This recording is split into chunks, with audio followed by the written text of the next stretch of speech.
man. Maaabot lahat ng iyong inaasam. Kasipagan ng sagot, salat ka man sa kayamanan. Buksan ang pahina ng mga aklat ng karunungan. Edukasyon ating kailangan, kamamangan ating iwanan. Peace! Ating lilipalin, ating papawin, ating tanawin, bagong pag-asa ay muling tatanawin. Kinabukasan pag-ibayin, piliin mo gawin. Pusang pagsisikap, Pag-asa ay yakapin. Edukasyon ang kayamanan ng kahit di naman. Isang pangarap ang tutupad, pagsisikapan ng lahat. pusang pagsisikap, Kaya mo yun, kaibigan. mabubuo isang pangarap.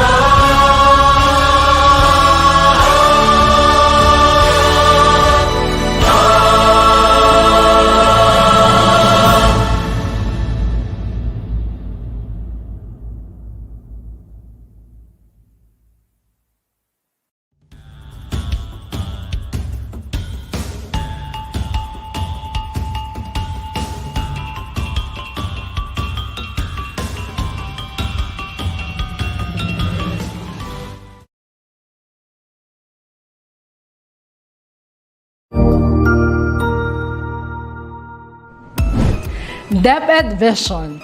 We dream of Filipinos who passionately love their country and whose values and competencies enable them to realize their full potential and contribute meaningfully to building the nation. As a learner-centered public institution, the Department of Education continuously improves itself to better serve its stakeholders. DepEd mission: to protect and promote the right of every Filipino to quality, equitable, culture-based, and complete basic education where students learn in a child-friendly, gender-sensitive, safe, and motivating environment. Teachers facilitate learning and constantly nurture every learner. Administrators and staff, as stewards of the institution, ensure an enabling and supportive environment for effective learning to happen. Family, community, and other stakeholders are actively engaged and share responsibility for developing lifelong learners. DepEd core values: maka-Diyos, makatao, makakalikasan, at makabansa.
Greatest of all teachers and giver of love, hope, faith, and wisdom, look upon your children, the teachers, learners, parents, guardians, and out-of-school youth and adults.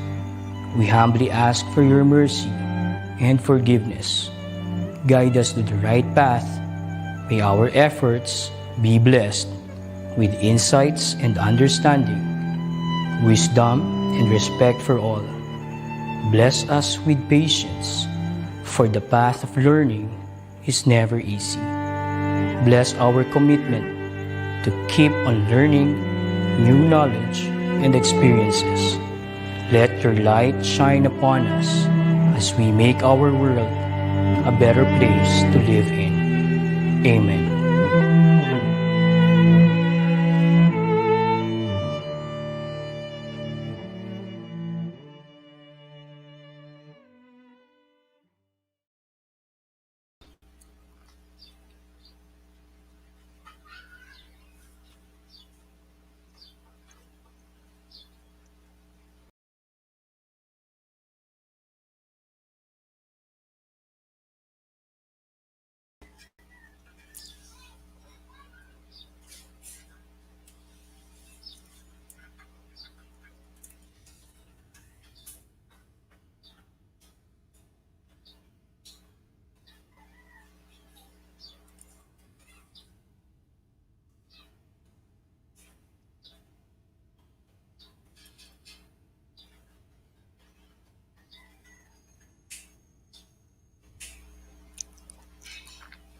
There. Good morning to our teachers, administrators, librarians, and reading enthusiasts. Hi, Tutor Nova. I am partnered today with one of my dearest friends in Italai, Tutor Nova. Hi, Tutor May. Hi, Ma'am May. Good morning, and thank you so much for allowing me to be here. I'm just so excited, and I think we have a lot in store for today as we end the National Reading and Book Month celebration. That is right. And it feels great again that we are together in one screen. Woohoo! It's like the summer camp that we had during was it was it April to June? But I it think so. seems I suppose so. that was It's months ago, but I can still remember the things that we did for our Itulay summer camp public speaking. How are you, Tutor Nova? I'm doing just great. It's a great day today here in northern Cebu. So hi to all the viewers right there from Bugos City, Cebu. Aloha. And also, Tutor Nova, I would like to ask you to maximize this time to greet the very important people in your division. Hi to our schools division superintendent, Mr. Rosselier Enhilig, and of course to our EPS, and of course my school head, Dr. Ranolfo Silanyuhan, and my teachers from City of Bogos Science and Arts Academy. How about you, Ma'am May? Take it away. Oh, I would like to introduce myself like I do Oh, every session. sure, no I problem. am Teacher May, one of your EdTech specialists from SDO Novatus. And like what Ma'am Nova said, this is the last day of our webinar series, and I am more than excited. I actually feel great today to bring you the most brilliant people in educational technology, storytelling, and story writing because we are celebrating the National Book Week today. By the way, we want to thank our participants who have stayed with us from November 6 until today, November 27. We know na hindi talaga madaling gumising ng alas 7 or alas 8 ng umaga para abangan ang aming webinar. Pero nagpapasalamat po kami dahil binigyan niyo po ng pagkakataon. And you really give time to learn and to listen to our dear participants. And for this week, Tutor Nova, grabe, no, buti na pagbigyan tayo ng mga bigating mga tao na ito. Yeah, despite their busy schedule, they still said yes to us, and that's like an honor for us to have them here. Yes, before we introduce our first speaker, alam ko nakaabang na yung ating mga participants para sa kanya. We would like to greet first some of our early birds on the comment section. Sige, I will comb the comment section and see who got the first messages. Okay? So, hello po kay Ma'am Karina Roque from SDO Bacoor Molino Elementary School o taga Cavite si Ma'am. Hello din po kay Ma'am Jeneline Bandalaria Lestanco of Inusloban Maraway Elementary School. We also have someone from Zamboanga del Sur Division. Hi, Ma'am Maria Victoria Descaliar Mariano. Please help us to share this webinar series, in particular this link, because we have a lot of guest speakers, okay? Starting Mm-hmm. from Siyempre, hindi ko ipe-preempt, secret muna, pero alam ko nakita niyo na yun sa ating poster. Pero, I'll be saying their names later on. How about the other early birds in our comment section, Tutor Nova? Of course, Tutor May. We got here from Ma'am Yvette Marie Abayari Dalidad. She is watching all the way from Santo Angel Sur Elementary School District of Santa Cruz, Laguna. And also watching here is Ma'am Emerita Abaya. She is from Candon City. And from Geraldine Esmas, she is watching from SBI NHS Annex Louisiana District SDO Laguna. So we have varied participants today, Tutor May. And I think perhaps they do not know that this is an open registration, so no need for them to That's register, right. but Mm-hmm. they will be earning their certificate through our PD LMS website. Thanks for taking note of that, Shooter Nova. And I received a lot of messages na hindi pa raw nila nakukuha ang kanilang certificates like what Oh, Shooter Nova said. No, wala po tayong attendance link. Maliban na lang kung magbibigay po ng attendance ang inyong mga division or ang inyong school. Pero coming from the EdTech unit po, there's no attendance link or attendance form that we are catering. Aside from that, we will your certificate of participation will be gotten through the PDLMS. Okay, so that's training.deped.gov.ph. Answer the evaluation every week because we have a 10-item quiz every time we have a webinar session, and then get the full score. So kung 10 items siya, Tutor Nova, hindi siya pwedeng 7 lang. Okay, hindi po oh, dapat makakakuha ng perfect certificates. talaga. So Yes po. they really Dahil have to stick around. yes. And hindi po siya fixed question ha, naka-jumble po yun. That's why we are really testing yung master. Kung talagang nakinig, alam ko po busy po kayo ngayong Saturday, pero syempre, we want to also gauge how well you learn in our webinar series. 10 items lang po yan, hindi po masyadong mabigat. Once you completed all the quizzes, the 4 quizzes, and naka-full score kayo doon, you'll be getting your certificate of recognition and Tutor Nova. This is a national paper, no? Pag promotion, no, kailangan yan. Alam naman natin yan, di ba, Tutor Nova? Oo, nag-free si Tutor Nova. 'Di ba kahit naka-free si Ma'am Nova, Barbie pa rin si Ma'am. Ang ganda-ganda pa rin ng mukha ni Ma'am Nova. So we will get back to Tutor Nova and I will not prolong this part any longer. Ayan, kumilos na si Ma'am Nova. 'Di ba kahit naka-free yung mukha ni Ma'am, Barbie pa rin si Ma'am. That's how beautiful Ma'am Nako, hindi Nova po, Ma'am is. May. Okay, we will not prolong any longer. Keep your comments coming in our comment section and please share this episode because we really prepared for this. Grabe po ang ating mga guest speakers for today. So I will be now presenting our first speaker for today. Okay, here's our first speaker. Our first speaker for today is the GS-EdTech Coordinator and Department Chairperson of Xavier School San Juan in the Philippines. Oh, Xavier School, a sought-after Oh, speaker and trainer. He has shared his experiences and expertise to teachers and school leaders in various conferences and workshops held in the Philippines and overseas. Yung mga taga-Xavier, malapit yan sa puso ko because I had previous students from Xavier, no? Talagang very competent ang mga bata dito. He I is the definitely founder agree. of opo, tama po yan. He is the founder of Empowered, spelled as Empowered Ed, an education advocacy platform that aims to celebrate and elevate the teaching profession. In 2017, he was the first, take note of that, first Filipino to be a Global Teacher Prize finalist. Mapapasana all ka na lang. The Nobel Prize of Teaching. Take note ha, this prize po, this Global Teacher Prize is equivalent, tantamount to Nobel Prize of Teaching created by the Varkey Foundation in London, UK. I hope I pronounced that well. Pero sana all. Wow, we have really a very distinguished first speaker for today. His classroom innovations that focus on the use of technology tools, marker space, and STEAM has been recognized by various international institutions such as 100 or 100 in Finland, Sir Jim, was also included in the 30 under 30 global list of literacy leaders and change makers of the US-based organization International Literacy Association for 2019. He is an Apple Professional Learning Specialist, Apple Distinguished Educator, Digital Learning Consultant, and sits as member of the National Basic Education Commission of the Catholic Educational Association. Recently, he co-founded the EdTech startup Tagpros Education, an online learning platform for K 12 learners that is anchored on passion based learning. He hosts the Empowered podcast channel on Spotify and Apple Podcasts.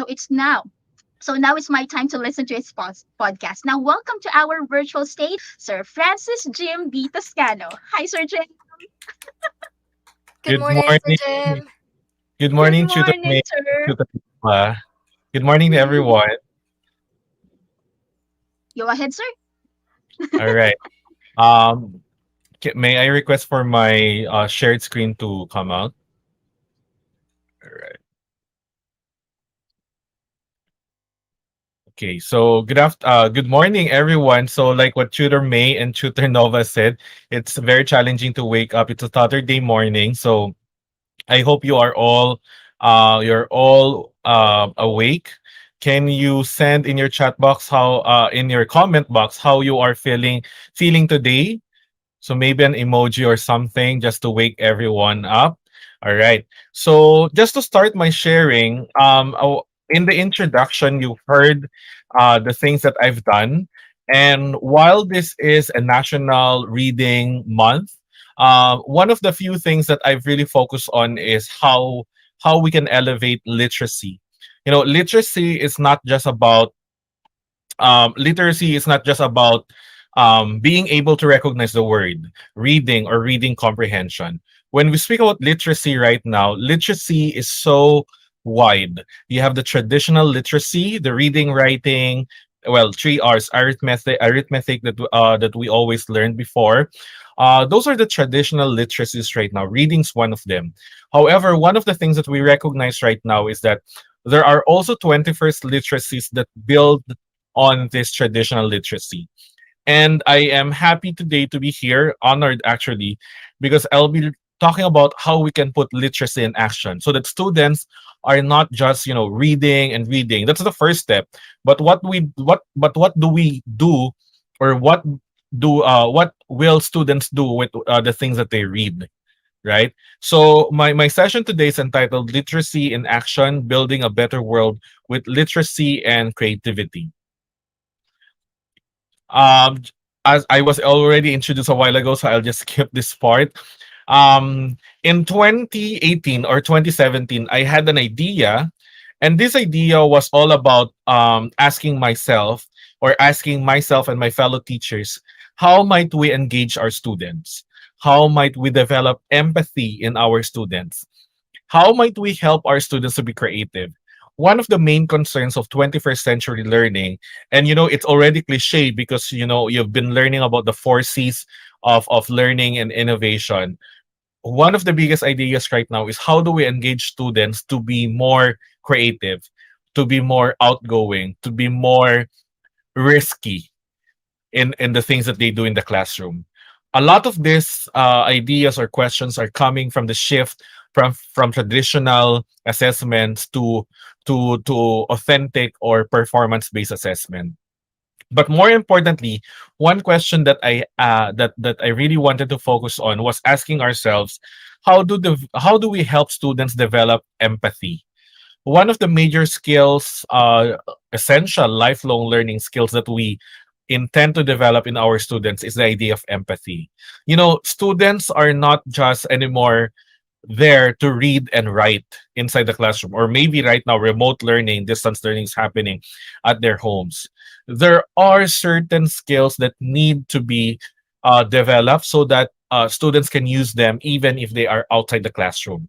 These are called the essential skills. They transcend, meaning if they graduate from our K to 12 school, even when they graduate outside or graduate from college, those skills are the things that they need to have so that when they join the workforce, they can become successful, right? So it's empathy and creativity. So what was the answer to that? A while ago, it was mentioned that I had a program or I had an innovation that was multi awarded. This is the one. It's called Kids Can Innovation Camp. The Kids Can Innovation Camp is not about learning something new. Kids Can Innovation Camp is actually about embracing real world learning in the classroom. That's I think that's one thing that I love about the innovation camp or the innovation approach that I have created for our school. And now it's actually shared online. So if you go and search for Kids Can Innovation Camp, it's actually you can actually download the resources and everything, and it's translated in more than 11 or I think 15 languages, international languages, which includes Chinese, Mandarin, Spanish, Portuguese, Bahasa Indonesia. So all of these are free. But one thing that I want to emphasize is that for us to talk about 21st century literacies, when we talk about competencies, when we talk about character, it's very important that we rethink the way we teach in the classroom. Teaching in the classroom where the teacher is the center is not anymore working. You know, right now, even in distance learning, in online learning, if the teacher is the only one talking and talking, you will have students going to TikTok, not listening anymore to the teacher because the teacher is just speaking. A lot of us in our school think that even discussion is actually helpful, but most of the time, and I know a lot of teachers are guilty with this, when the teacher is the one talking more than 50%, that's not discussion, that's a lecture. And you know, teachers, you've been a student before. Remember, what were you doing when your teacher was just lecturing? You were not listening. You were drawing on your notes. You were doodling. You were drawing your teacher with horns and tail. That's how it's happening right now.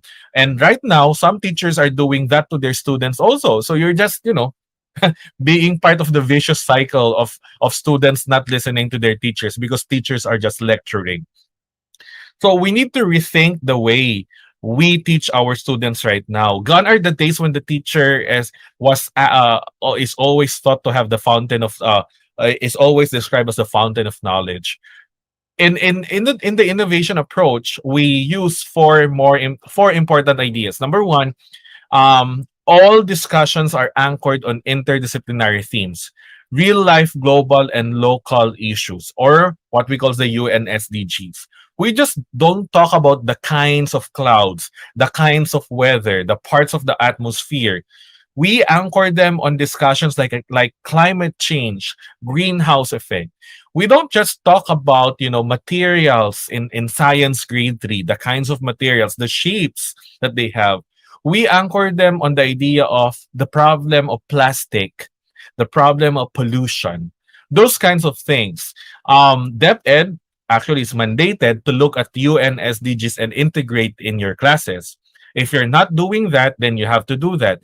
Because in my school, where I'm teaching, we actually ask our students to talk about UN SDGs or the Sustainable Development Goals.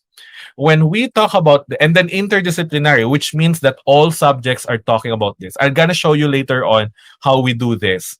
We have project-based learning. Project-based learning is one of our approach where we ask our students to find solutions to real-life problem.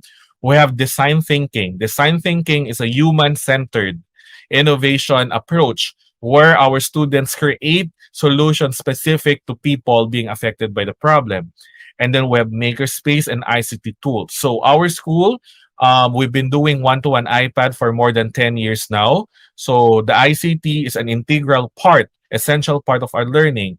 And then we have our makerspace. And then of course, empathy-driven learning. Empathy is at the core skill of everything that we do. So you're very familiar. Our innovation approach includes sustainable development goals, the UN SDGs. All our discussions are anchored in this. We're not teaching them. This is not a new lesson. We're just teaching them that a lot of our discussions in our school or in our classes are anchored on these real life problems. And then we use project-based learning. Project-based learning is when we ask our students to engage in questions, engage in inquiry, in research. Teachers do not tell them how to solve problems. They're the one looking for ways on how to solve the problems using what they learn in the different subjects. And when they create their products, they follow design thinking. Design thinking starts with empathy or knowing the people affected by the problems and then listening to their concerns, designing, prototyping the product, and then going back to them and making them test if the solution to that problem actually works for them. So this is project-based learning. It's authentic. There's a lot of authenticity. There's a lot of reflection, and students are required to pitch or to present their ideas to the public.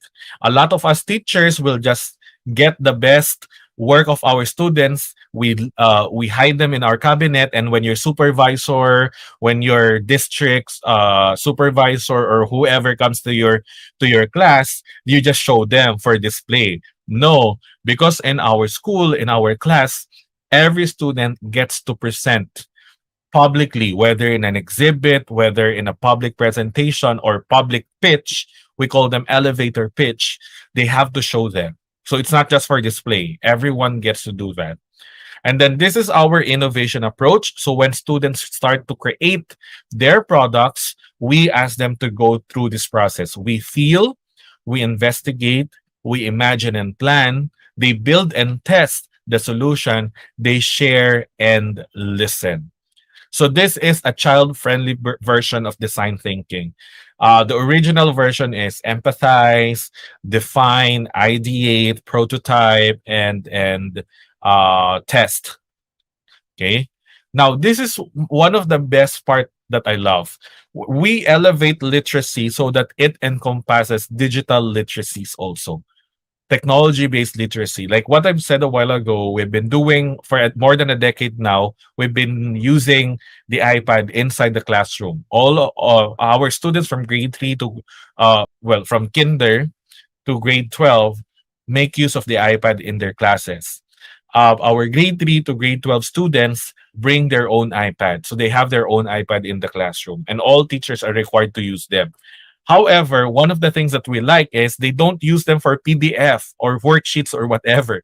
They use them to create amazing products. So we have our makerspace. Our makerspace are a combination of digital makerspace and analog or material based makerspace.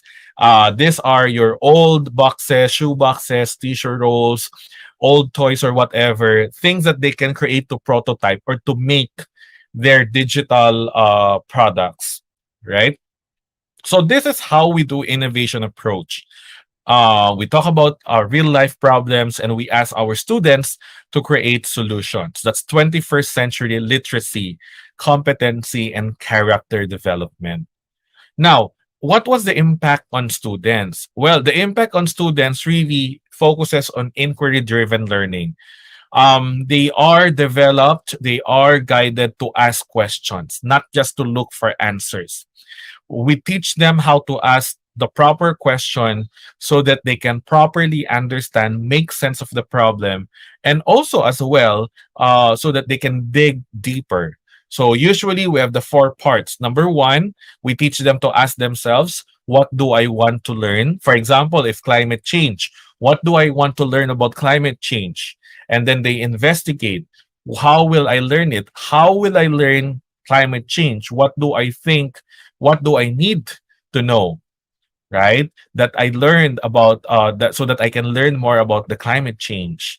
And then create, how will I show what I have learned? So what will I do to show that I've learned so much about climate change? Is there anything that I can solve? And then in the end, the last question also is, what do I think about what and how I learned?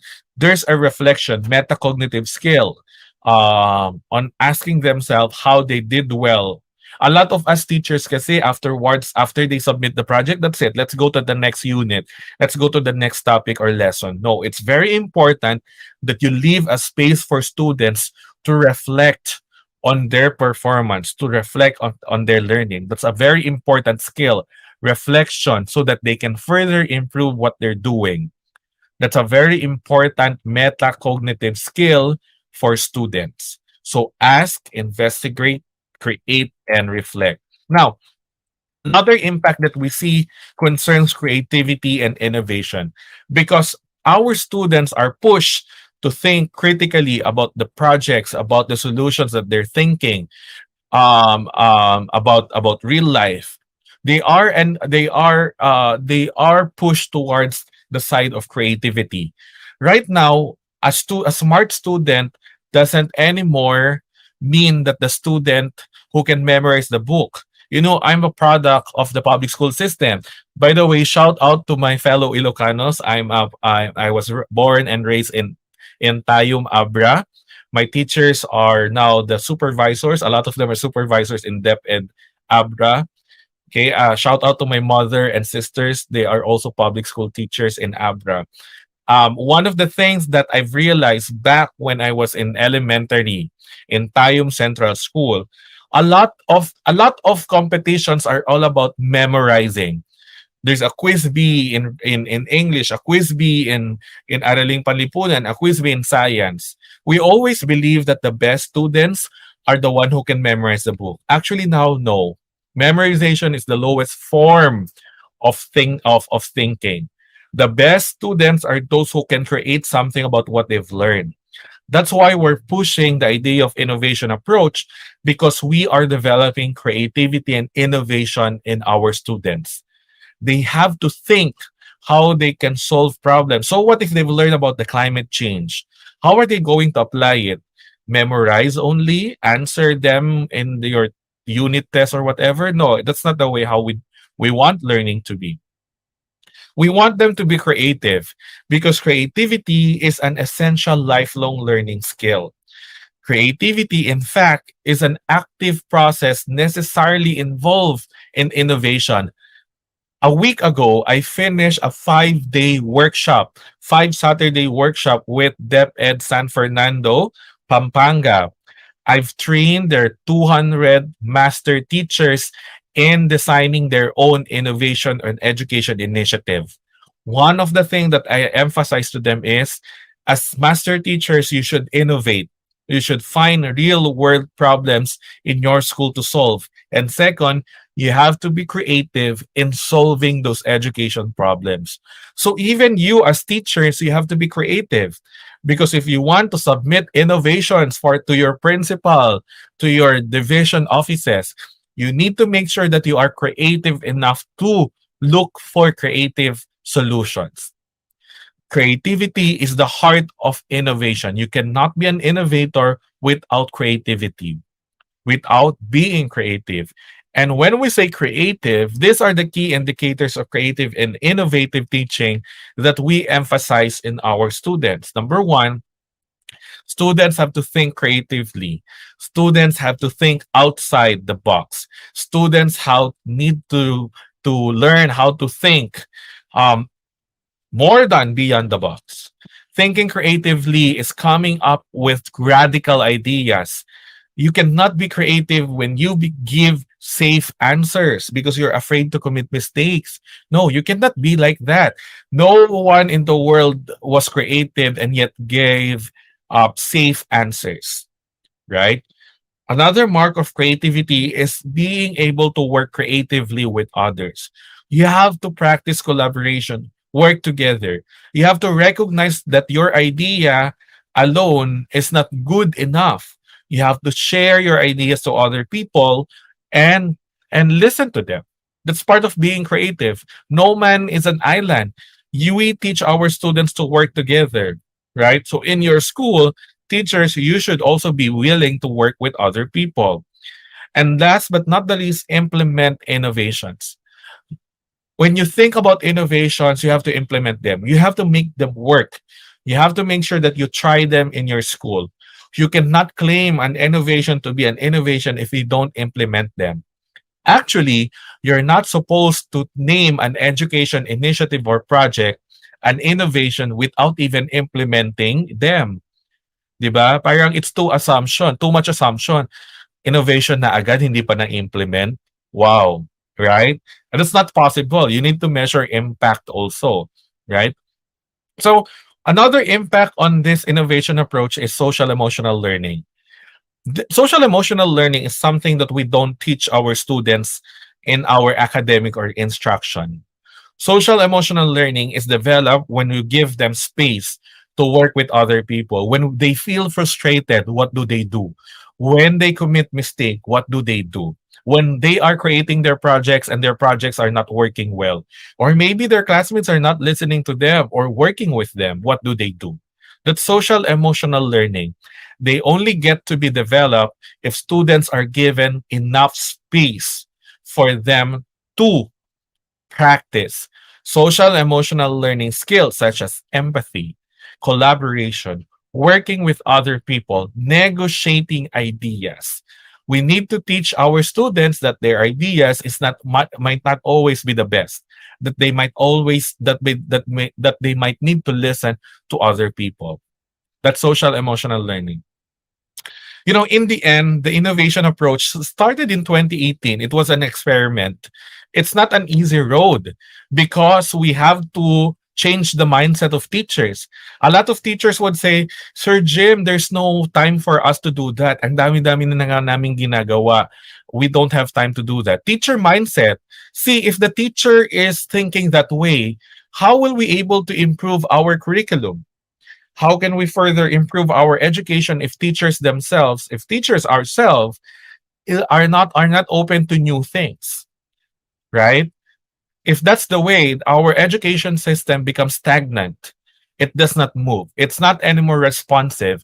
And we are not giving our student what is due for them.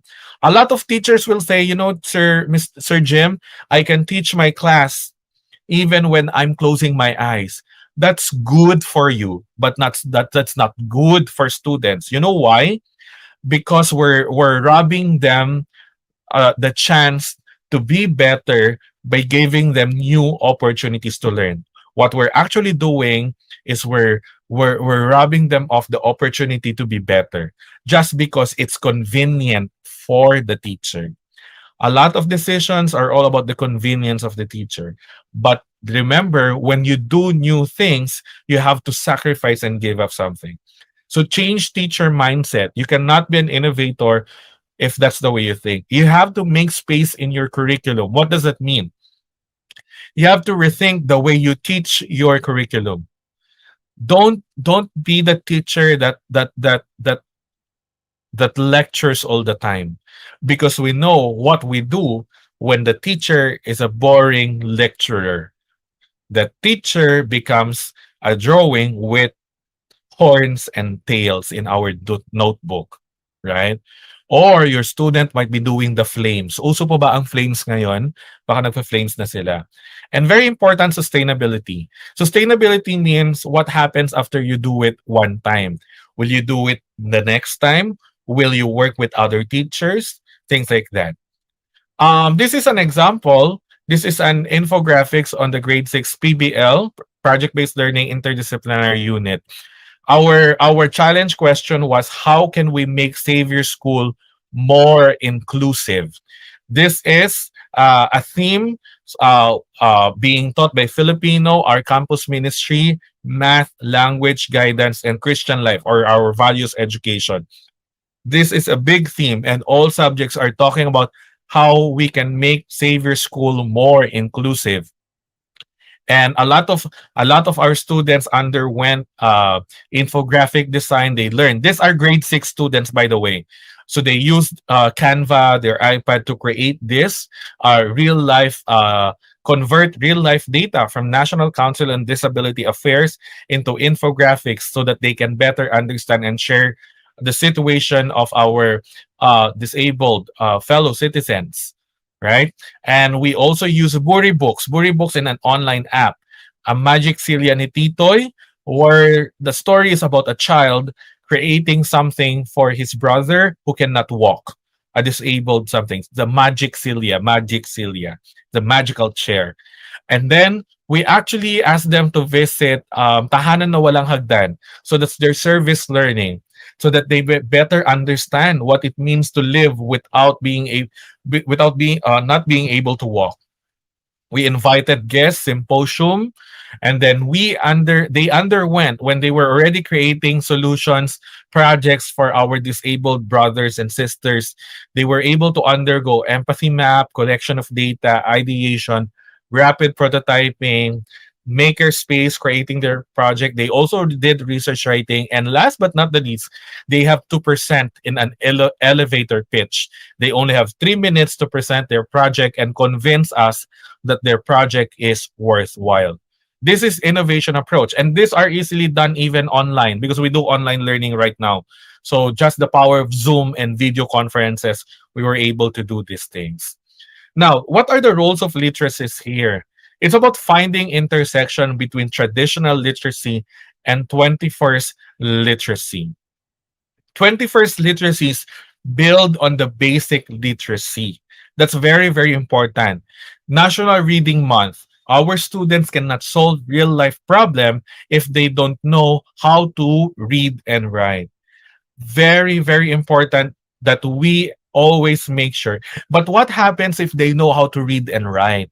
This is the time when we give them the opportunity to make use of the things that they've learned. Traditional literacy skills like reading open different doors towards various opportunities to ask more questions and search for better answers. Literacy today is about making real the aspirations and learnings we get from books, texts, and media, among others. You know, I always believe reading takes us to places. That's Dr. Seuss, di ba? The great author. Reading takes us to places. However, reading also helps us make the only world that we have a better place. So therefore, that's how we elevate literacy. We use literacy and creativity together to make the world a better place. You know, just an update. Our Kids Can Innovation Camp is a multi-awarded innovation that started, designed in our school. It's now a big project, international project. In 2019, it was selected for 100 sustainability project spotlight because we teach sustainability and SDGs. We were also selected last year, I think last year, 2020, one of the top innovation in 2020 education innovation in the world. And with Lego Foundations and 100, we were chosen as 100 creativity innovation. 100 spotlight and creativity are only 10 education innovations around the world recognized for this. So look for Kids Can Innovation Camp. Actually, they also flew to our school, interviewed our students, and we have a mini documentary video showing how we do innovation camp in our school. So go online, go on YouTube, look for this one, and yeah, make sure that you check them out. So thank you everyone for being having me here. It's been an honor, and happy National Reading Month to everyone. And thank you to DepEd EdTech Unit for having me here. So that's it.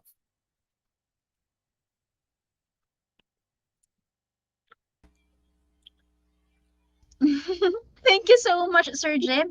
We really learned from your talk. Actually, I have a couple of insights here. You said that you emphasize on problem-based or project-based learning, and as a teacher who once teach or like help a student from Xavier, I can really feel how you really emphasize this on your curriculum. You don't like crammed curriculum, walang masyadong learning competencies, but you really focus on the product and the processes that are really going through learning skills and learning competencies. You also mentioned that we have, as a teacher, we have to rethink the way we teach our curriculum, and it's really important to really go on and change our mindsets because it's really important now that we have a changing world. Any insight to Ma'am Nova? Of course, Ma'am May, I'd like to say that was a really great talk or presentation, Sir Jim. It feels like I'm listening to a podcast, but I can see it. And I really like how Sir Jim put it, like creativity is the heart of innovation, and you cannot call That's true. innovation an innovation without implementing them. And I guess all of Mhm. our teachers right here in the comment section also gave their insight, Ma'am May. They said that helpful for us to be more creative and Mhm. innovative. And of course, we also got here from Marife Olohan. She said creativity is a result of a growing mind. And we just Mhm. have here one question, Sir Jim, coming from Mr. Nelson de la Cruz. He is asking, Mhm. how about communicative competence po? Guess, is it part of the literacy, and should it be part of creativity as well? The communicative Yeah, competence Mhm. po. yeah. Actually, I didn't emphasize communicative skills because when remember the three indicators of creativity. One there is creatively working with other people. It is assumed that when students work with other people, they don't do sign language, naman, or they communicate by brain, mentally. They actually speak. A lot of us focus on communication as if it's a performance when you go in front. and do a declamation, extemporaneous speeches. You know, communication is best developed when you allow students to work with each other. Because communication is not just presenting, reporting ideas. That's the one that we usually do, di ba? We teach our students how to report in front of other people, very performance based. But seldom do we teach them how, for example, tutor May, how would you communicate your idea so that teacher Nova listens to you? What if you have different ideas? So communication is not just about presenting ideas. It's actually making sure that your ideas and the idea of another student or another teacher, if they're different or the same, what do you do with it? Right? Communication is about, it's a two-way process. But a lot of us think that communication skills is a one-way process, and Mm-hmm. it's always performance based. It's Yeah. practice. But the, di ba, someone I saw someone in the comment that says, you can find the real character of a person when you let them work with other people. True. That's communication. All, you know what, in real life, all the things that we teach our students about communication, they are thrown out when they work together, because it's not just anymore about speaking. It's Mm-hmm. understanding, listening, and negotiating. What if I have a different idea? What if my idea is better than, for example, Tutor May's idea is better than Tutor Nova? I'm pretty sure Tutor Nova will not just communicate it. She will also think if her approach to telling Teacher Nova about her having a better idea is done in a well-mannered way. Kaya nga ang daming nag-aaway-away kasi hindi sila natuturuan how to work properly. We just assume as teachers, group work, bahala kayo dyan. Yung pala, ano na, nag-away-away na. I have just one note Sige about pa. innovation. A lot of teachers focus on titles. Ang hilig kasi Mm-hmm. yung mga acronym na yan sa project. You know what? In my training, 5-day training in San Fernando, Pampanga with master teachers, I always tell them that, huli nyo nang gawin yan. Focus on the problem that you're solving and focus on the solution that you're going to implement. So, sunod na yung title na yan. Bahala kayong mag-acronym, buong letters ng alphabet ilagay nyo. But like what Tutor Nova pointed out a while ago, you need to implement, because if we don't have creative and innovative teachers, it's very unfair to expect our students to be creative and innovative if teachers do not model them.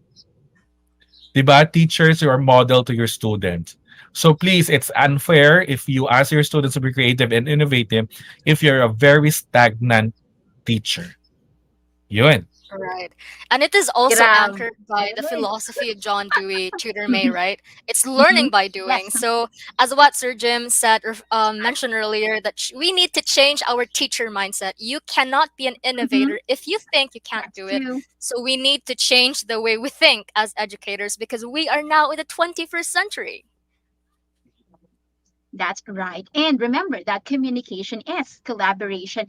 And by the way, we will not prolong this moment any longer because we know how busy Sir Jim is. So we would like to Yeah. confer the certificate of recognition to Sir Jim. Okay, so Department of Education, the Office of the Undersecretary for Administration (OUA) through the Information and Communications Technology Service, Educational Technology Unit ICTS-EdTech awards this certificate of recognition to Francis Jim B. Toscano for sharing his invaluable knowledge and expertise as resource speaker on a topic entitled Literacy in Action, Building a Better World with Literacy and Creativity on November 27, 2021 during the National Reading and Book Month webinar series. His inputs assist in retooling, reskilling, and upskilling of educators on current trends in reading, literacy, and pedagogy streamlined to the emerging technologies in cultivating the critical thinking skills of learners towards responsible citizenry. Given this 27th day of November 2021 at the DepEd Central Office, Meralco Avenue, Pasig City, Philippines, signed Sir Mark Anthony CC, the head of ICTS EdTech Unit, Director Abram YC Abanil, Director of the ICTS, and Undersecretary Elaine Del B. Pasqua, Undersecretary for Administration. Thank you so much for your time, Sir Jim. Thank you, Tutor May. Thank you, Tutor Nova. And shout out to Mark Anthony C. He's a friend of mine also. And Wow. Undersecretary Elaine and Director Abram. So, yeah, good morning, everyone, and have a great day. Thank you. Thank you so much, Sir Jim. All right. Thank you, Sir Jim. Okay, Have a nice so day, Sir Jim. yeah, thank you. Have a nice We will day. have the next speaker, Ma'am Nova. Pero before Yes, we go over to our next speaker, no, alam ko marami din nag-aabang kay Sir. And one of his stories, alam naman natin na he is one of the palangka Hall of Famers, 'di ba? So grabe, bigatin ang ating next speaker for today. And one of his stories which is Sandaang Sapatos, no. Talaga namang paulit-ulit nating narinig sa mga storytelling events kasi naman ang ganda-ganda ng kwento. So I will give the virtual mic to you, Ma'am Nova, sure, and let us Mami. introduce our next speaker for today. All right, so our dear reading advocates, our second speaker is a medical doctor and an author of more than 60 books for children, including San Dosenang Sapatos and Pambihirang Buhok ni Raquel, and the two popular children's book series on health and hygiene, Mga Kwento ni Tito Doc, for school-aged children, and Okidok, which is for preschool children. He also came up with two chapter books on puberty concerns, Tule o Di Tule, circumcised or not, and Unang Dala, which is first period. His children's stories have been translated to Nihongo, Thai, Bahasa Indonesia, Mandarin, Bangla, and Danish. Some of these titles were mounted into musical plays, animations, apps, shadow puppetry, audio drama, and other theater productions. Dr. Gatmaitan is the former chairman of the Philippine Board on Books for Young People, or what we call the PBBY. He won the Palanca Award 7 times for his children's stories and essays in Filipino, and was inducted into the Hall of Fame of the Carlos Palanca Memorial Awards for Literature in 2005. He also received recognition for his literary works from the Catholic Mass Media Awards, or the CMMA, the Manila Critics Circle National Book Awards, the Gold Anvil Award, the Gawad Mariano Ponce, the PBBY Salanga Prize, and he was also conferred the Gawad Dangal ng Wika by the Komisyon sa Wika Filipino for his contribution to the propagation of Filipino language in his children's stories and medical literature. Now, in 2003, he is one of the 10 recipients of the Outstanding Young Men of the Philippines for his contribution in the field of literature. In 2017, he was awarded the Gawad Pambansang Alagad ni Balagtas, a Lifetime Achievement Award in literary writing given by the Union ng Mga Manunulat sa Pilipinas. He is also listed in the CCP Encyclopedia of Philippine Arts. Wow, with the Cultural Center of the Philippines. He is a graduate of FEU and RMF, Institute of Medicine in 1991, and he is the immediate past president of the AIDS Society of the Philippines. Currently, he is the chairperson of the National Council for Children's Television, an attached agency of the Department of Education that oversees a child-friendly landscape in Philippine television. Our dear viewers, our second speaker is Dr. Luis P. Gatmaitan. A virtual round of applause. Hello. Hi, sir. Hello, Hello, good sir. morning. Hello, good morning, Good Tutor morning Nova po. and Tutor May. Thank you. Tutor May, hindi sandaang sapatos, sandosen ng sapatos lang. Ay, ang dami. Yeah. Kinakabahan ako this Oo, morning, sir, no? Kasi kanina dumami, no? magkausap tayo sa comment section, dumami. Pasensya na po. Yes, pero isang malaking karangalan to get invited by the Department of Education, no, through USEC Elaine Pasqua and Director Abram, to share my journey, no, sa field ng children's literature and tungkol sa importance of storytelling in this time of pandemic. Yan.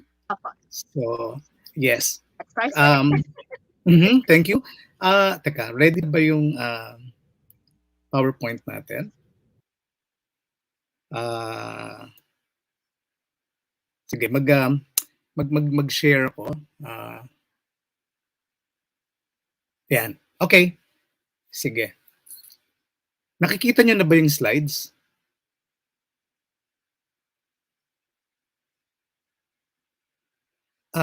I'm sorry, nakikita nyo na ba?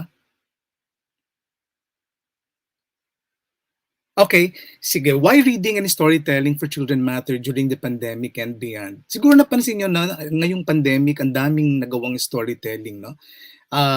Kasi siguro if there's one advantage ng online lahat, no, naging, of course, syempre hindi mas gusto sana natin face to face, no, pero kung may advantage na nadulot itong online thing, no, ito yung mas maraming mga webinars, no, mas maraming naging mga storytelling na gumagamit ng online, ano. So ganun din during this time of the pandemic, ang daming mga storytelling events. So, next slide. So, stories are powerful, di ba? Life lessons are best remembered when rendered in stories. Do you agree with me? Oo. Siyempre, no? Next slide. Even Jesus, when he was still on earth, he made use of stories to teach kingdom values. Siguro iniisip ni Jesus during that time, paano ko ba ituturo yung mga values ng kaharian, no? ng heaven. Kaya he made use of stories, and we call these stories parables, no? So kung si Jesus, when he was talking of kunwari the different kinds of the seeds being planted in different kinds of soil, hindi naman siya nagdi-discuss about geology or agriculture, no?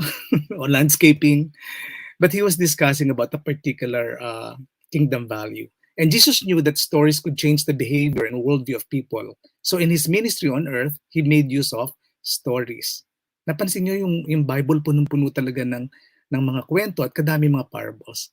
Jesus even said, "Let the children come to me," di ba? "For the kingdom of heaven belongs to such as this." Kasi there was this scene in the Bible na pinuntahan, nung nakita ng mga bata si Jesus, takbuhan lahat yung mga kids papunta sa kanya, and then the disciples parang barred the children from approaching Jesus. And so Jesus said, "Let the children come to me." At siguro kayo ho, bilang mga teachers, bilang mga educators, ang laking privilege para sa inyo na ang mga bata ay pumupunta palapit sa inyo. In fact, kapag nakikita nila yung mga teachers nila, lalapitan, binubuhat nila yung mga gamit, and nakita mo yung ibang klaseng paggalang ng mga bata sa mga guro. So parang nakikibahagi kayo sa karanasan ni Jesus, nilalapitan kayo ng mga kids, and I would say na napakagandang privilege nito. Next slide. So what's unique with the act of storytelling, no? Kasi inisip ko nung si Jesus ay pinuntahan ng mga bata at kinandong ni Jesus, no? Or nasa tabi niya yung mga kids. Anong ginawa ni Jesus, no? So I'm sure nagkwento si Jesus sa kanya to entertain the kids, no? Nagkinuwentuhan sila ni Jesus. So bakit ba maganda ang storytelling, no? Kasi learning through stories is fun, di ba? Let's admit it, talagang masaya kapag nakikinig lang tayo ng kwento. And the process is done in a natural way, no? No actual teaching is involved at all. Basta nakinig ka lang ng kwento, no? The children learn from simply reading the story or listening to the story. Kaya nga siguro ito yung sinasabi natin, ano, that the best way to convey a message is to give an impression that no message is being conveyed. So ganun din, ako din when I write stories, yan din yung aking isa sa mga guiding principles, that the best way to convey a message to the children, ano, is to give an impression that no message is being conveyed. Alam nyo kasi, ang mga kids, they can, from far away, no, agad-agad, makikita niya agad if a particular story or a particular book parang wants to teach him a lesson. Ang mga bata ayaw nila nung pinipreach sila, napipreachan sila, no? So, ang napakagandang paraan is yung storytelling, no? This is a very subtle way of parang getting your message across. Okay? Next slide. So storytelling is an effective tool to impart knowledge and values to children in a subtle way. Next slide. So why write and tell stories in the midst of pandemic? Sabi ng writer na si Grant Faulkner, stories remind us that we're alive and what being alive means. So sa isang panahon na parang feeling natin namatay yung daigdig, no? Or huminto, no? Parang huminto lahat ang galaw, no? um, yung mga kwento, no, pinapaalala sa atin na buhay pa tayo. And this is also probably the reason why maraming mga plantito at plantitang naglabasan during the pandemic, no. Nagulat ako na kabi-kabila yung mga halaman na dinidisplay nila sa mga Facebook post nila. And siguro yung mga halamang na 'to pinapaalala sa atin na buhay pa tayo, no, na habang umuusbong sila, namumulaklak at lumalago ay kagaya rin natin, no, na kahit may pandemic hindi tayo dapat parang huminto ang buhay, no. So yung stories remind us that we're alive. Okay, next slide. And also, sabi rin ni Grant Faulkner, our stories are the candles that light up the darkness that life can become. So we must live in the warm hues of our imaginative life. So sa isang panahong madilim, no, ang pandemic talaga, tingin natin madilim talaga tong bahagi ng ating kasaysayan na to, no, na may isang maliit na virus na pinasok yung daigdig, no, na talagang nagdulot ng marami. Okay? And so para siyang mga ilaw, mga mumunting ilaw na nagpapaliwanag sa daigdig. Next slide. Why write and tell stories amidst the pandemic? Because stories can humanize abstract issues and encourage children to think and talk about how they might feel and what they might do in a particular situation. Yung humanizing abstract issues, kasi like ngayong pandemic lumabas yung mga konsepto ng isolation, quarantine, no? Yung mga social distancing, na sa isang lagi nating tinuturo sa mga bata yung togetherness, yung ganyan, yung laging magkakasama, no? Pero ngayon tinuturuan tayo na mag-isolate, na mag-quarantine. So tapos may mga grado pa yung mga quarantine, merong enhanced community quarantine, di ba? Meron yung modified, enhanced, at general, etc. So yung mga kwento can humanize these abstract issues. And tapos tinuturuan din itong mag-isip at i-discuss ng mga bata yung nararamdaman nila. Next slide. Sabi rin ni Miss Renny Rojas, publisher of Tahanan Books, life goes on, no? Babies are still being born into the world. Parents are still parents are still raising their children. And lolos and lolas are reading bedtime stories to their apos. Perhaps even more so in the age of quarantine.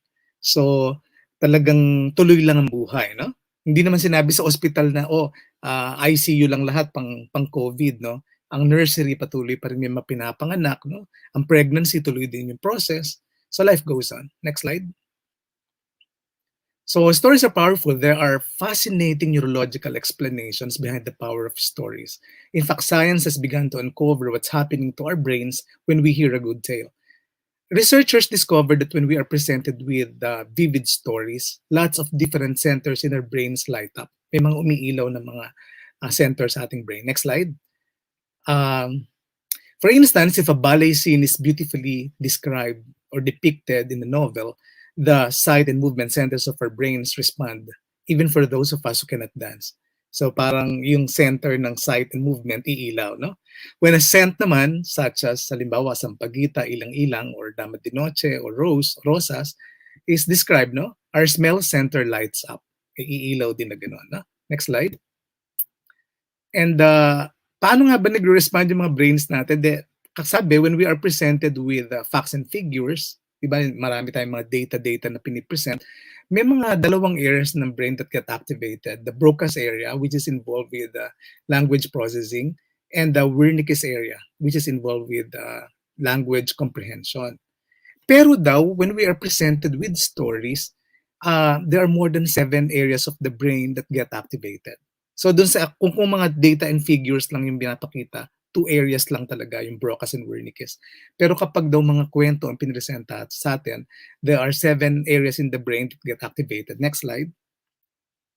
Hindi lang 7, baka 9 pa nga, no? And because stories can engage up to 7 or more regions of the human brain, stories are more memorable than facts and data. Imagine, kung natatandaan nyo ba ng mga bata tayo, ang dami nating minemorize ng mga figures, mga facts and data. Nakalimutan na natin lahat, no? Pero yung mga kwento na senior na ating mga teachers, ng mga parents natin, ng mga kaibigan natin, nananatili sa atin. At ngayong pandemic na to, araw-araw ang daming figures na pinapakita ng DOH, ilan na yung na-infect, ilan yung nasa ICU, ilan yung namatay, no? Gaano kadami worldwide. Nakalimutan na natin lahat ng mga data na yun, ano? Blurred na. Pero yung mga narinig nating kwento about a particular person na who succumbed to COVID, or about a particular family who cope with this pandemic, yun ang nananatili sa atin. No? Kaya powerful ang mga kwento.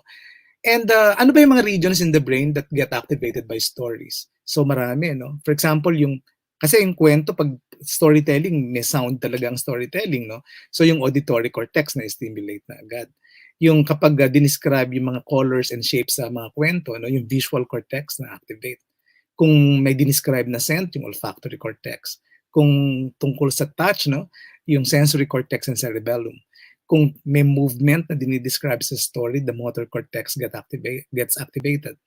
Kung may mga emotional reactions sa story, yung amygdala, ito yung region ng brain na involved sa seat of emotion.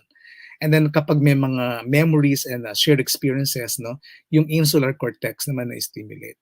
Dagdag yun sa Broca's and Wernicke's na involved sa language, no? So ang dami talaga na activate. Next slide. So, why does a story that is well told have power to shift our understanding and our behavior?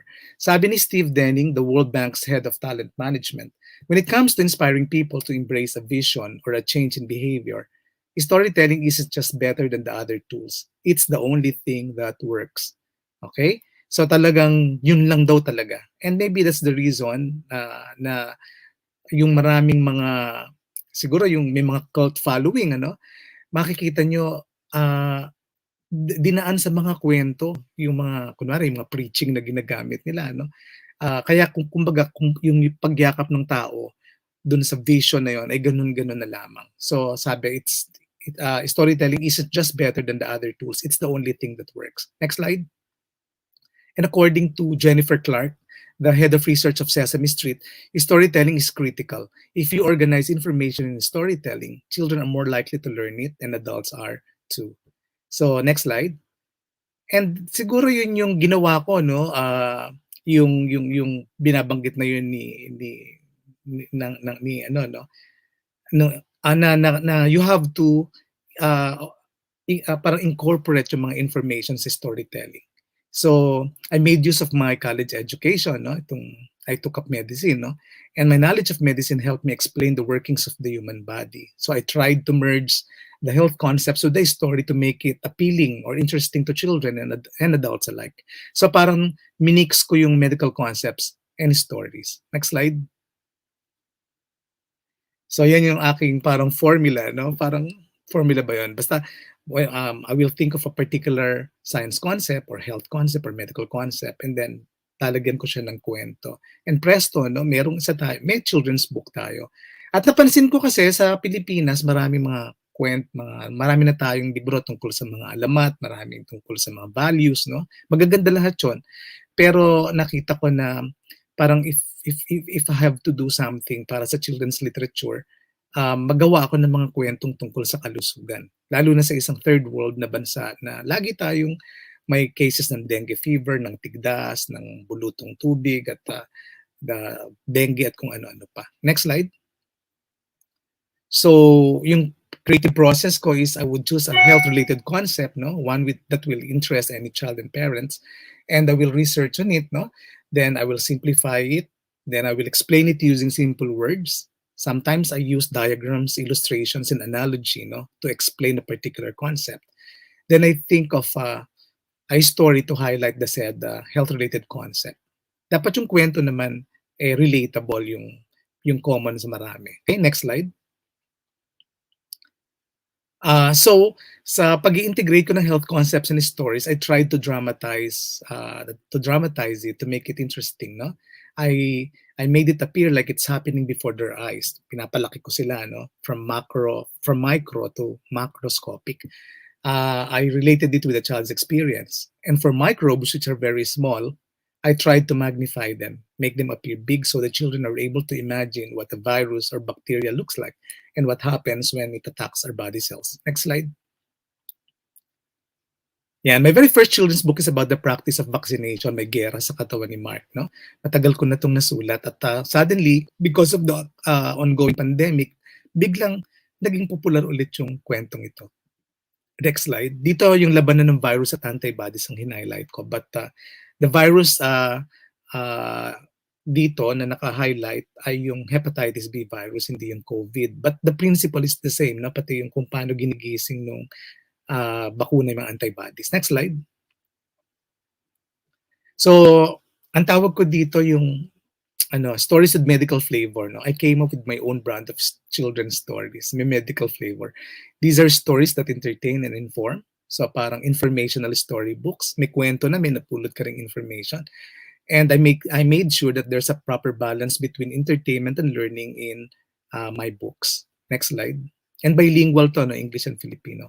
So because of this fusion of medical concepts and stories, no, nagawa ko tong series ng mga kwento ni Tito Doc, which is a health literacy series for school-age children.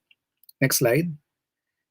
I also came up with Okay Doc series naman for younger children. No, nakita niyo yung mga issue niyan, Dialagnat si Enat, Dirty and Judy Ann, no? Check-up time, Adam and Audrey. Okay? Next slide. Also, meron akong for puberty concerns, yung Tuli o Di Tuli o ng Dalaw. Yeah, next slide. And then, somebody coined a word for the kind of literature that I make. No? This is parang sabi nila, sakit-lit. No? Literature of sickness. So, parang in a time of COVID-19 pandemic, my health-related storybook somehow contributed to the health literacy among our children. So, there was a renewed interest in some of my titles as there had been a string of online storytelling events that featured my titles. And so parents and teachers would send me messages, no, in my FB Messenger account telling me how these books help them articulate the hygiene concepts for their children and learners. So yung iba rito matagal ko nang nasulat, no, pero they remain relevant given the current predicament. Next slide. So yun, no, for instance, yung May Gera sa Katawan ni Mark helps parents overcome their vaccine hesitancy and eventual vaccine acceptance. So if there's one positive thing brought about by the pandemic, it's this, no? People have become more conscious of their health and hygiene and their way of living, no? Next slide. So sabi ko, bakit hindi lang basta sakit-lit, no, but health literature? And sometimes in integrating health concepts, no, sa mga kwento, gumagamit ako ng personification, no? Personification is a figure of speech where you give human traits to inanimate objects or non-living things. So makikita nyo ilang kwento ko, may personification of microbes, body parts, body organs, pests, and animals. No? Next slide. For instance, yung wanted lolit lamok ng dengue is about a mosquito personified. Ito namang what's this appendicitis is about appendicicae, an appendix personified. Next slide. Yung duglit ang dugong makulit is about a red blood cell personified. No? Ginamit ito ng DOH sa kanilang blood donation campaign. Ambisyosong stethoscope is about a doctor's stethoscope personified. Pero stethoscope to ni Dr. Jose Rizal. Next slide. And etong bagong book ko on a COVID virus, no? It's coming out next month, this December, no? A COVID virus is personified. Ang pangalan niya ay COVID-Doom. Yan, watch out for it. Next slide. So stories are powerful, no? Naisip ba ni Harriet Beecher Stowe in 1852 when she wrote her novel Uncle Tom's Cabin that her story would be a spark that contributed to the abolition of slavery in America? Did Jose Rizal imagine that when he wrote his novels Nolly and Philly, that these novels would serve as impetus for a revolution against the Spaniards? Akalain nyo, no? Next slide.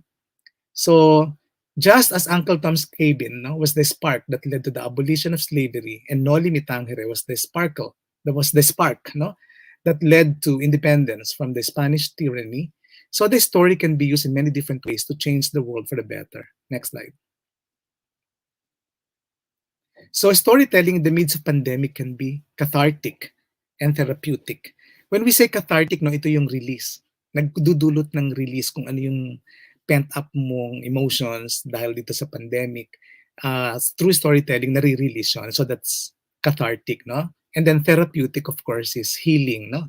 So we grieve for people who succumb to COVID-19. We get frustrated with the way the government is handling the crisis. We fear for the lives of the medical frontliners. Pati sa mga buhay natin, di ba? Takot din tayo. We're anxious about our own safety and survival. Storytelling and writing provide a refuge, for it can be a tool to express our fears, disappointments, frustrations, hopes, and joys. It can help us make sense of the world and our place in it. Next slide. So yung national artist natin for literature, Virgilio Almario, would write a dose of poetry every day during the pandemic. So dito nagbigay pugay siya sa mga frontliners. May bagong bayani ang ating panahon. Next slide. Bawat artist, iba-iba. Nagkaroon din ng mga informational book about the coronavirus pandemic. For instance, si Professor Eugene Ivaskov, Diliman came up with Maging Ligtas sa Coronavirus para siyang info book. No? Tapos si Natasha Vizcara came up with a book din on coronavirus, no? Yung Spikies, there's a book no, na bago. And then yung Papuntang Community Pantry at marami pa. Next slide. Ang UP also came up with Dictionaryong COVID-19 para sa batang Filipino. Next slide. And then marami mga forum and discussion on children's books as refuge. Ang Aklat Pambata ay Kanlungan. No? So may mga conferences na ganyan. Next slide. Yung pandemic literature din, nagkaroon ng special edition ang Philippine Board on Books for Young People. Tingnan niyo po yung bisitahin nyo yung bit.ly/NCBD 2021. Makaka-download po kayo, free download ng ebook from the CCP in partnership with our board, the Philippine Board on Books for Young People. Kung paano po nag-cope yung mga tao na nasa industry ng children's literature sa pandemic. And for instance, meron akong article dito na sinulat yung kumbaga sa lugaw, kung bakit essential ang Aklat Pambata sa panahon ng pandemya at bakuna. So you can download it for free later. No? Next slide. Of course, may mga theatrical adaptations ng mga local children's books. Next slide. Tulad ng May Giyera sa Katawan ni Mark, ginawa siya sa pamanang pahina ng CCP. May shadow puppetry adaptation of my book. No? Next slide. Nagkaroon din ng digital version of May Giyera sa Katawan ni Mark via Audra app. No? Next slide. Kasi nga nagkaroon ng renewed interest, nagkaroon ng mga workshop for children. Madami, no? Left and right. Next slide. Pati si Teacher Robert Alejandro, di ba, nagsishare siya ng mga illustrations. And maraming online storytelling events. And nakakatuwa na mga libro namin ay nagamit din sa mga storytelling. Next slide. And tinignan ko yung mga titles that I have written so far, no? And I found these titles relevant for the current pandemic. Yung may book ako na Sipon, Haching, Nilalagnat si Enat, May Giyera sa Katawan ni Mark, and Iyo Kadiri ang mga germs, no? Tungkol sa pagkakaiba-iba ng mga mikrobyo. Next slide. And we miss those days when we can have a meet and greet sessions with our child readers. Sana bumalik na ulit yung panahon na yun, no? Para hindi online lang lahat. Next slide. Ayan. But meet and greet events will have to wait until safe na ang buong daigdig. No? Next slide. Ayan. Life goes on in the midst of pandemic. No? Kaya during the pandemic, tinapos ko yung unang dalaw na yan. Tsaka yung tuli, companion book siya ng Tuli o Di Tuli. Next slide. Tapos itong COVID doom tungkol sa COVID virus. Next slide.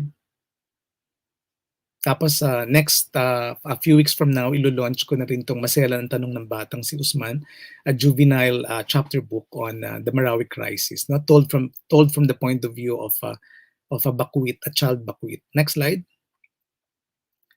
Tapos during the pandemic, natapos din namin itong Ang Kuya Kong Zombie, no? Tungkol sa gaming addiction for beginning readers in partnership with Room to Read International. Next slide. Yan. Health stories could be used as platforms for advocacies, no? Totoo yan. Next slide.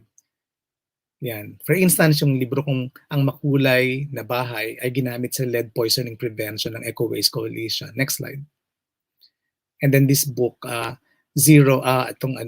Piesta, ay ginamit sa Zero Opendification campaign ng DOH and UNICEF. Next slide. Yan. Nag-storytell pa si Ann Curtis sa Samar, no, nung tungkol dito. Kasi sa Samar, nakita nila may mga communities na wala pa rin mga toilets, no? So, kailangan wala nang zero na yung opendification. Okay, next slide. And then itong kwento kong Duglit ginamit sa DOH blood donation campaign. Next slide. Yan. Meron din akong nagawang libro about the danger of trans fat in our diet. Ang tatay kong mahilig sa instant. Next slide. So makita nyo magagamit yung mga librong to sa mga advocacies, no? And storytelling is being described as one of the keys to whole person care which is a healthcare that is based on emotional, spiritual, and psychosocial needs along with medical needs. So sa paggamot natin sa isang tao, hindi lang yung physical ginagamot natin at ano no, ginagamot din natin yung nandito sa loob, emotional, ganyan, psychosocial. And storytelling is a way to improve health related quality of life for patients, especially for those who are confined in hospitals or in quarantine facilities or for those with chronic conditions. Storytelling and other arts programs can play a part in wellness, even if these are delivered virtually. Next slide. So COVID-19 talaga naman is a very stressful time, no? Kasi we are confronted with the issues ng isolation, quarantine, social distancing. But storytelling is able to bridge that gap and bring people together again in spirit, if not physically. Next slide. And storytelling is about making connection, di ba po? Storytelling is a shared experience between two or more people. So parang it's sharing from the heart at a time when conversations matter more than ever. Next slide. So storytelling daw builds our empathy muscle. So kung marami mga iba-ibang muscle sa katawan, no, dapat din yung empathy muscle natin, ito yung pakikipagkapwa-damdamin natin na muscle, no, ay kailangan nating palakihin, ano? It needs to be exercised so it can help strengthen the dynamics of your relationships, balance your views of the world, and enhance your well-being. Tapos, and remember to listen to, no? In the end, people just want to be heard, no? Listening to someone sharing a story is an act of love. So you can start by asking questions and then simply listen to the answers without judging, bawal and judgmental, no? Without interrupting, and just be fully engaged in what they say, no? Minsan yung pagiging present mo lang ay sapat na, no? Next slide. Storytelling helps us come to terms with the pandemic and other bigger issues. So it's a crucial device, no? Enabling individuals to situate themselves in relation to a bigger event and gain perspective on the human experience. Kung itong bata, ikaw na bata na nasa midst ka ng pandemic, no? Nakasituate ka dun sa mga bigger issues na malaki kaysa sa'yo, no? For example, a child in the midst of war, marami crisis, a child with a serious condition like cancer, a child experiencing family breakup, or kahit hindi naman bata, no? Kahit tayo ay, kahit adults na tayo, parang paano ba tayo nakasituate in relation to a bigger event? So storytelling shows how very different people can share the same life experience and how human nature can transcend this moment. Next slide. So for example, yung libro kong Ang Pambihirang Buhok ni Raquel, nadinig ko yung sharing ng isang patient, sabi niya, kasi mga around 12 years old na itong batang to, sabi niya, for her, the bigger issue was not her leukemia, no? It was not the cancer of the blood, but the baldness brought about by her chemotherapeutic treatment. So nagulat ako sa sharing na yon na para sa kanya, mas malaking issue yung nakalbo siya, no? Kasi tinamaan yung self-esteem. And so I thought of making a story about it, kaya lumabas tong Ang Pambihirang Buhok ni Raquel. Next slide. Okay, tapos storytelling bridges generation gaps, no? Ang isang typical family has 3 to 4 generations na may grandparents, parents, children, and sometimes with great grandparents pa. So kunwari yung isang Gen Y na daddy or mommy wants to connect with Gen Z and Gen Alpha children, gagamit ka ng storytelling. O kung isang Gen Z kid, no, wants to reach out to his or her Gen Y mother, gagamit ka ng storytelling. So storytelling is an effective tool in bridging gaps between generations. Yes, expectedly, no, there might be conflicts, but it could be an enriching experience as well. Nagsishare kayo at lalong na-highlight to during the pandemic. Next slide. Storytelling also, ito. Ano bang hinahanap pala natin sa mga kwento, no? We should look for stories that are relatable. There should be connectedness, no? As to the topic. So the children should be able to see themselves in the story. Dapat pag binasa ng mga bata, makita niya yung sarili niya na nandun siya sa kwento. Kaya hindi kami gumagawa ng mga kwentong parang parang foreign looking yung mga characters, no? Kailangan na kakakonek sila. Stories, we should look for stories that help process what they feel, stories that will sustain their interest and curiosity, stories that make them care about the characters and what happens to them, and stories that speak to their emotional maturity. Next slide.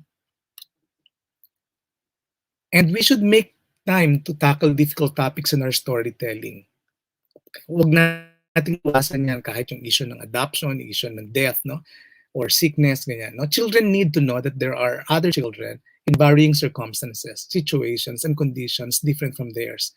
And we need to acknowledge that there is trauma across conditions, cultures, and generations na makakatulong yung storytelling.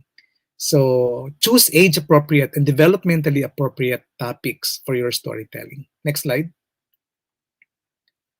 Storytelling helps teach complex ideas in a natural way. Isa pa rin to sa mga advantages, ano? So, yung concept kagaya nga sabi ko nung yung mga isolation, lockdown, compassion for others, may di-discuss mabuti yan through storytelling, no? So, nakakatulong din siya sa pag-explain ng family breakup, ng grief. Lalo ngayon na na-bypass yung process kung may namatay na kaanak, no? Sa ala ng wake na nagaganap. Lalo kung namatay sa COVID, ang nangyari ay kinremate tapos nakalagay na sa isang urn. Tapos ang daming issues na maraming tanong dun sa mga bata, no? So yung storytelling makakatulong, no?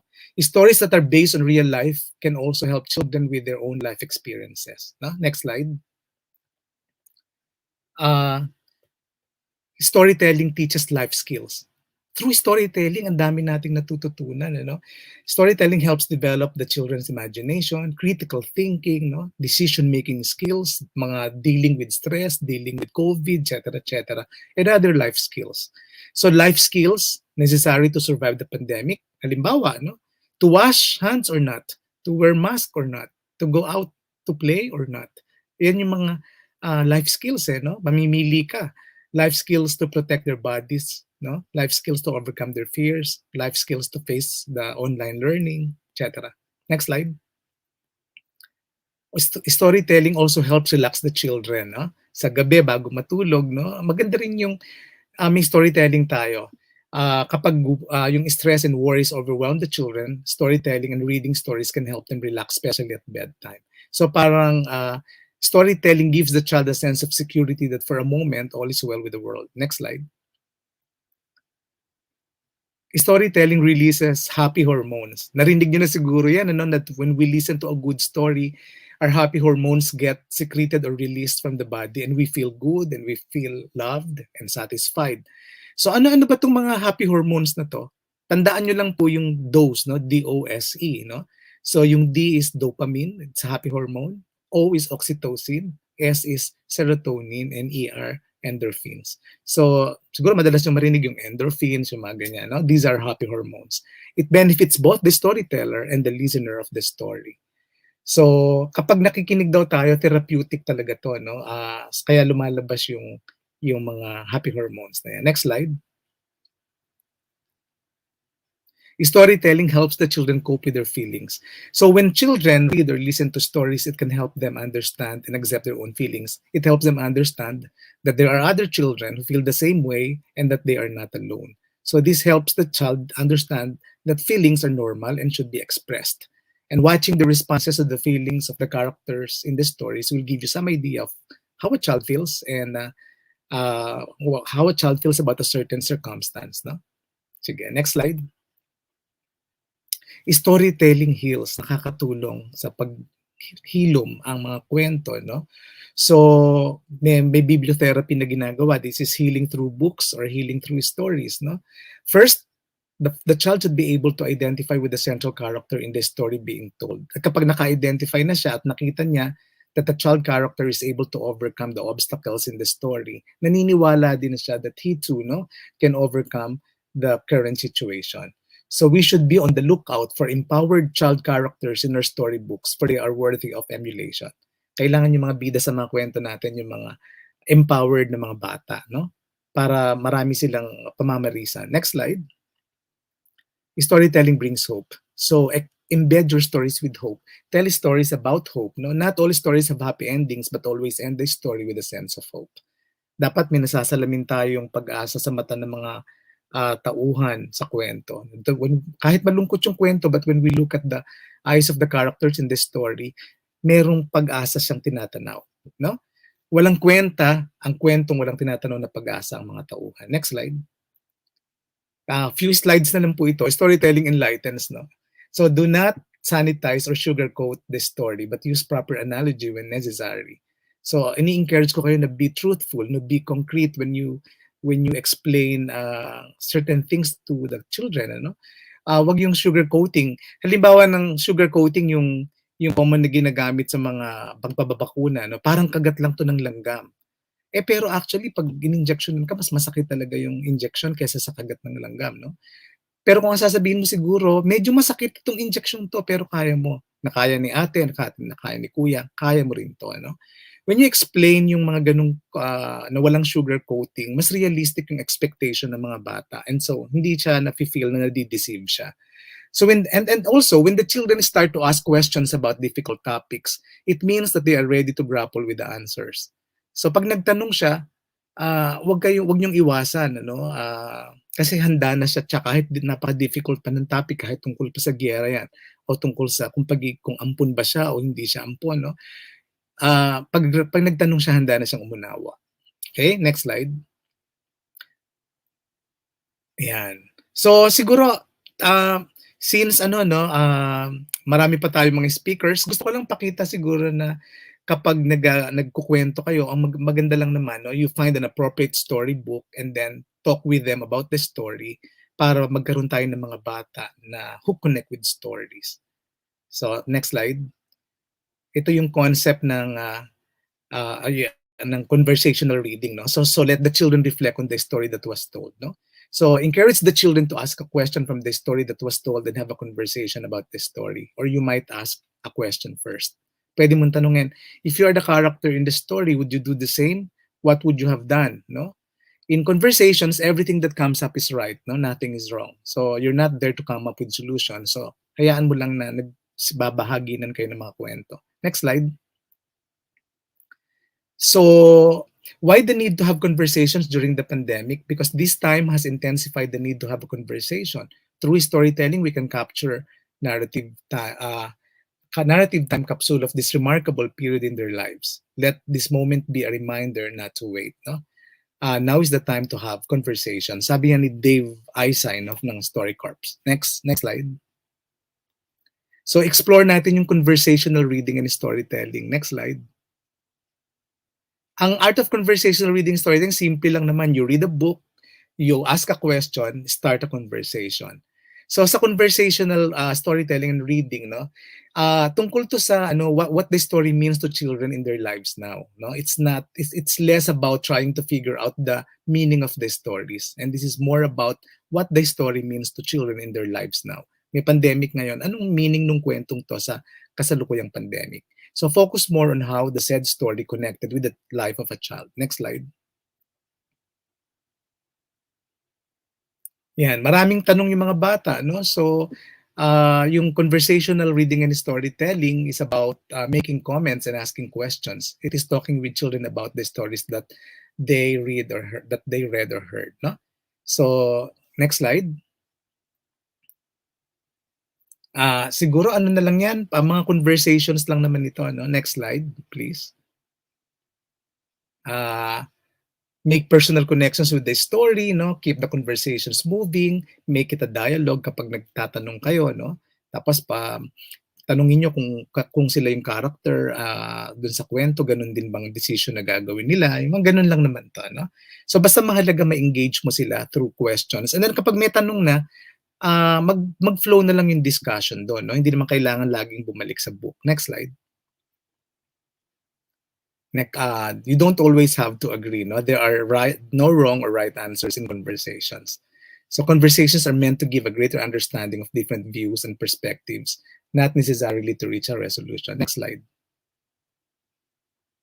So next slide.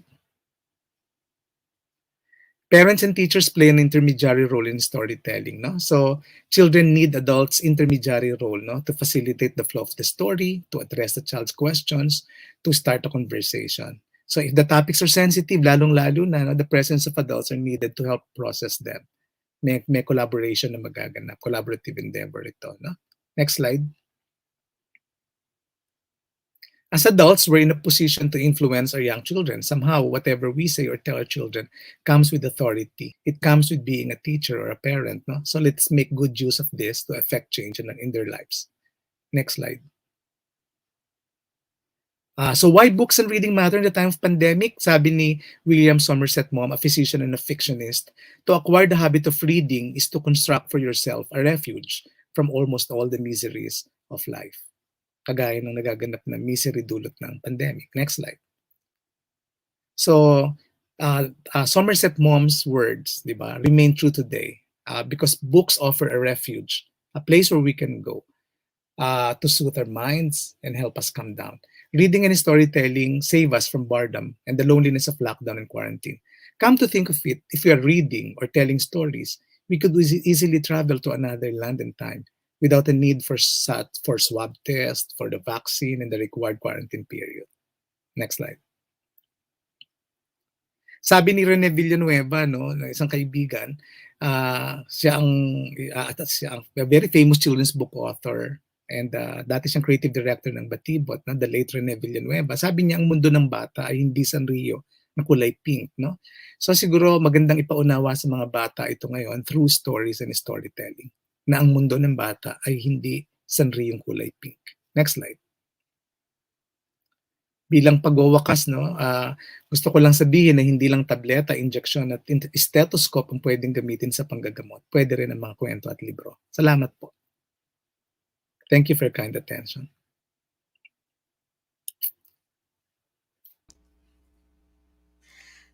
Thank you very much, Doc Gatmaitan. And I think our student viewers or even our teacher viewers here and participants are really amazed and pumped up while hearing Dr. Gatmaitan's presentation and topic. Mame, I just have some important keynotes here because as what Dr. Louis Gatmaitan mentioned earlier, that stories can humanize abstract issues. That's true. And yeah, that's right. So that's why one of our viewers right here, he is Sir Joffel Repasso. He said, learners are really interested to stories, and when a lesson or concept is used in a story and told, they will definitely remember it. So that's why I think storytelling has this magical power, and the lesson remains in our hearts, right? That's right. Yes. And because literature is about significant human experience, who would have thought that such delicate issues, such technical issues can be translated to a fun, interesting, and creative stories that children would love to hear. Gusto ko yung part, Sir Doc Luis, na talagang nag-open ka about the Bible. And that's true na ang Right. Bible is full of stories, but we go on. And yun nga sa parable or sa part na sinabi ni Christ na lumapit kayo sa akin, and how powerful stories are in giving us a lesson about life. That's right, Mame. And we also have here one teacher who also agreed to that. She is Ma'am Merkel Agnes Valiaga. She said, indeed, even Jesus used storytelling of parables to explain and teach lessons to the disciples and the ancient people. So the talk today of Dr. Gatmaitan is really empowering, and it's giving us hope in this time of crisis or pandemic. And And as what Sir Gatmaitan mentioned earlier, that his branding and his stories are more about medical flavor. So that's like you learn a story and you also get information about it. And that's the best thing about storytelling. You learn from it, and you also kind of progress from it. yes, sir. And with that, we would like to confer your certificate of recognition, Dr. Luis Gatmaitan. So, the Department of Education, the Office of the Undersecretary for Administration through the Information and Communications Technology Service, Educational Technology Unit ICTS-EdTech, awards the certificate of recognition to Luis P. Gatmaitan for sharing his invaluable knowledge and expertise as resource speaker on a topic entitled The Importance of Reading, Storytelling, and Health Literacy for Children and Youth during the pandemic and beyond on November 27, 2021, during the National Reading and Book Month webinar series. His inputs assist in retooling, reskilling, and upskilling of educators on current trends in reading, literacy, and pedagogy streamlined to the emerging technologies in cultivating the critical thinking skills of learners towards responsible citizenry. Given this 27th day of November 2021 at the DepEd Central Office, Meralco Avenue, Pasig City, Philippines, signed by Sir Mark Anthony CC, Head of the ICTS-EdTech Unit, Director Abram Y.C. Abanil, Director 4 of the ICTS, and Undersecretary, signed by Sir Elaine Del B. Pasqua, Undersecretary for Administration. Once again, thank you so much, Sir Luis P. Gatmaitan. We are honored. Thank you very Thank you, much. Dr. Luis. Thank you. Thank you very much. Isang karangalan. Thank you. And we are also honored to have you, sir. All Yes, we are. right. Kaya nga Right. po, Thank sabi ni you. Ma'am Josefina Olicuano, napakahusay po ni Dr. Gatmaitan. And indeed, he's one of our brilliant storytellers and story writers. Okay, now we will move on to our third speaker since we have already shared your valuable insights on the comment section. But before that, Shooter Nova, no, bati lang tayo ng konti to have an icebreaker Yeah, kasi sure. medyo, oo, kasi medyo ang dami kong natutunan actually from our first speaker to the second speaker. I have lots of things that I learned. I also learned that there is a term such as sakit lit and health lit. Akala ko chick lit lang. Meron na palang health lit tsaka Napapanahon. Di ba sakit lit and health lit. Wow. New emerging genres of literature that we also have to consider. And I really like Yeah, the it's also very the important, mhm, Mame, in the 21st century to have this new add-on to the mhm. different types of literature. Yes. And I really like the emphasis of Dr. Luis Pigat Mateng about how powerful stories can be to teach children. Diba? Kasi there are critical issues, delicate issues that we cannot really teach them directly. So stories are really helpful to bring out these Hmm. issues and for them to handle those issues. I really like them. Okay? So pagbati lang po muna sa ilan sa ating mga participants na nasa comment section. Hello po kay Ma'am Luena Robles from Polillo District. Hello din po kay Ma'am Arna Katla, or I think his or her surname is reversed, from SDO La Carlota City. And Ma'am Rachel Deliosa Buenviaje from Division of Laguna District of Pila. Go ahead, Ma'am Nova. Thank you, Ma'am May. And we also got here from Ma'am Kim Eliza Salamat, and she is watching all the way from President Corazon C. Aquino High School. And we also got here from Javans Giliano, watching all the way from Diayo Iya Sapang Dalaga District Division of Misamis Occidental Region 10. We are reaching different regions Wow. today, Ma'am May. And we also got here just a last one from our YouTube viewer. She is Hasnia P. Abbas, watching all the way from Makatanong MNHS Division of Lanao del Sur 1. So we Yes. Mhm. are honored to have them as our viewers today. Yes, and I would like to greet a very great and good morning to our 2,240 live viewers po yan, no? Combined po yan sa ating YouTube and Facebook account. So please, teacher, we still have four more brilliant speakers. Since you have learned a lot from our first and second speakers, I know you will be learning more on our Right. um, on our other speakers this morning. So we would like now to introduce our third speaker na mention na siya ni Sir Luis Mhm. P. Gatmaitan. And again, another Palanca Hall of Famer, Sir Eugene Y. Evasco. Go ahead, Ma'am Nova, and introduce our third speaker.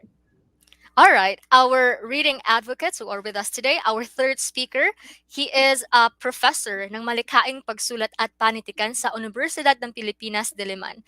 At naging research fellow siya sa International Youth Library sa Munich, Germany. Nagwagi siya bilang 2020 Mananaysay ng Taon mula sa Komisyon sa Wikang Filipino. Ang kanyang aklatang pusa ay napabilang sa White Ravens list noong 2019. And he is also one of the Hall of Fame ng Carlos Palanca Memorial Awards for Literature at ginawa rin ng Dangal ng Panitikan 2021 ng Komisyon ng Wika Filipino. Our third speaker, help me in welcoming Dr. Eugene Y. Vasco. A round of applause. Good morning, Sir Eugene. There you go. I Good think she. morning sa lahat. Good morning po, pero mas maganda, sir, kung makikita po namin ang inyong face. Teka lang po, i-share ko lang muna yung aking screen. Yung No Alright. aking problem, sir. presentation bago ako magpakita. Kasi para baka di ko makita yung dapat ko i-share. No problem, sir. Ganun talaga pag, Ay, pag ba't minsan. ganito ang nangyari? Teka lang mga technical Yeah, while Okay waiting, lang difficulties. May, po. I think one of the comments here in our comment section was asking, is there a link for attendance or something like that? Do they have So, to mhm. comply something before earning us or obtaining a certificate? Well, the answer to that is no. It is open registration today, and we are catering to different age levels, I guess. And of course, teachers, they can obtain their certificates via our PDLMS by logging in to www.training.deped.gov.ph. So hopefully And they were able to obtain their week 1 until week 3 already so that they can obtain their week 4 certificate today. mhm, that's right. And I would like to also, oh, there's Sir Eugene. Hi, Hi, Sir sir. Eugene. Okay na, sir. Nakikita ka na namin. Nakikita na ba yung PowerPoint? We Not will, yet. yes po. And we will add Ayun, that later. Okay, sir. magandang umaga sa inyong dalawa, Tutor May at Tutor Nova. At Magandang umaga din po. syempre magandang umaga rin sa lahat ng mga nanonood, sa lahat ng mga kapwa guro at mga manunulat na nanonood ngayon. Yes po. Naku, kaabang-abang. Biglang nag-code switch, no, from English to Filipino. Kasi naman talagang kaabang-abang yung ating third speaker. Binabasa ko pa lang yung title ng kanyang presentation. I know that I Engaging. will be engaged and I will be learning a lot further. So go ahead, Sir Eugene. You have the virtual stage. Na-share, na-share na po ba? Okay. Ang aking paksa ngayon, magandang umaga muli, ay ang bisa at tungkulin ng mga aklat pambata sa panahon ng COVID-19. At ako ang inyong lingkod, Eugene Evasco, mula sa Departamento ng Filipino at Pahitikan ng Pilipinas ng Universidad ng Pilipinas. Ang layunin ng aking pag-aaral, no, na nais kong ibahagi sa inyo ay una ay maipakilala ang diwa ng bibliotherapy at ang mga kaugnay na gawain tulad ng art therapy. Nais kong maipakilala ang mga manunulat, marami sila, no, na tagapagtaguyod ng biblioterapiya sa Pilipinas. Nais kong mailahad ang mga karanasan sa kwento bilang karanasan at pagkakataon upang matuto ang mambabasa, ang ating mga estudyante. Nais ko rin makalika ng mga listahan ng mga rekomendadong aklat, no, para magamit natin sa ating pagtuturo at upang magamit natin, no, sa ating mga anak o sa ating mga estudyante. Gayon din, ang pag-aaral na ito ay isang pagsasadokumento ng mga ambagan sa panitikan sa panahon ng pandemya. At nais ko rin ipanukala, no, na ang mga manunulat ng mga aklat pambata ay gumanap din bilang mga frontliners, no, ngayong COVID-19 pandemic. Ano ba ang mga batang Pilipino? Ano ba ang sitwasyon ng mga batang Pilipino ngayong pandemya? So unang-una diyan, malaki ang epekto ng pandemic, no, sa mental at pisikal na kalusugan ng mga bata dulot ng lockdown at ng quarantine. Nalulungkot ako na naging limitado ang ugnayan ng mga bata sa kanyang kalikasan at sa kanyang kapaligiran dahil sa mga health protocols at sa mga restrictions ng bawal lumabas. Kaugnay nito ay naging limitado ang kanilang interaksyong panlipunan dahil sa social distancing o physical distancing. Ang mga batang Pilipino ay napagkaitan na madanas nila ang mga tradisyon at mga pangkulturang gawain gaya ng mga pista, ritual at mga pagdiriwang. May epekto rin ang pandemic sa pag-unlad ng wika at kakayahan ng mga bata sa komunikasyon. Nahihirapan sila sa online at remote learning dulot ng mahinang internet connection, kawalan ng kuryente, at kawalan ng mga gadgets.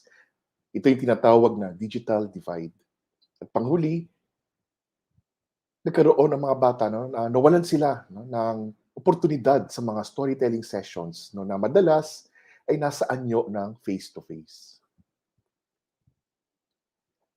Ang keyword, no, sa aking presentasyon ay ang bibliotherapy. Una itong ginamit noong 1914 at tumutukoy ito sa paggamit ng mga babasahin para makatulong sa paglutas sa mga personal na problema o para sa psychiatric therapy. Ang bibliotherapy ay paggamit ng piling babasahin bilang pantulong sa medisina at psychiatry. No, ginagamit itong patnubay at paglutas sa mga personal na problema sa tulong ng directed reading. Ang mga aklat pambata ay kasangkapan upang talakayin at ipaunawa ang mga masiselang paksa.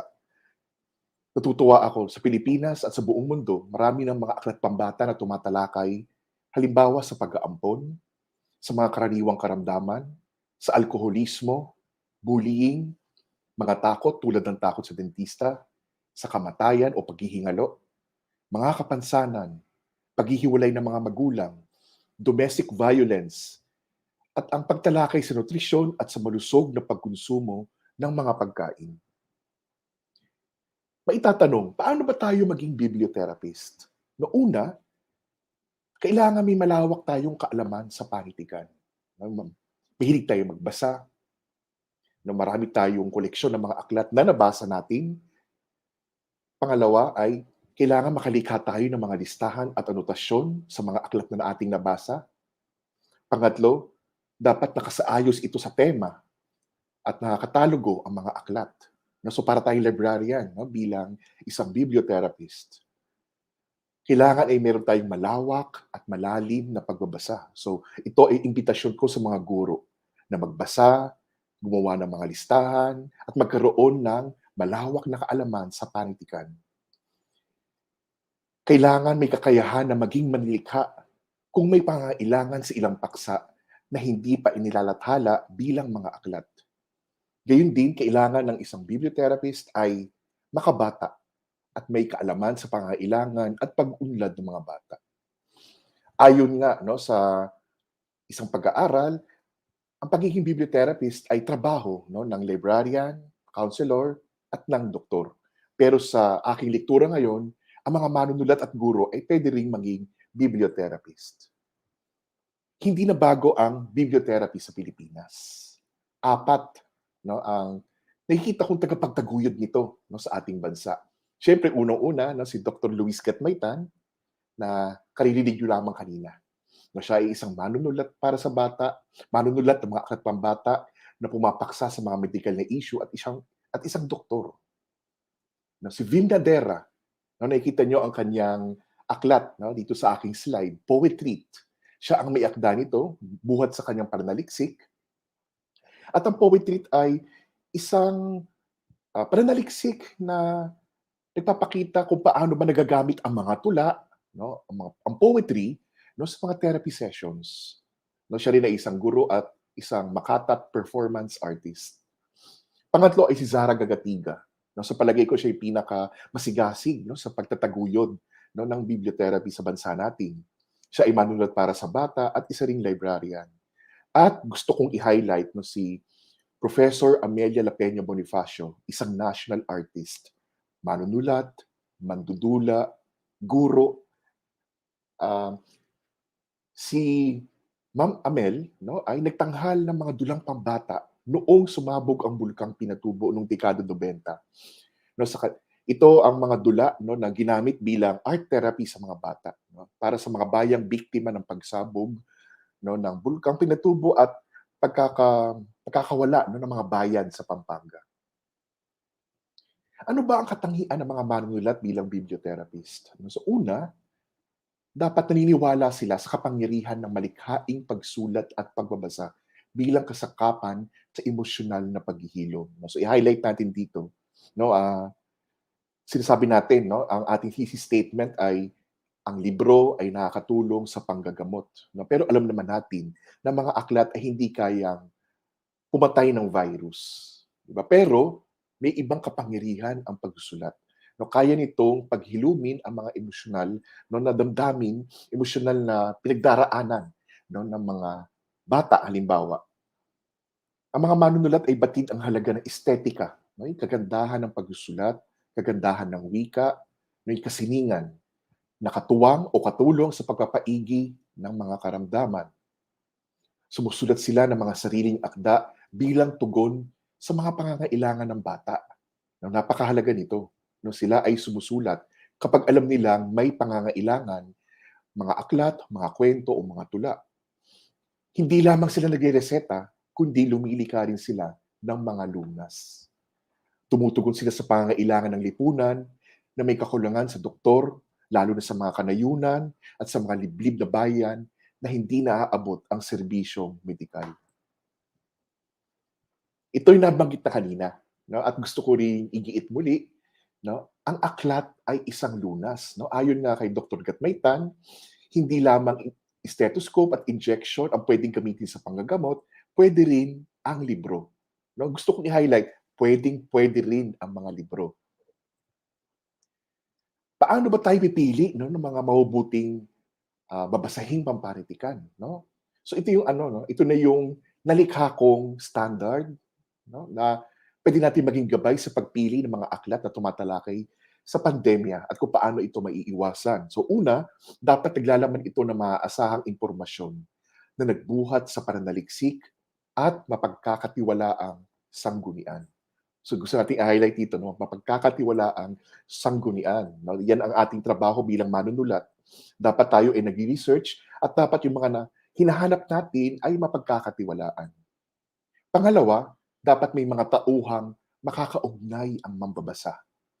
Lantad dapat ang suliranin at dapat aktibo ang tauhan upang malutas ang suliranin. No? So dapat bata ang bida sa kwento, bata ang bayani sa kwento. Pangatlo, dapat may pagsisikap ang bata na lutasin ang suliranin imbis na naglalahad lamang ng suliranin. So kailangan, napakahalaga dito, ng paglutas. May kapangyarihan dapat ang bata at ang batang mamabasa ay makakaigpaw sa kanyang sitwasyon. Makakaigpaw ibig sabihin ay makakaligtas o makakawala sa kanyang sitwasyon. Dapat din ay epektibo ang pagtatalaban ng pagkamalikain at ng impormasyon. So, creativity plus information, yan ang formula, no, ng mahusay at epektibong babasahin. Dapat naglalahad ito ng mga konkretong sitwasyon, konkretong suliranin, at mga solusyon sa teksto, malikain man ito o informatibo. So dalawa ang uri, no, ng mga aklat pambata tungkol sa COVID. Maaring ito ay malikain o creative, maaari din itong informative o educational. Susunod, dapat meron tong pag-aalay ng pag-asa sa mga batang mamabasa. Tandaan, pag-asa. Alam ko malagim ang virus, malagim ang pandemya, malungkot ang quarantine, malungkot ang lockdown, pero dapat tayo mag-alay ng pag-asa, no, sa ating mga mamabasa.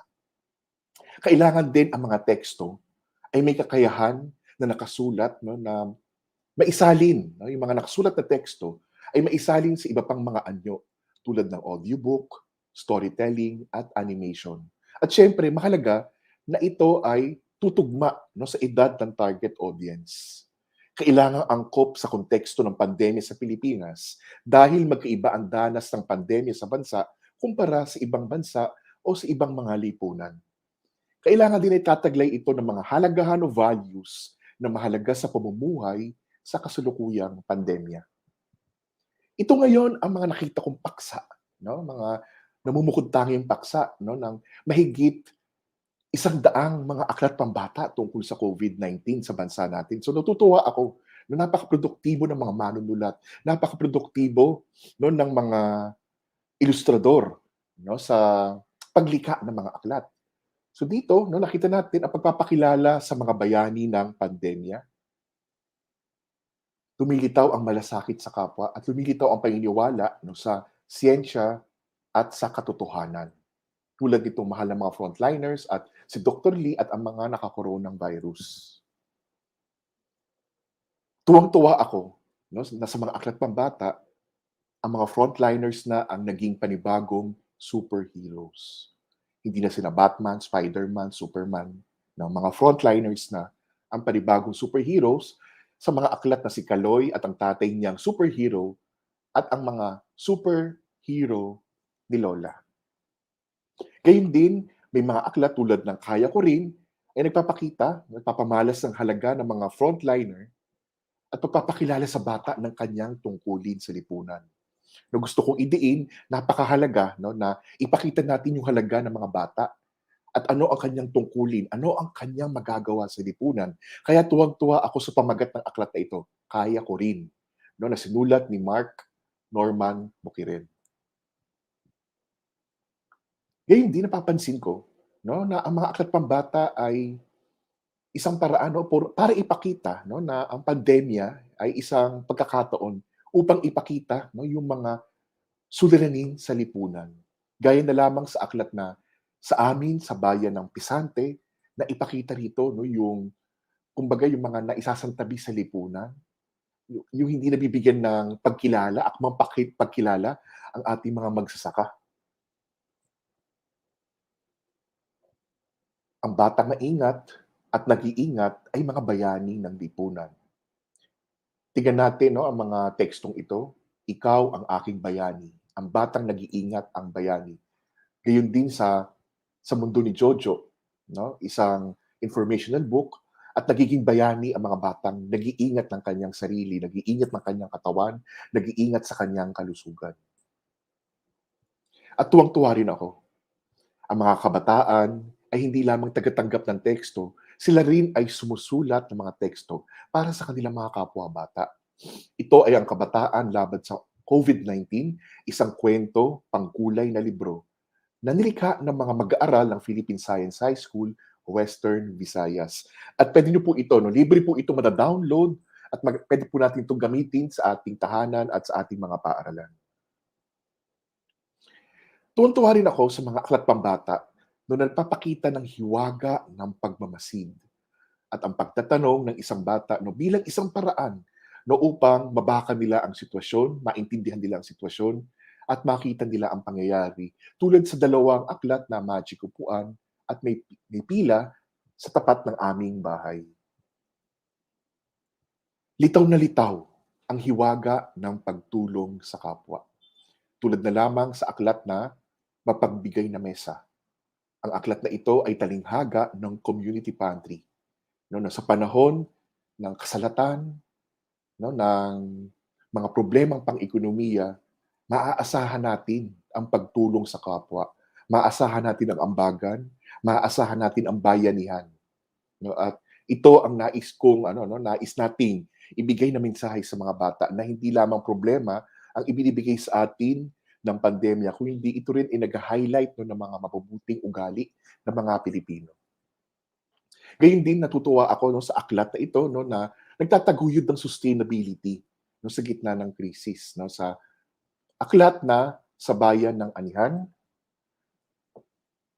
gayon din ang pagkamalikhain ng mga bata at ang kanilang ambag sa lipunan. Sa aklat na Isang Butil ng Kabutihan, ito ay isang aklat na nagpapakita ng pagtulong ng batang tauhan sa kanyang nanay para lumikha ng mga face mask. Dito naman sa aklat na Ang Imbensyon ni Botbot, kung makikita ninyo ang pabalat, no, ay meron na kayong hinuha kung ano ang, o kung tungkol saan no, ang kwentong ito. No, at ito ay nagpapakita no, kung paano ni-recycle ni Botbot ang mga lalagyan o sisidlan ng tubig para gawing face shield. May hiwaga sa loob ng mga tahanan. No, alam ko, no, sa panahon ng lockdown, ng quarantine, lahat tayo ay nakakulong. No? Malaking porsyento ng ating buhay ay nasa loob lamang ng tahanan. Ngunit, ang maganda sa mga aklat pambata ay ipinapakita na may saya, no? May hiwaga no, sa loob ng ating tahanan. No, ito talaga yung halaga no, ng pagsulat para sa bata, yung itampok ang sense of wonder, yung pagkamangha ng bata kahit sa mga karaniwang bagay. No, ipinapakita ang mga bagong danas sa mga lumang espasyo. Gayun din, kahit na lumiliit ang mga mundo ng bata, no, sa aklat na ito at nabuhay ang mga gandang salita, ay nahubog ang pagkatao kahit na lumiit ang espasyo ng bata. Hindi hadlang ang espasyo para umunlad no, ang kamalayan ng bata, umunlad ang kanyang halagahan. No, kaya tuwang-tuwa ako sa librong ito. Gayun din, natutuwa ako no, na maraming mga writer, mga illustrator ang lumikha ng mga impormasyon sa anyo ng alphabet book. No, alam naman natin yung alphabet book ay isang aklat na nagtuturo ng mga titik, no, malaking titik, maliit na titik, at nagtatampok no, ng mga larawan at definisyon nito. No, tulad ng Q is for quarantine. No, ang ganda ng produksyon at ito'y likhang Pilipino. K for kindness, L for lockdown. Gayun din, ang impormasyon ay maaaring nasa anyo ng diksionaryong pambata na nalikha ng UP College of Education. Ito ay nasa Ingles at nasa Filipino, batay sa listahang nagawa ni Professor Eileen Nervaez.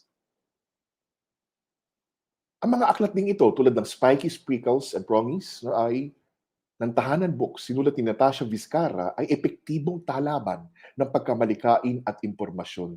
Ito ay nagbibigay sa bata ng sapat na kaalaman. No, tingnan natin yung spread. No, ang ganda ng spread. Ito ay nagkukwento Bukod pa sa pagkukwento, ito rin ay nagbibigay ng impormasyon sa makulay at maiintindihang pamamaraan.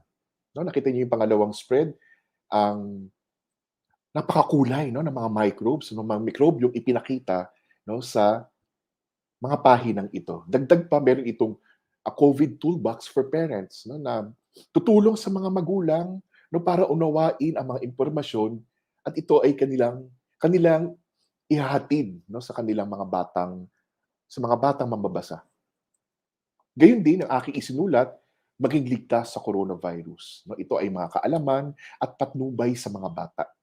Na nilathala ng Lampara Books at guhit ni Pergy Acuña, no, naniniwala ako no, na ang impormasyon at kaalaman ay mabisang sandata laban sa pandemya.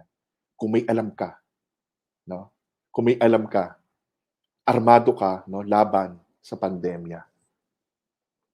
At may mga aklat din, no, tatlo ito, na konkreto nagbabahagi ng mga lunas sa pandemya. No, una ay may super hands, no, na sinulat ni Annette Ferrer. Ito ay nagtuturo sa mga bata kung paano ba ang tamang paghuhugas ng kamay no, para maiwasan ang hawahan. Ito naman, no, yung Isang Metro, kwentong pambata ukol sa COVID-19 na kwento ni Kate Del Rosario, ay nagtuturo ng halaga ng social distancing o physical distancing. Ang mga maskara ni Miko, muli ito ay nilathala ng UP College of Human Ecology sa Los Baños, no, ay nagtuturo naman ng halaga ng pagsuot ng face mask. Ito naman, no, yung gustong-gusto ko nang lumabas, no, ng chikiting books, ay nagpapakilala sa bata sa kahalagahan ng quarantine. Bakit ba kailangan ng quarantine?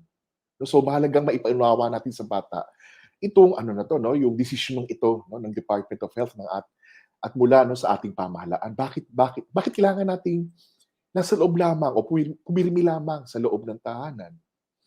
No? Ang aklat din ito ay pakikinig no, na nag-highlight ng pakikinig sa bata at pagtitiwala sa bata na maiintindihan niya ang sitwasyon. Ang multo sa aming klase no, ay isang aklat no, na isinulat ni Jack Lawrence Rivera no, ay pagbibigay ng pag-asa sa hamon ng online class at ng remote learning. At panghuli no, ay ang kwentong quarantine ni at Blanco. No, so ito ay isang personalized. No? Pag binigay mo ito sa bata, maging personalized na aklat ito. Ito rin ay isang activity book no, na pambata. Gustong-gusto ko ang aklat na ito dahil ito ay nagbibigay tinig sa bata na ikwento ang kanyang sariling karanasan. Nagbibigay ito ng payo kung paano ba maging kaiga-igaya ang kwarentena no, para sa bata. At ano ba ang tema no, ng National Children's Book Day noong 2020? Sa pagbabasa, hindi ka naiisa. Kapit. Sa pagbabasa, hindi ka nag-iisa. No, ito'y taguyod ng PBBY at ng ilustrador ng kabataan. Ito sa palagay ko yung pinakamahalagang tungkulin ng bata. Ay ng mga aklat pambata no, na binibigyan mo ng mensahe, no, yung ang mga mambabasa na hindi sila nag-iisa sa kanilang mga pagdurusa, sa kanilang mga nararamdaman. Paano ba magiging matagumpay ang bibliotherapy? No, ayon kay Gatmaytan, dapat ay nakakaugnay ang batang mambabasa no, sa mga tauhan na mayroong parehong suliranin. Para naman sa akin, no, magiging makabuluhan ito o magiging matagumpay kung mayroong kukuhang insight ang mambabasa at makakalikas siya ng realisasyon. No, dapat ang aklat ay maging kaibigan at pagkaraan ng pagbasa, nagkakaroon sila ng lakas ng loob na magbukas at magbahagi ng kanilang nararamdaman. Mahalaga na higit nilang mauunawaan ang kanilang sitwasyon. Nagkakaroon sila ng mga ideya kung paano ba malulutas ang mga problema batay sa mga ikinilos ng pangunahing tauhan sa akda. So iyan, modeling ang tinatawag dyan, no, na kaya mahalaga na tayo ay sumusulat ng aktibong tauhan sa kwento dahil yan ang gagayahin ng bata. Diyan makakuha ng inspirasyon ang bata no, kung paano niya malulutas ang kanyang suliranin, paano niya ituturing o idudulugin ang kanyang problema.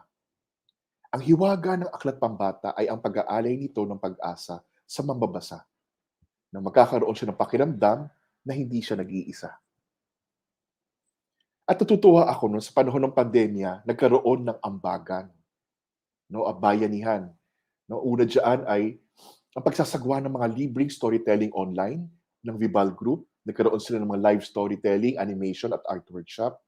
Ang Merienda Tales ng Pample Pie Books and Happiness. Maging ang Pinoy Kids Read Pinoy Books at ng National Library of the Philippines, Kwentistas. Pangalawa ay ang pagbubukas sa mga online na aklatan para sa kapakanan ng mga mag-aaral, gaya na lamang ng Filipiniana ng UP Likaan, the Learning Resources Management and Development System ng DepEd, Let's Read Asia at ng Story Weaver. Natutuwa rin ako sa paglikha ng mga bagong aklat pambata na libreng mada-download, pwedeng ipamahagi at magamit sa ating mga klase. Ito ay nilikha ng CCP at ng PBBY, Ilustrador ng Kabataan, mga kwentong kalusugan ng DepEd Bureau of Learning Resources, at ang mga serye ng mga aklat pambata no, ng UPLB College of Human Ecology, Canvas, at ng UP College of Education. At panghuli ay ang distribusyon ng mga pisikal na aklat sa mga liblib na lugar. Ito ang Book Nook ng National Book Development Board. Ito kayo ang aking rekomendasyon. No? Kung ang aklatan ay isang butika, no? Kung ang library ay isang drugstore. No? So napakahalaga ang paglikha ng annotated bibliography ng mga e-books tungkol sa pandemya bilang patnubay sa ating mga guro, magulang at librarian. Kailangan taglayin ng mga bibliography na ito ang mga impormasyon gaya ng tema, edad na aakma sa teksto, no? At ang taglay nito mga learning competency.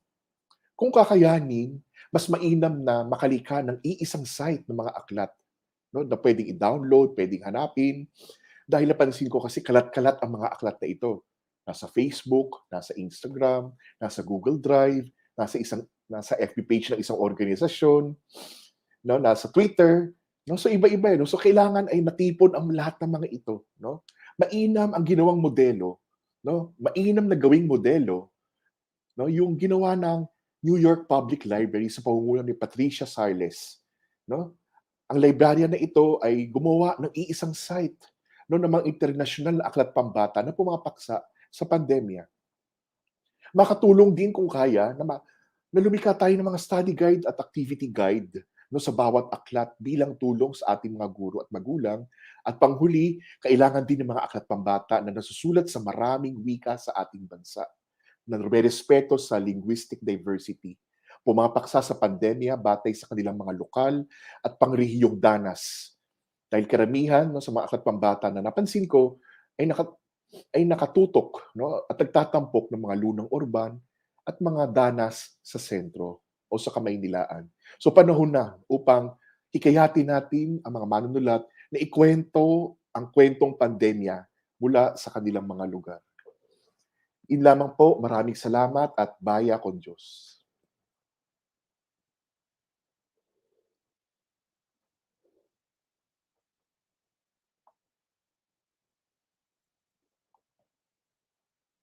Hello?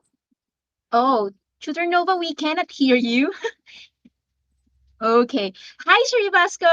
Wow, wow, that's a wonderful talk that you gave to us. And Sir, alam mo sir, sabi ko parang parang yung name ni sir nasa shelf ko. And then I went to my shelf and I got the book Anina ng Mga Alon. Oh my gosh! Sometimes kasi super into it ako sa content ng book. Minsan hindi ko napapansin kung sino ang nagsulat. Sabi ko, parang naaalala ko si sir. And then he wrote niya Anina ng Mga Alon. And I can really relate to that, sir, since our context is near the sea. And I really love how you presented Anina and how you really brought her story and brought the struggles of our Badjao brothers and sisters. Kaya pala sabi ko, nabasa ko na si Sir, nabasa ko na yung sa mga gawa niya. And yun nga, pag pumunta ako sa bookshop, I confirm that you wrote Anina ng Mga Alon. Thank you so much, sir. And I really also like the way you make an emphasis on making stories that our children can relate to, no, dapat we emphasize or we focus on their social and cultural context. How about you, Ma'am Nova? What are your insights? Ayan. So, nag-freeze na naman si Ma'am Nova, o, di ba? Ayan. Hello, Ma'am Nova. Wala pa po, ma'am. Sige, Sir Eugene, habang hinihintay po natin si Ma'am Nova, there is a question. One question lang po from Ma'am Lorna Molina Jeronimo. Ang tanong po niya, sir, paano mahihikayat ang isang bata para gustuhin ang pagbabasa at pakikinig sa isang kwento? Since you talked about bibliotherapy, so paano naman po ma-encourage natin yung mga bata to really listen to, especially now that our kids have a lot of gadgets that can be used or that can be source of their distraction instead of focusing to hearing stories, children's stories. Maraming salamat, Ma'am Jeronimo, sa tanong. Magandang umaga. No, ako nga nalulungkot ako, no, dahil ang mga gadgets ay modern pacifier no, sa mga anak. No, kapag ang mga bata ay restless, bata umiiyak, bigyan mo ng gadget, tatahimik. No, so para sa tanong, para masagot yung tanong, no, kailangan ang magulang o ang guro ay maging model ng mga bata, no, para mahikayat natin sila magbasa. No, dapat ipakita natin sa bata na tayo ay nagbabasa, no, para meron silang tutularan. No, wag natin ipakita na tayo ay nakatutok halimbawa sa Netflix o nakatutok sa mga telebisyon, nag-download ng mga pelikula para manood. No, mahalaga na makita tayo ng mga bata na nagbabasa, no, at natutuwa tayo sa pagbabasa. No? Hindi lamang modeling, dapat din ayain mo yung bata, no? Magkaroon tayo ng magkaroon ng tamang panahon para sa pagbabasa, no, sa pagtingin sa computer, no. At dapat sa mga storytelling sessions, no, matuto tayong bigkasin ng malakas, no, ang mga binabasang tula para marinig ng bata yung mga tunog ng mga salita. No, napakahalaga nun, no, yung makita ng bata na, ay, ganito pala kaganda ang mga salitang ito, na hindi lamang ito mga sulat sa papel. No, pwede pala itong mabuhay, no, sa pamamagitan ng storytelling, no, sa pamamagitan ng pagbabasa ng tula, no, hindi lamang kwento, maging tula, mga sanaysay, at mga dulang pambata. No, so, dalawa ang sagot ko. Modeling at syempre storytelling. No, napaka-powerful niya, no, para mahikayat ang bata, no, sa pagbabasa. I really like that answer, Sir Eugene. We don't just model reading, but we also share the excitement and the culture of reading to our kids. Ma'am Nova, let us hear your voice. Nandiyan ka na po? Ayan, so medyo nagkakaproblema si Ma'am Nova with her audio. So sir, we will now confer your certificate of recognition because we are really touched by the things that you have shared with us today. Okay, so Republika ng Pilipinas, Department of Education, the Office of the Undersecretary for Administration, OUA, through the Information and Technology Unit, Information and Communications Technology, Educational Technology Unit, ICTS-EdTech, awards this certificate of recognition to Sir Eugene Y. Evasco for sharing his invaluable knowledge and expertise as resource speaker on a topic entitled Bisa at tungkulin ng mga aklat pambata na pumupuksa sa COVID-19 on November 27, 2021 during the National Reading and Book Month webinar series. His inputs assist in retooling, reskilling, and upskilling of educators on current trends in reading, literacy, and pedagogy streamlined to the emerging technologies in cultivating the critical thinking skills of learners towards responsible citizenry. Given this 27th of November 2021 at the DepEd Central Office, Meralco Avenue, Pasig City, Philippines, signed by Sir Mark Anthony CC, head of the ICTS-EdTech unit, and Director Abraham Y. Abanil, Director 4 of ICTS, and USEC Alain Del B. Pasqua, Undersecretary for Administration. Once again, thank you so much, Sir Eugene Thank you, Sir Basco. Eugene. Maraming salamat sa imbitasyon at hanggang sa muli. Magandang umaga sa Yes, lahat. sir. Yes po, magandang umaga at All hindi po right. natatapos ang event na 'to 'no, Right, definitely Mame. if this is our first event, we will have other events to really harness our love for reading and also to upskill teachers on how they can teach reading efficiently. Now we are on our fourth speaker and siyempre we know the speaker because his work, I think that was last year, it made Mhm. rounds on social media. It was Wow. controversial.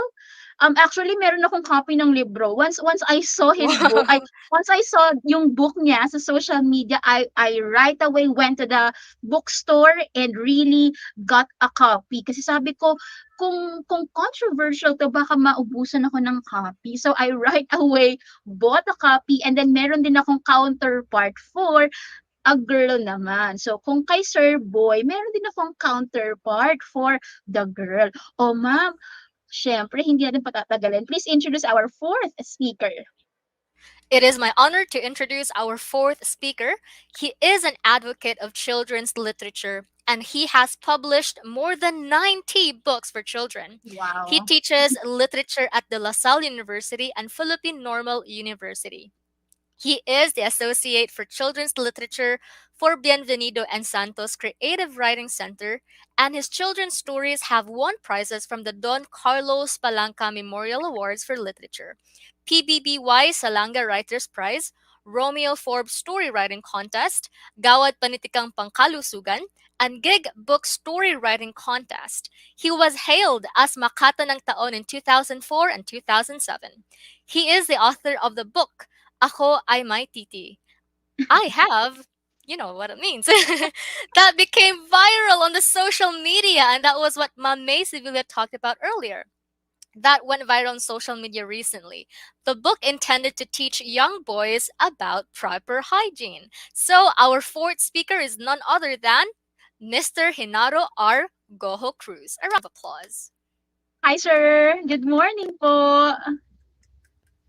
Ayan. I think Sir It's still Genaro loading is on his still end. fixing his camera, pero Yes. nakikita ko na inaayos na niya. Ayan, excited niya Mhm. ako sa Right. ating first speaker. Ayan, hi sir! Okay, magandang umaga po sa inyong lahat, lalo na sa mga gurong tagapakinig, no, sa napakayaman na seminar na ito. Okay, napakinggan ko na yung unang tatlo at ang dami kong natutuhan sa kanila, no. So, kukunin ko lang po yung aking presentation. Go ahead, sir. So while we are waiting for the presentation of Sir Genaro, I would like to clarify some things about the getting of certificates.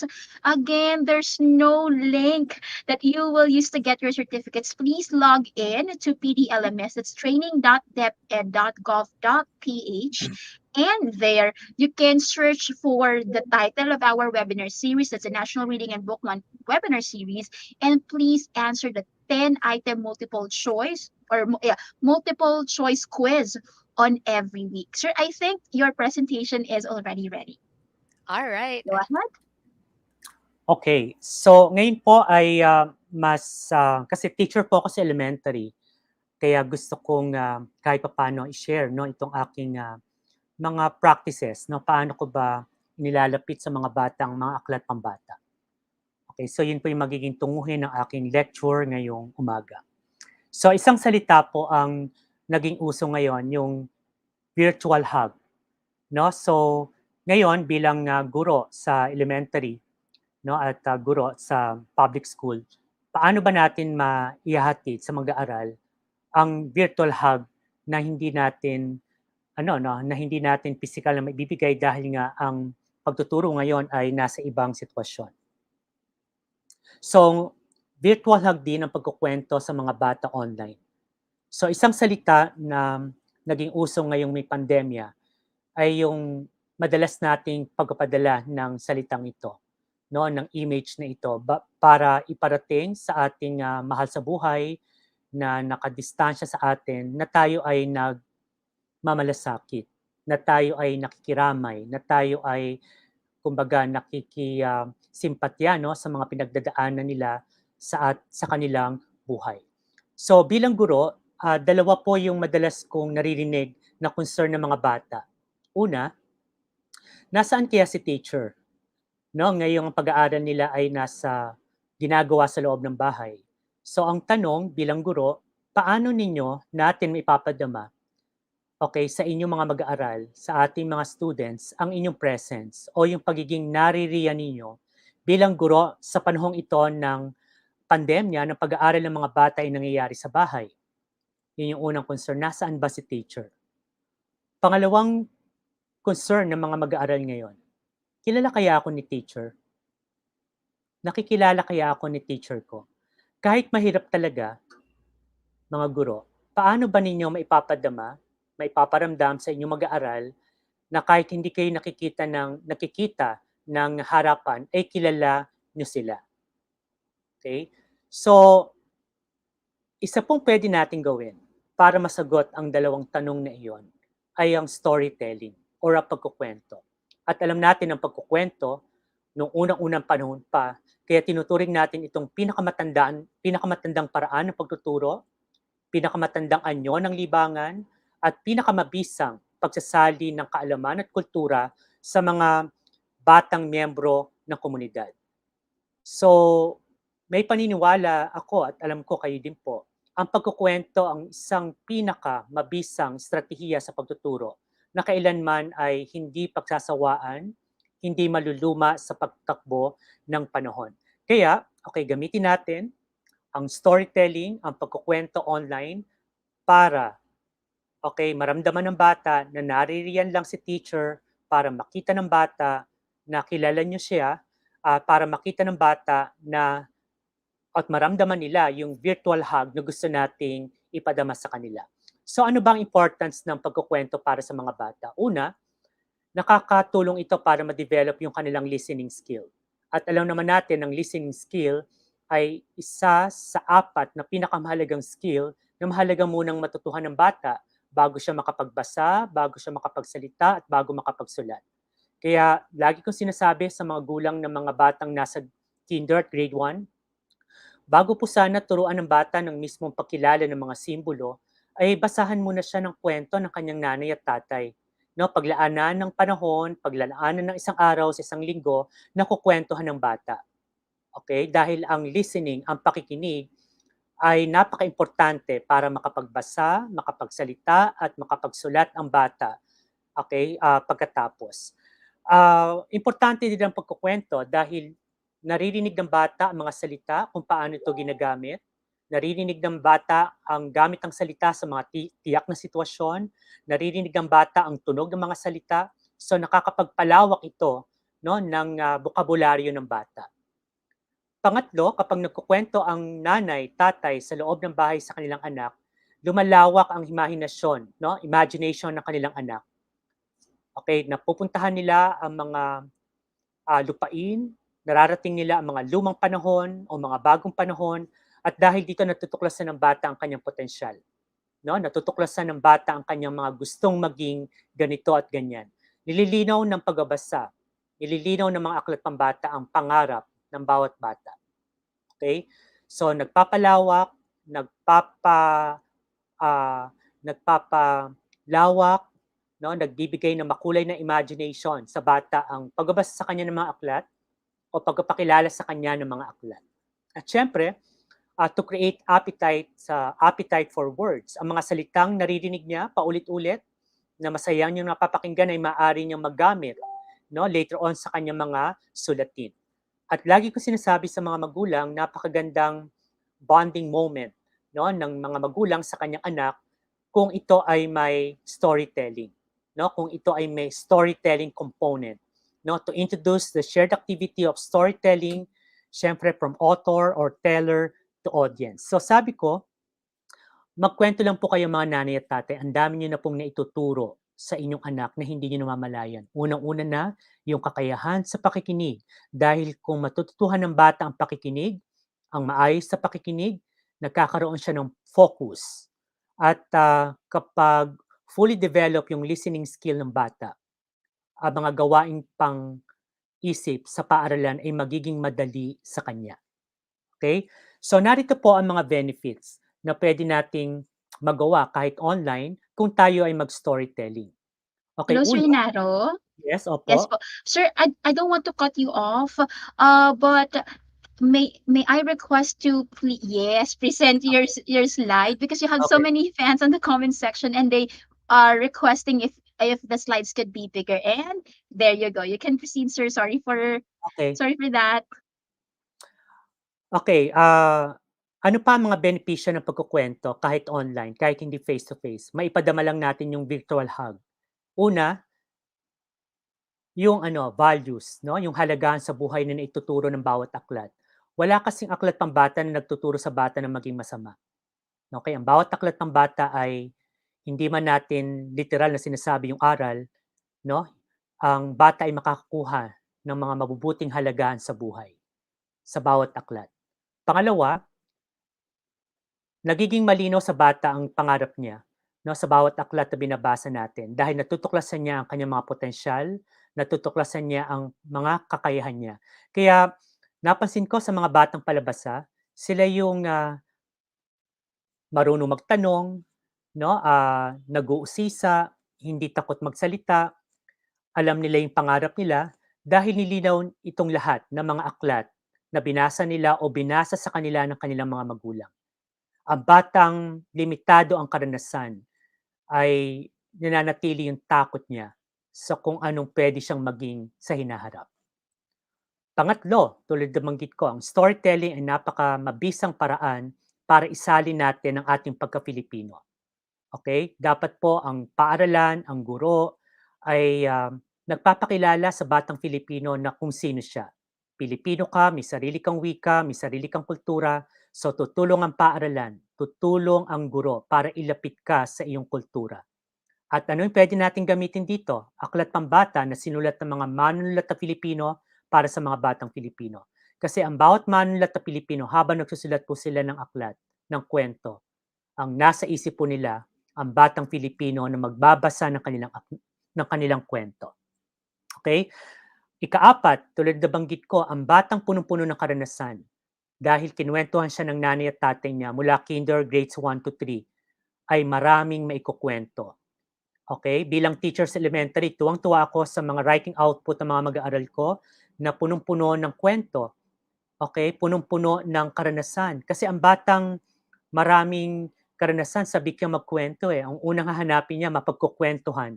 So, nai-imagine niyo ba yung batang hindi man lang napakilala ng kanyang mga magulang ang mga aklat na 'to? Saan niya kukunin yung isusulat niya?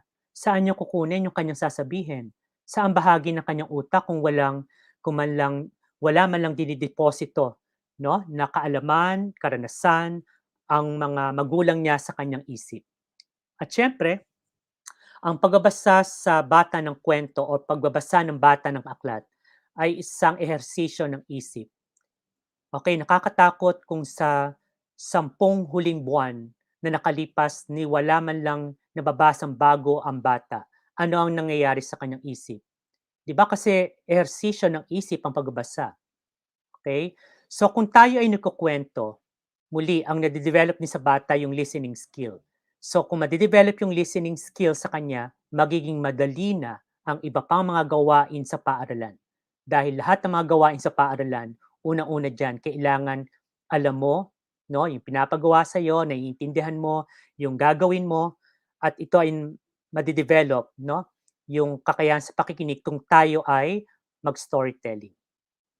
Okay? At siyempre, okay, ang pinakamahalagang, maibibigay ng storytelling kahit online, yung kakayahan ng bata na makipag-usap sa kapwa, bumuo ng relasyon sa halip na kaaway, bumuo ng magagandang ugnayan. At lahat ito, 'no, matutuhan niya sa mga aklat na binabasa sa kanya. 'No, yung pagiging mabuting tao, maayos sa paggamit ng wika, bukas na pag-iisip, okay, ready na tumanggap ng ibang idea. Lahat ito ay puwedeng, mai-share ng mga kwentong ikukuwento natin sa ating mga mag-aaral. So ang misyon ng mga guro, okay, lalo na sa elementary, ay hindi na lamang turuan ng mga batang makapagbasa.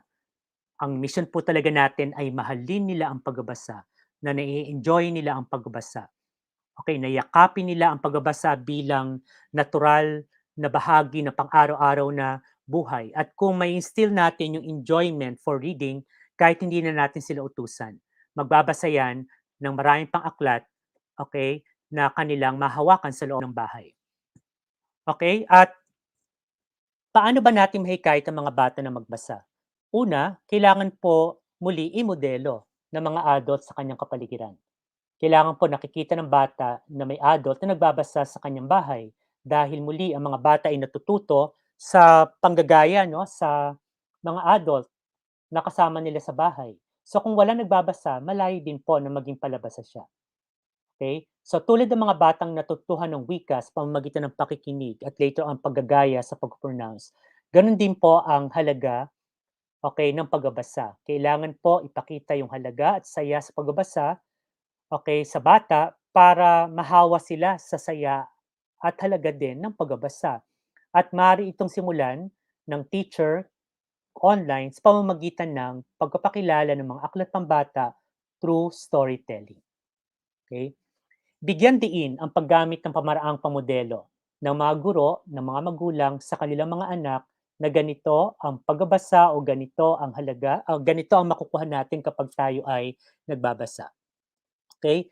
So, bilang guro, hindi naman po pwedeng kung ano makukuha nating aklat, ikuwento natin. Kailangan po meron kayong mga preparation no, bago tayo makapagkwento. So narito po, una, kailangan po nating piliin no, yung kwento na angkop sa ating mag-aaral. Okay, gumamit tayo ng mga aklat pambata na pang-kinder, kung kinder ang ating mag-aaral, aklat pambata na pang-grade 1, kung grade 1 ang ating mag-aaral. Kasi ang pakikinig po ay hindi dapat maging boring o hindi dapat maging mabigat. Kasi ang layunin po natin sa storytelling ay maging mahilig silang magbasa. Ngayon, kung bibigyan natin sila ng tekstong masyadong mabigat, baka baliktad yung mangyari. Ayawan pa nila ang pagbabasa dahil nga binibigyan natin sila ng tekstong kung hindi mabigat ay hindi angkop sa kanilang comprehension at cognitive level. So piliin po ang mga aklat pambata na magagamit natin sa oral telling, depende sa ating mag-aaral kung anong level nila. Okay, pangalawa, basahin po natin ito sa ating sarili muna, tapos correctly identify plot sequence in the story. Kasi makakatulong po ito na aralin muna natin yung kwento para makapagplano tayo. Kailan ka hihinto, okay, kailan ka mag-stop sa bahaging ito ng kwento kasi meron kang inilalaan na tanong para ma-hook mo yung bata at hindi siya bumitaw sa pakikinig. So, aralin niyo po yung kwento. Tignan niyo po yung struktura niya, saan pinakamabisang huminto, tapos magtanong para ma-hook at mahawakan mo ang bata at hindi bumitaw sa kwento hanggang sa huli. Okay? Pangatlo, okay, habang binabasa natin ng kwento muna, bago ito basahin sa ating mga mag-aral, mag-notates, no?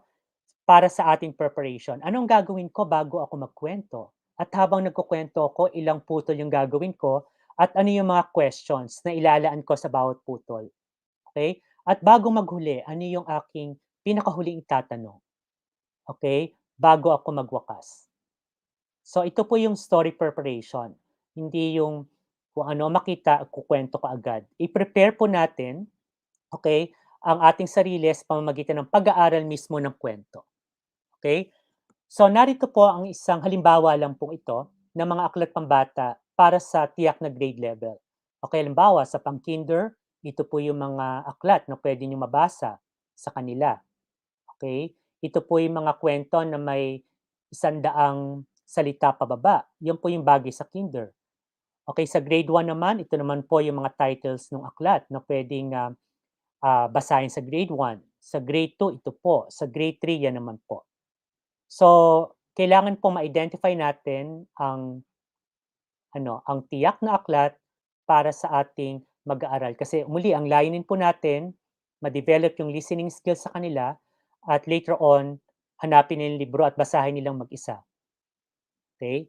Kaya mapakahalaga na bigyan sila ng angkop na babasahin na angkop sa kanilang kakayahan sa pag-unawa at level no sa pagbabasa. So, bago tayo makagawa ng magandang pagkukwento, alamin po natin kung paano ba sinusulat ng mga writers yung kwento. So usually ang mga writers po, gumagamit ng mga sensory details sa kanilang kwento para maramdaman ng mga bata. So, sabi nga, human beings can draw conclusion without information. And we gain information, lalo ng mga bata, kapag ginagamit ang kanilang 5 senses. Kasi kapag hindi na pumapasok sa senses ng bata ang kwento, hindi nila ito mapoproseso sa isip nila. At kapag hindi nila ito naproseso sa isip nila, hindi sila nakapag-participate sa kwento. At kapag hindi sila nakapag-participate sa kwento, wala silang danas. Wala silang karanasan sa kwento. Okay? So, kailangan daw yung data, information sa kwento, pumapasok sa senses ng bata. Ano ba itong mga senses na to? Yung sense of sight, sound, taste, or smell, or through the contact with some part of the body, touch, para maiproseso nila no, yung mga information na to, okay, sa kanilang isip at maramdaman nila yung kwento. So, kailangan ng mga detalye sa kwento para makapag-participate ang ating mga target learners, ang ating mga mag-aaral. At ang writers, children's book writer, gumagamit nito. Okay, precise vocabulary, figurative language, dialogue, music and language, understatement, and surprise observation. Okay? Ngayon po, medyo nabubulunan na kayo, no? Ang daming info. Para maintindihan niyo po 'tong 6 na ito, okay, mag-storytelling po ako sa inyo ngayon para makita niyo kung paano pinuputol yung kwento, tapos paano ka magbibigay ng question, okay, at paano mo ipaparamdam sa bata na ito yung signpost ng kwento. Yung signpost po, ito yung mga importanteng muhon ng kwento na binibigyan diin ng writer kasi importante siya. Okay? Kasi tungkulin po ng teacher na bigyan ng necessary skill ang mag-aaral, no, para mapasok niya yung kwento. At para tayo makapagplano, okay, sa kukuwento natin sa mag-aaral, alamin natin kung paano ba sinusulat ng writer yung kwento para ma-identify natin yung mga necessary preparations kapag nag-storytelling tayo online. Okay? So, ready na po ba kayo?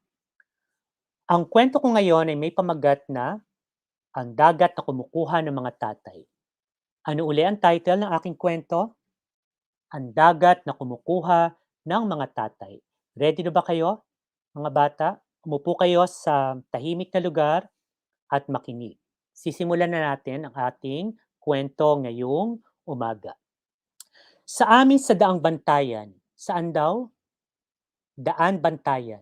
May isang kwentong nagpapasalin-salin sa bibig ng mga bata. Ano kayang kwento yon? Kumukuha ng mga tatay ang kinalakihan naming dagat. Ano uli yung kwento na nagpapasalin-salin sa bibig ng mga bata sa Daang Bantayan? Pakiulit nga. Kumukuha ng mga tatay ang kinalakihan naming dagat. Wakwak daw ang tiyan ni Mang Gido na makuha sa laot, kwento minsan ni Junior. Putol-putol daw ang mga binti ni Mang Daniel na masisit sa ilalim ng dagat, sabat minsan ni Toto. Durug-durug daw ang mga kamay ni Mang Kanor nang maihatid sa pangpang, singit minsan ni Obet. Ang buong katawan daw ni Mang Dino, sabi ng ibang mangis na nakakita, nagkalasog-lasog daw tulad ng bangka niya. Balita minsan ni Ambet. Sa mga bata, meron tayong 4 na tauhan. Sino uli sila? Ulitin ko ha, si Junior, si Toto, si Obet, at si Ambet. Plus yung ating narrator, wala pa siyang pangalan, hintayin ninyo. At kahapon, nasabi ko sa kanila sa aming umpukan, sa nakadaong na balsa. Hindi pa nakakabalik si Mang Fredo, na pumalaot daw noong isa pang araw para mangisda. Nag-aalala na si Aling Honor na asawa niya. Napansin niyo ba yung illustrations, mga bata? Ano ang napapansin niyong hugis ng alon ng dagat? Ano ang kapareho ng alon ng dagat? Napansin niyo ba yon? Okay, turo din natin yung visual literacy, no? Yung pagbasa ng larawan sa mga bata, lalo na sa kinder grade 1. Ano ang napapansin niyo sa mga alon ng dagat? Di ba parang, okay, pangingisda ang kinakabuhay ng mga tatay sa Daang Bantayan. Tulad ng tatay ko, mangingisda rin ng mga tatay ni na Junior, Toto, Obet, Ambet, at lahat ng ibang mga bata sa amin. Sabay-sabay kami pumapasok sa paaralan kong umaga. Sabay-sabay rin kami pumapalaot sa dagat Sabay-sabay ring pumapalaot sa dagat ang aming mga tatay kung hapon na madaling araw. Sabay-sabay kaming umuuwi galing sa paaralan kung hapon. Sabay-sabay ring dumadaong ang bangka ng aming mga tatay bago tuluyang lumubog ang araw sa hapon o bago sumikat ang araw sa umaga. Pero kung minsan, may mga tatay na hindi na nakakauwi. Kaya, maraming bata sa daang bantayan ang ulila na sa tatay. Kinuha na ng dagat ang mga tatay nila. Mga bata, bakit kaya may mga tatay sa daang bantayan na hindi na nakakauwi ng buhay? Sa palagay niyo, ano kaya ang meron sa dagat, sa laot, sa gitna ng dagat? Ano kaya ang nangyayari kapag nangingisda sila? Okay? So, again, na-identify ko na kung anong part ng kwento ako mag-stop at maglalaan ako ng tanong. Kasi itong tanong na ito ay pang-hook sa bata para hindi siya bumitaw sa pakikinig. Okay? Siyempre, tatanungin ng bata, oo nga, ano? Bakit nga kaya? Pwede niyo silang tanungin. Ang madalas na ibibigay sa akin ng bata kasi po kapag may bagyo, kasing lalaki po ng bahay ang mga alon, baka po nawawasak ang kanilang mga balsa. Imagine na ibibigay yun ng bata. Kapag naghihinuha sila sa mga posibilidad na maaaring mangyari ang kwento, isang skill yon na, na medyo gumagaling ang bata, no, sa pag-unawa sa binasa. Okay? Nag-aalala ako kay tatay tuwing pumapalaot siya sa dagat. Paano kung kunin na rin siya ng dagat na kumukuha ng mga tatay? Pero sabi ni tatay isang gabi, hindi mangyayari yun, bunso. Kilalang kilala ko ang dagat. Kilalang kilala ni tatay ang dagat? Hindi mangyayari yun, bunso. Kaibigan ng tatay mo ang dagat. Dagdag ni nanay. Kaibigan ni tatay ang dagat? Okay, I decided mag-stop uli ako dito. Mga bata, kailan nyo ba masasabi ang kaklase ninyo ay kaibigan ninyo? At paano niyo masasabing ang turing niya sa inyo ay kaibigan? Ang sagot dito ng mga bata sa akin, "Sir, kapag ginagawan ko siya ng mabuti, kaibigan ko po siya. At kapag ginagawa niya po ako ng mabuti, kaibigan din po yung turing niya sa akin." So sa makatuwid, ang kaibigan pala ay paggawa ng mabuti, okay, sa isang matalik na kaibigan at binabalik niya yung kabutihan na binibigay mo sa kanya sa'yo. So yun pala ang kaibigan, tama? Opo. Pero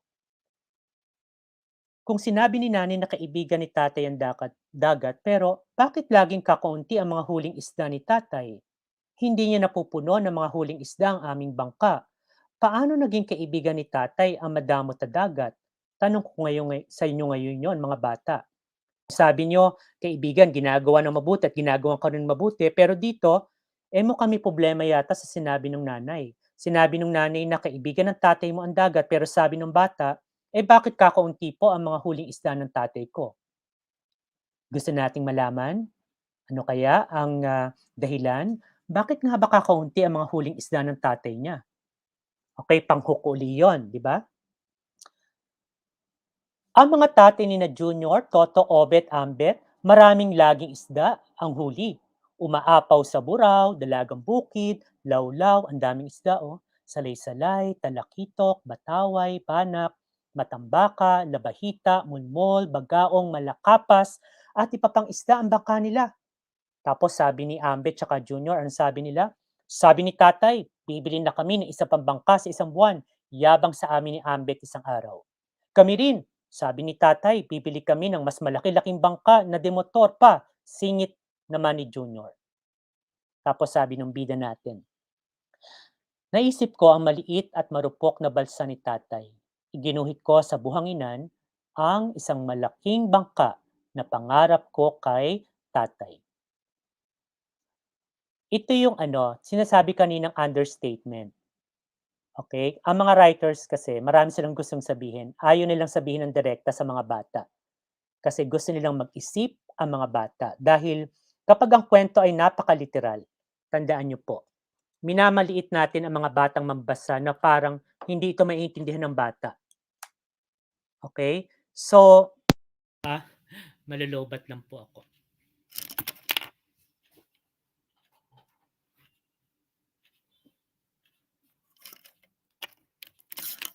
So, isang teknik ko sa pagsulat ng mga kwento pambata, yung understatement. May sasabihin ako sa bata, no, pero hindi ko ito sasabihin ng literal. kasi gusto kong hamunin sila ng critical na pag-iisip. So ito ay understatement. Nakita nyo, si Ambet may date na no, kung kailan sila bibili ng bangka sa isang araw. Sure na sure. Ano kaya yung isang pangarap na gusto mo sa tatay mo na sinulat mo sa buhangin? Ano kaya ibig sabihin nun? Mga bata, kapag may ginuhot ba kayo sa buhangin, ano ba ang nangyayari doon kapag nadaanan ng alon? Di ba? Yung ganon. Alalayan po natin ang bata sa pagbasa ng metaphor. Alalayan po natin ang bata, armasan po natin sila sa pagbasa ng mga understatements ng mga writer. Alalay hindi po sasabihin.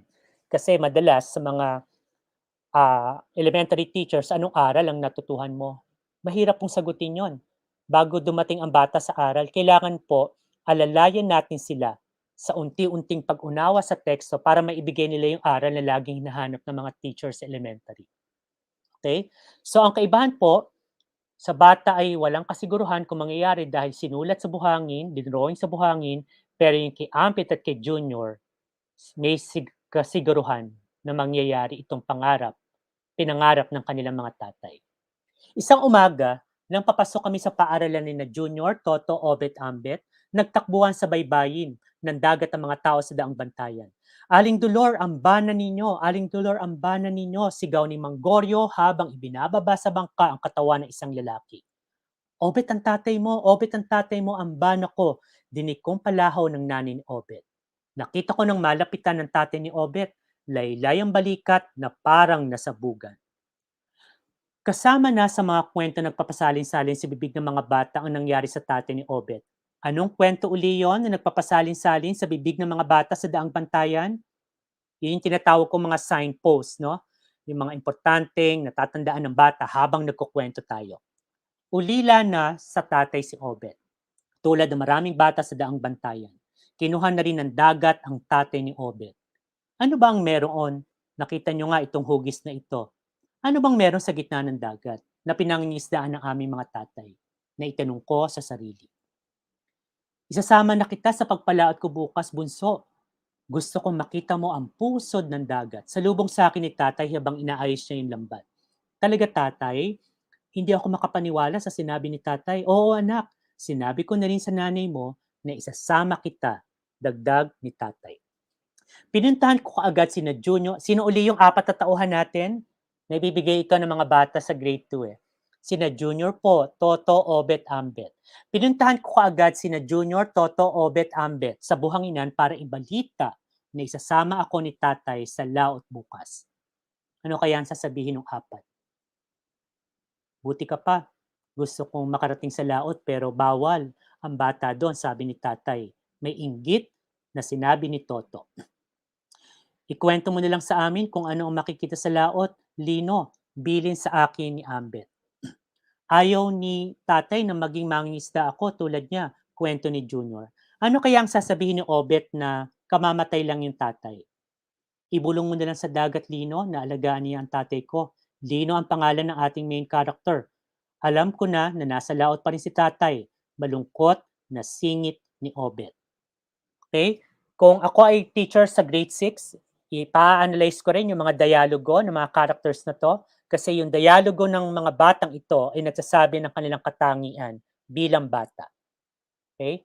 Nakakainip pala ang pangingisda. Kailangan ng talas ng pandama. Kailangan ng tiyaga.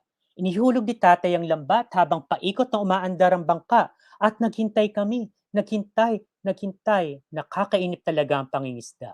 Sa malayo, tanaw ko rin ang mga bangka ng ibang mangingisda.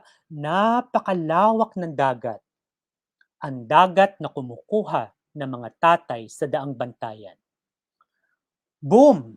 Isang pagsabog sa malayo ang narinig ko. Ano yun, tay? Tanong ko. Sa malayo, nakita ko nagkumpulan ng mga bangka sa isang bahagi ng dagat. Iligal na pangingisda ang ginagawa nila, bunso. Kapag nakakita sila ng kawan ng mga isda, ihahagi sila ang isang dinamita, kwento ni tatay. Paano nila nakukuha ang mga isda, tay? Sunod kong tanong. Pagkatapos ng pagsabog, sa kanila kukunin ang mga patay na isda. Sa narinig mong pagsabog kanina, sumabog na rin ang mga bato at kurales na nagsisilbing bahay ng mga isda sa ilalim ng dagat, dagdag ni tatay. Kaya pala nagagalit ang dagat, tatay? Sabi ko, oo bunso, Sinisira kasi nila ang bahay ng mga isda. Nagiging mitya ng buhay ang paggamit ng dinamita. Maraming tatay na sa daang bantayan ang nasabugan ng dinamita at namatay sa pangisda. Dugtong ni tatay. Tinulungan ko si tatay na hatakin ng lambat. Tuwang-tuwa akong makita ang mga huli naming buhay na buhay ng mga isda. Gusto kong maging mangingisda tulad ni tatay. Sabik na akong bumulik sa daang bantayan para ikwento kina Junior, Toto, Obet, Ambet ang nangyayari sa laot. Kung bakit nasabi ni tatay na kilalang kilala niya ang dagat. Kung bakit nasabi ni nanay na kaibigan ni tatay ang dagat. At kung bakit hindi kailanman kukunin ng dagat ang mahal na mahal kong tatay. Okay? So, pwedeng maging tanong, bakit siguradong sigurado ang bata na hindi kailanman kukunin ng dagat ang tatay niya? Babalik tayo dun sa in-establish natin kanina, yung pagiging kaibigan. No? Ano ang kabutihang ginagawa ng tatay sa dagat? At ibinabalik ba ng dagat yung kabutihan ng tatay? Okay, kabutihan ba 'to, kakaunti yung isda nila? Sabihin mo, "Opo." O bakit? Kasi po buhay na buhay po yung mga isda na nakukuha nila. Bakit kapag buhay na buhay ba kaibigan mo kaagad? Opo, kasi mas safe pong kainin yung, isdang nahuli ng buhay kaysa po dun sa isdang nahuli dahil gamit ang dinamita. Hindi na po sa akin galing yun. Sinagot na po yun ng mag-aaral. So kahit hindi ko po tanungin kung anong aral ang natutuhan mo, pero sa aking na-identify na bahagi ng kwento kung kailan ako mag-stop at maglalaan ng tanong, na alalayan ko sila patungo doon sa gusto kong malaman nila sa kwento. Okay? Kung anong ginawa mo sa kalikasan, ibabalik sa'yo. Okay? Kung ako ay nagtuturo sa grade 6 muli, ang sasabihin ko dito, kumuha ng isang papel, kung kayo si Lino, ikwento mo nga yung naranasan niya sa laot na dapat ay ikukwento niya kina Junior, Toto, Obet, Ambet sa isang paragraph na may 10 pangungusap. Nako, may isusulat na yun ng bata kasi binigyan mo sila ng karanasan, di ba? Sa pagkukwento mo. Okay, mahirap magsulat ng isang batang hindi mo binigyan ng karanasan sa pagkukwento. Okay? So yun po yung preparations na sinasabi natin. Basahin mo muna, aralin mo muna, identify mo yung parts ng story, saka mag-stop, ano yung mga ilalaan mong tanong para ma-lead mo sila sa pag-unawa at pagpasok sa kwento para madanas nila, no, yung magandang karanasan at hindi nila ito malilimutan. Pwede itong gawin online. At kapag nagawa po ito, nako, napakagandang virtual hug ito sa mga bata. Okay? So, kailan po dapat nating angkop na ibigay ang mga angkop na aklat? So, ayon kay Charles, may 6 na stages. Stage 0, Stage 1, Stage 2, Stage 3, 4, and 5. Okay? So, sana maano nyo to, ma-access sa internet. Kasi narito po, sa bawat edad ng bata, ang mga angkop na aklat pambata para sa kanila. Bakit po? Kasi ito pa yung kanilang kakayahan, mastery, sa pagbasa sa bawat edad. Okay? Halimbawa, yung stage 0 hanggang 6 years old, ito na yung skills na kaya niyang gawin. Child pretends to read, pwede niya siyang mag-retell ng story based sa kanyang memory. Pseudo reading, kinakabisa niya, no? Yung kung paano niya narinig. Okay, sa stage 1, ito naman po yung edad 6 hanggang 7. Ito naman po yung child learns relationship between letters and sound and between printed and spoken words. Child is able to read simple, tandaan niyo po, simple text containing high-frequency words. Ito yung mga salita na malimit niyang ma-encounter, malimit niyang marinig, malimit niyang magamit o mga salitang nagagamit niya. So, dapat ang mga kwento para sa 6 to 7 years old ay may high frequency words para makita niya yung pattern, paano binibigkas, no, kung paulit-ulit, nalalaman niya kung paano isulat. Okay? Stage 2, in 7 to 8 years old, ito na po, children read simple pa rin, simple story, familiar story, and selection with increasing fluency. Okay? So, kailan po natin pwedeng introduce yung mga kwentong may sensitive topic? Yung mahaba yung teksto, complicated yung plot, saan pong edad yon? Hindi ho pwede yan sa stage 0, 1, and 2. Kasi muli, ang layunin natin, ma-encourage sila magbasa ha. kung bibigyan natin sila ng teksto na napaka-complicated, baka ayawan nila ang pagbabasa. Okay? So dito, kung susundan natin, paniniwalaan natin si Charles sa stage 3, 9 to 13. So kung ito ay nasa public school, baka grade 4, 5, and 6. No? So dito, ang sabi niya, reading is used to learn new ideas, to gain new knowledge, to experience new feelings, to learn new attitudes, generally from one viewpoint. So, ibig sabihin, ang mga kwentong patok sa mga batang edad 6 hanggang 8 ay mga kwentong familiar sa kanila. Mga kwentong simple, hindi komplikado. Ang word count sana 500 and below. Okay, ngayon yung mga kwentong complicated, mga kwentong sensitive na iba sa karanasan ng karaniwang batang Filipino, pwede yan sa 9 to 13, 15 to 17. Okay? So, diyan po ako nanggagaling. As a children's book author, ginagamit ko po ito. Kasi gusto ko naman na yung aking kwento ay swak na swak doon sa bata, sa estudyante ng teacher.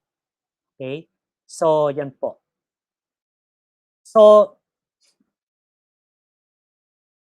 isa po sa nakakaligtaan, okay, yung halaga ng storytelling ng teacher lalo na sa elementary. Kasi ang madalas pong nangyayari, agad-agad ituturo ang bata ang pagkilala ng mga simbolo. Sana po, medyo unahin natin ang storytelling, yung listening for pleasure, wala mo nang papagawa sa teacher, basta no, masaya muna tayong makikinig ng kwento. Kasi kapag na-instill sa bata yung kasayahan ng pakikinig at pagbabasa, napakadali na pong turuan ng pagbasa ang bata. Okay? So, pleasure is fundamental to learning. Tandaan niyo po yan. Kapag nag-enjoy ang bata sa mga gawaing pampaaralan, pampag-iisip, mas madali siyang matututo. Pleasure is fundamental to reading to read, learning to read. Reading for pleasure, listening for pleasure, rehearses the mechanics of reading in meaningful context. So the reader learns to respond to text as part of the reading process. Okay, so reading for pleasure po muna, listening for pleasure, storytelling. Okay, once a week ni teacher sa kanyang mag-aaral para mapadala niya yung virtual hug na gusto nating maramdaman nila. So reading for pleasure is not properly understood and is often confused on or conflated with literacy. So reading for pleasure is reading for enjoyment. Ganon din po sa listening. Done of free choice, whereas literacy is ability to read and write. Ang problema po, nauna tayo sa literacy. Sa isang batang kailangan matutuhan muna mag-enjoy, no, sa pag-accumulate ng karanasan at kaalaman. Okay? Reading for pleasure feeds literacy. Tandaan po natin yan. Because it is challenging to learn something if you don't enjoy it. Kaya, bilang pag-alalay sa mga magulang na nagtuturo sa kanilang anak, meron tayong isang araw sa isang linggo, storytelling. Okay, develop natin yung listening skill para pag tinuruan ng bata ng nanay niya, medyo armado na ng bata.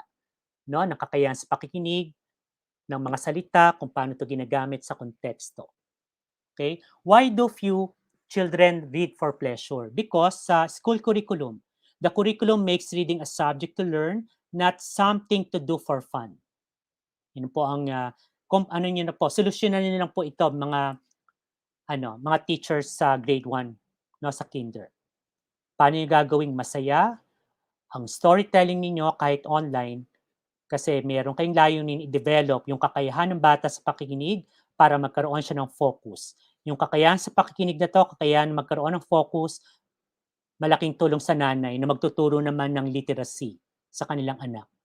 Pangalawa, screens. Increasing time on screen means less time for reading and other activities. Gamitin natin ito. Itong moment na ito na nakababad sa screen sa mga bata. Sumingit tayo ng ilang minuto. Kukwento naman si teacher gamit yung cellphone ninyo. Okay? Kasi naandyan sila lahat eh. Okay? Sa gadgets nila. Parents, lack of awareness that they need to read to their children beyond the point at which the child can read independently. Kasi ang madalas, kapag natuto na yung batang magbasa, tigil na si nanay. Hindi po pwede yun. Dapat continuous, no? Tuloy-tuloy hanggang sa mahikayat natin ang bata to love reading. Okay? So, wala po tayong magagawa bilang teachers. Tayo po talaga ang pinakamahalagang bridge para mag-guide natin ang bata sa tamang pag-iisip ng critical at ma-experience nila ang literature na gusto nating ma-experience nila. At ang mga experiences na ito ay magagamit nila sa kanilang pagsasalita, sa kanilang pagbabasa, sa kanilang pagsusulat. Okay? So kailangan ng intervention ni teacher para maging fruitful, maging memorable yung karanasan ng bata sa bawat aklat ng bata na storytelling natin sa kanila online. Okay? Parang sinasabi, it's our professional responsibility bilang guro sa elementary. Okay? As teachers, we often intervene in the process through which young people respond to and make meanings from the literary works. Okay? I-guide po natin sila through yung magagandang pagtatanong na pinakita ko kanina. Okay? Wag po yung anong lesson ang natutuhan mo. Avoid that question. Okay? So it's part of our professional responsibility as teachers. In school and libraries, the adult intermediary's role intersects no, both the reader's world and the world of the text. Okay? So yung pinakita ko kanina, inaral ko muna yung teksto, yung work, okay, yung children's book.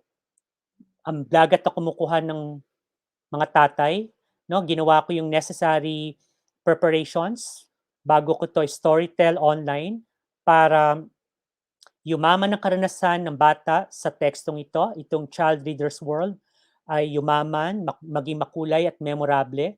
At syempre, because of my series of questions, no, nalaman namin yung importance ng dialogue, importance ng understatement, may sinasabi pala yung buhangin, may element of surprise pala, kaya kumukuha ng tatay yung dagat, mali pala yung paraan ng pangingisda nung nung ibang mangingisda, gumagamit ng dinamita. So ito yung author's world.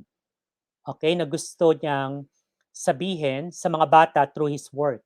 And because of series of questions, naaarmasan mo yung bata paano magbasa ng critical. Okay, binabasa pala yung metaphor, yung dialogue pala, nagsasabi ng tungkol sa characteristic ng main character, meron pala tayong tinatawag na element of surprise, meron pala tayong tinatawag na setting, daang bantayan, di ba? Lugar po yon. May tinatawag pala tayong understatement, yung mga sinasabi ng author pero hindi niya sinasabi ng lantaran. So tungkulin pala natin yung i-discover. So lahat ito ay magiging fruitful yung karanasan ng bata sa teksto kung meron tayong intervention as teacher.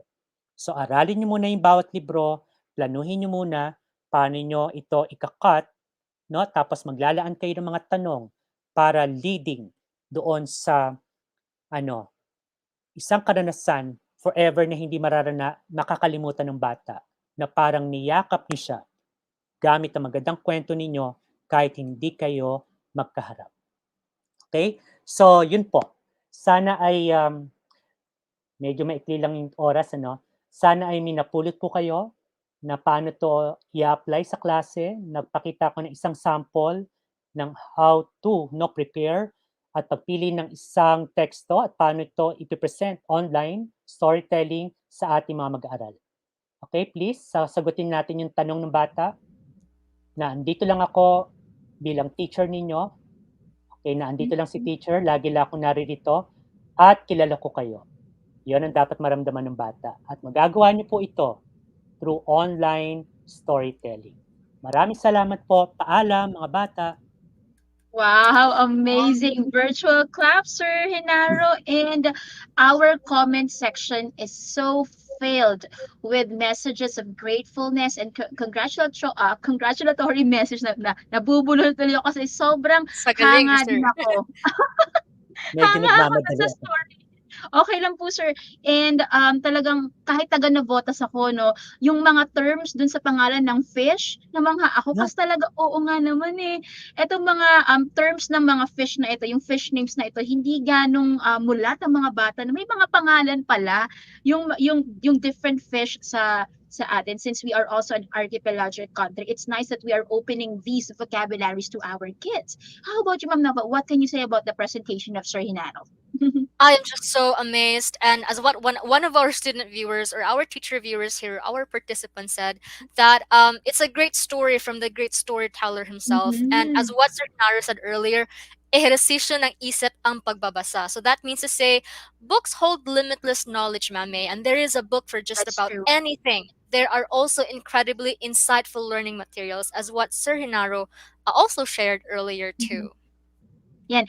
And as a teaching of language and reading, talagang tama si Sir na you cannot just right away ask ano ang lesson or moral ng isang story because we have Yeah. levels of understanding, literal, inferential, evaluative. So we cannot right jump in. No, we really have to guide our learners so that they can answer appropriately and correctly our questions. Sabi nga, Sir, di ba, Sir Hinara, since you are also a fellow PNU1, pag hindi nasasagot ng bata, di kailangan mong i-level yung question mo.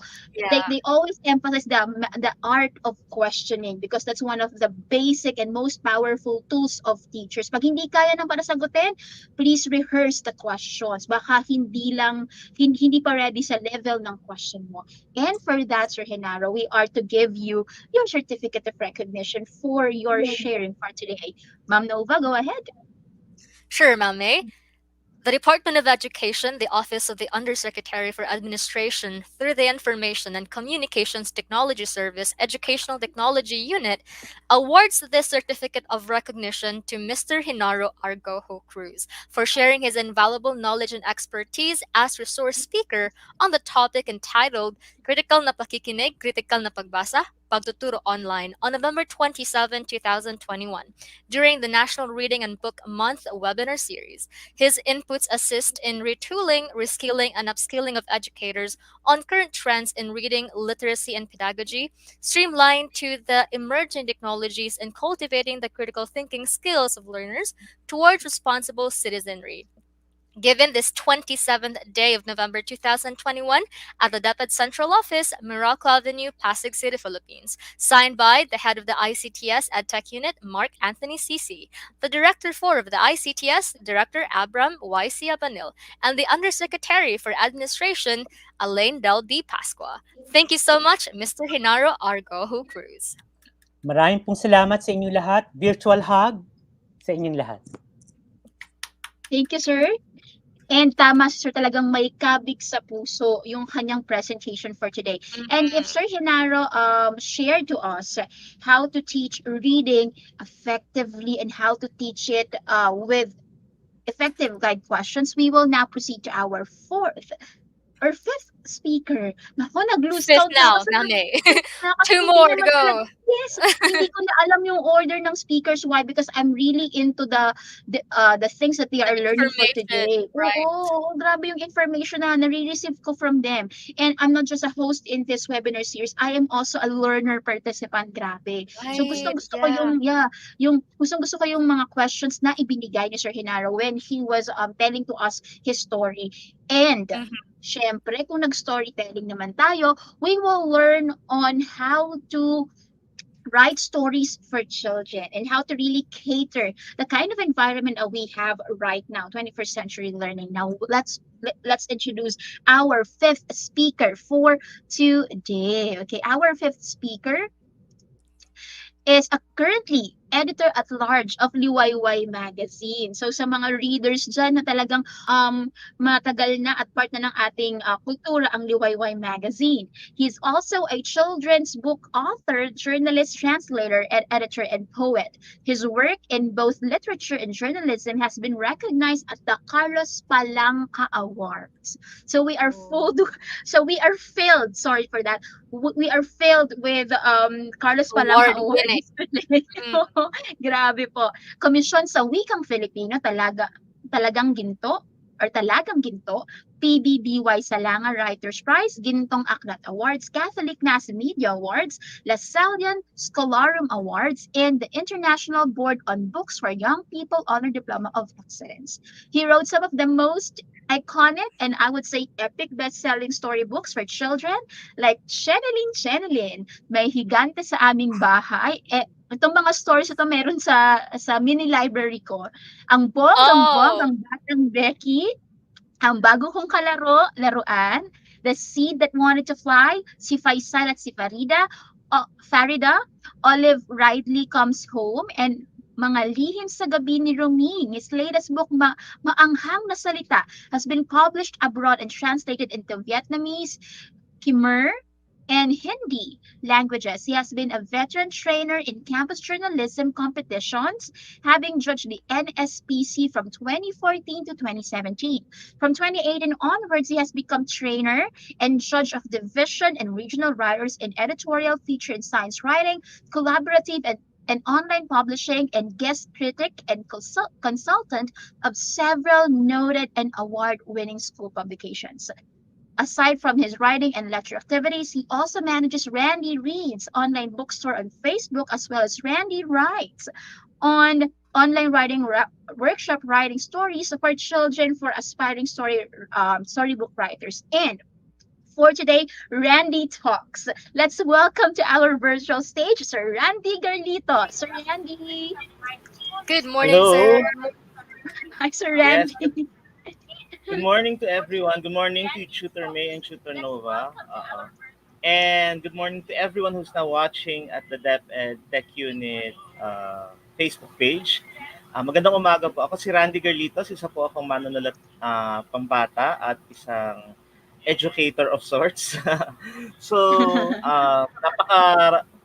actually kanina umaga pa ako nakikinig no, simula dun sa talk ni Sir Francis Toscano, no? So they're all Mhm. very enlightening and also useful to me. So I'm also learning from this webinar, even if I'm one of the resource speakers. So anyway, I've been writing children's books since I was 18 years old. Maaga ho akong namulat sa pagsusulat, and my very first book actually is published when I was 18 years old, no? By Rex bookstore. And since then on nagkasunod-sunod na yung publishing opportunities for me. And I think this is the reason why maraming uma-attend dun sa aking workshop na kinoconduct personally. It's because the teachers or usually the participants of this workshop get to Mhm. understand the nuances of how a children's book writer would think, and this will Mhm. help them, especially if they're interested in the creation of their own stories, whether this is for a competition or this is for their own Mhm. learning resources. No, so maybe let's start with my Yes, sir. presentation. Okay. The floor is yours, sir. Yeah, so my topic would actually be diversity, inclusivity, and uh, hindi ko mabasa, sorry. I couldn't see you, my own presentation. Wait lang. Yan. And message-driven content for digital learners and readers. No, so this is not on the. Of course, our target audience here is our young readers, ating mga mag-aaral na nagbabasa. No, regardless of what age, a child is always a learner. No, whether pumapasok sa school o hindi. So next slide po. Okay. So pag sinabi nating diversity, we refer to the obvious fact of human life, no? Na there are different kinds of people. Yun po ang ibig sabihin ng diversity. Iba't ibang uri tayo ng mga tao at iba't ibang uri din ng ating mga buhay na tinatahak, no? So we all lead different lives, and we have to acknowledge that there are always different experiences. Some may not gel well with others, pero definitely we all live together, no? Regardless of our individuality and our common experience. So next slide po.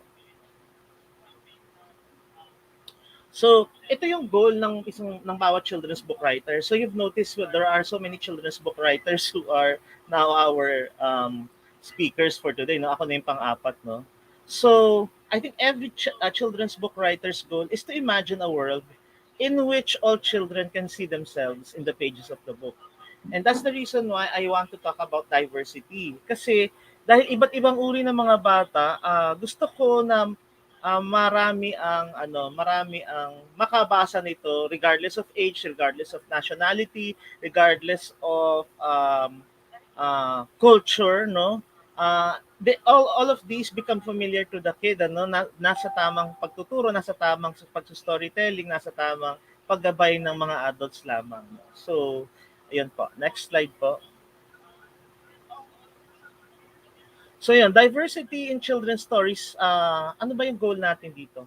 One is to promote mutual understanding among different readers. So we have different kinds of readers. We have readers who are Muslim. We have readers who come from the West. We have readers who are Filipino. And within the full spectrum of Filipinos, merong readers from the Ilocos, may readers from Mindanao, may readers who come from the mountains, may readers who come from the islands, no? And there are readers who come from the city, no? Iba-ibang karanasan, pero we want every child to be able to experience those in our writing and in our stories, no? And from there, we also promote tolerance. Okay, from tolerance, which means to tacitly accept what is there. At the same time, we want to cultivate a culture of embracing and celebrating differences.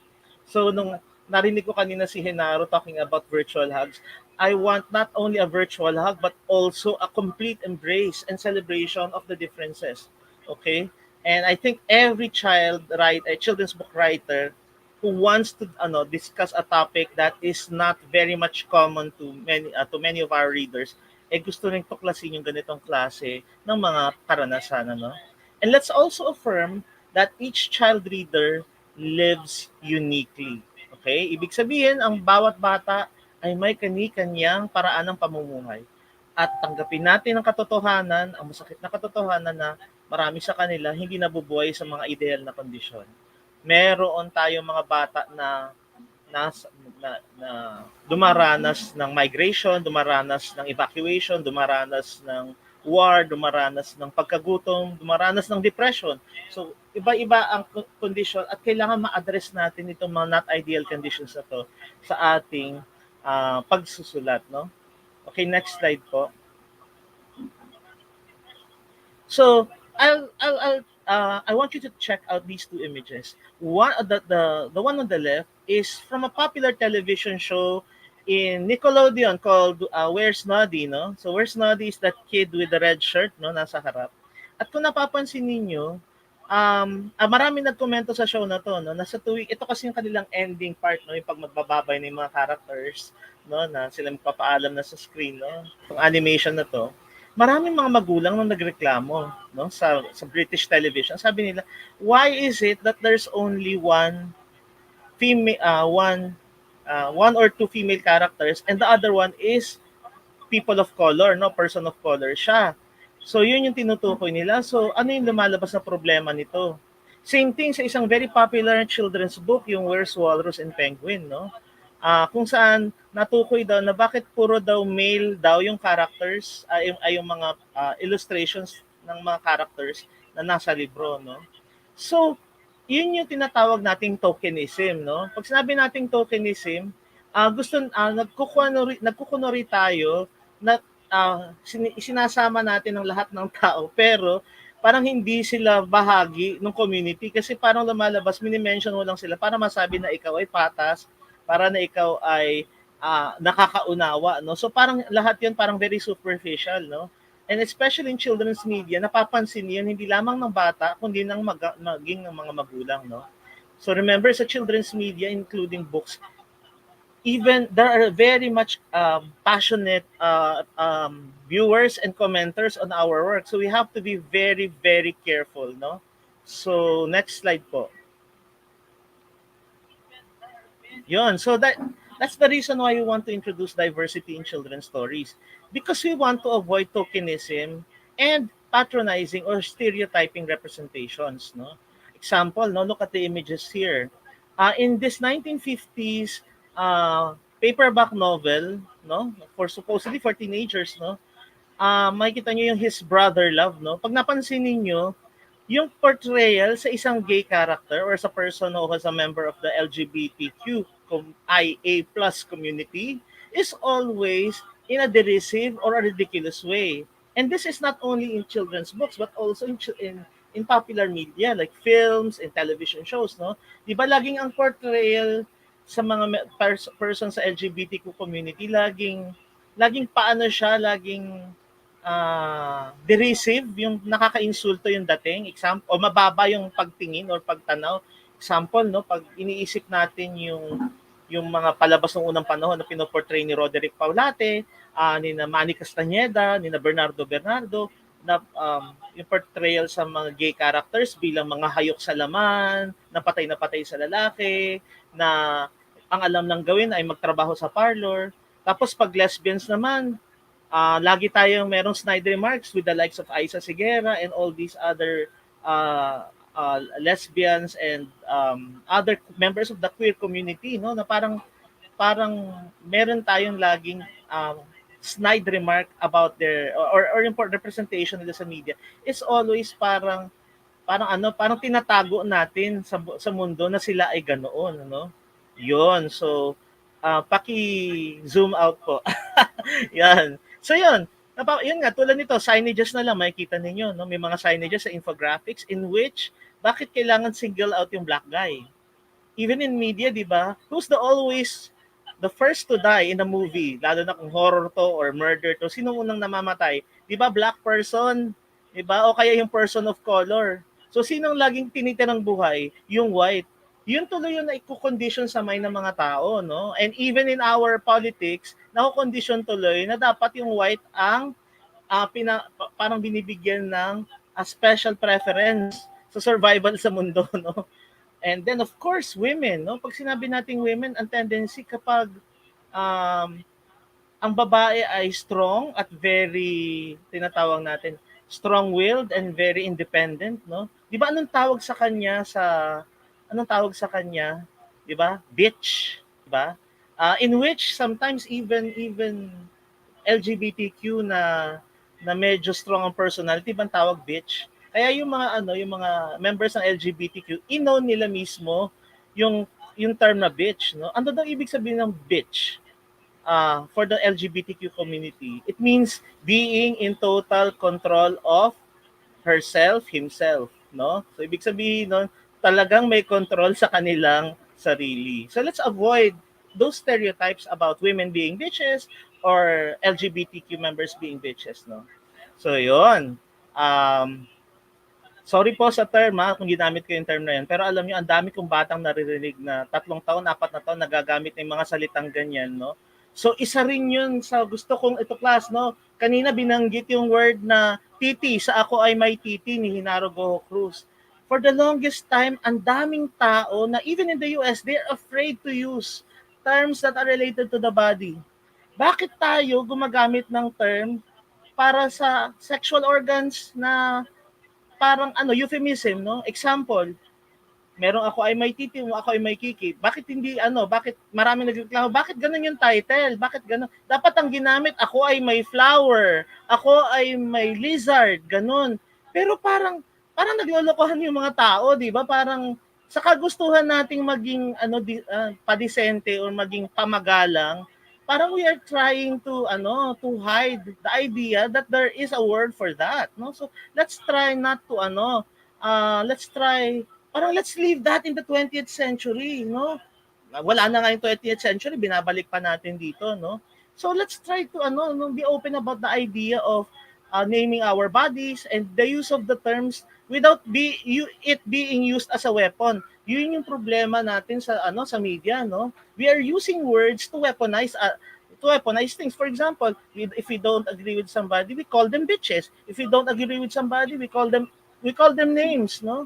We cancel them. It's this culture of canceling. It's this culture of naming just to have bigger mileages in social media. It doesn't work for me. So yun, parang sa akin, let's stop this culture of pagkukunwari, no? If we continue doing this, we are only parang deluding ourselves. We are only niloloko lang natin ang ating mga sarili, no? So yun po, no? So next slide po.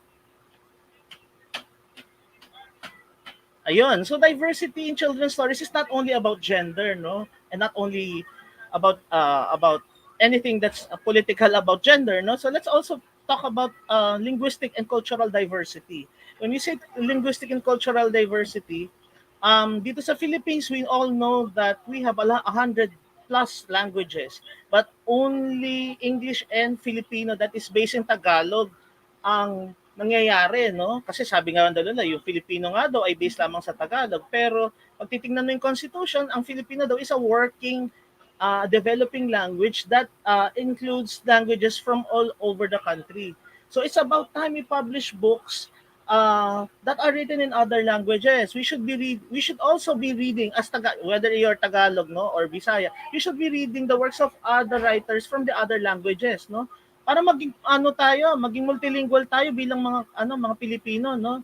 If kahit pa Bisaya ka, kahit ikaw Ilonggo, kahit ikaw Ilocano or Bicolano, matuto tayo magbasa at mag-aral ng wika ng iba, no? And yun yung tinatry at nagsastruggle man ako, nag-attempt din ako na matutuhan yung wika na hindi lamang Tagalog, no? So let's promote this thing by introducing words, by introducing cultural terms, no? And not in a tokenist way, no? Yung ibig sabihin, yung binention lang natin para sabi, oy, si Sir Randy inclusive, ganun. Hindi po ganun, no? Kailangan talaga i-embrace natin ito, no? Sa pagsusulat, no? So, yung cultural diversity, let's all accept that we all come from different cultural backgrounds, no? For example, and this is always portrayed in media as yung parang regionalism or yung extreme regionalism or extreme provincialism, no? Yung parang example, we portray Ilocanos as kuripot, we portray Bisaya or the Kapampangan as bulagsak sa pera or ubos-ubos biyaya, mga ganon, no? Parang hindi po totoo yun, ano? Nagkakaroon lang ng ganon generalization kasi minsan yung mga popular cultural references natin sa popular media and nagpo-promote ng ganong klaseng mga stereotypes, no? So yun, we should all acknowledge. I mean, I would love to learn Chavacano, not only the Chavacano in Visaya, in Zamboanga, but also the Chavacano that is a dying language in Cavite, no? So yun, let's all promote that. How do we promote the books that are published in other localities? We should learn their language, no? Because the language reflects the setting and the culture of that area. Yun po. So, next slide po. Yun. So, another form of diversity is to promote diverse family types, no? Um, and this is one thing that I really like about our books now, no? So these screenshots that you are seeing here are samples of books that are published in the Philippines. Maniwala kayo sa hindi at meron akong copy ng mga librong to, no? Ng iba't ibang uri ng mga pamilya. Halimbawa, no? Nakikita nyo yung book na Dalawang Daddy ni Billy, na-publish na po yan sa Pilipinas, no? Tungkol po yan sa isang bata na tinutokso dahil daw dalawang kanyang tatay.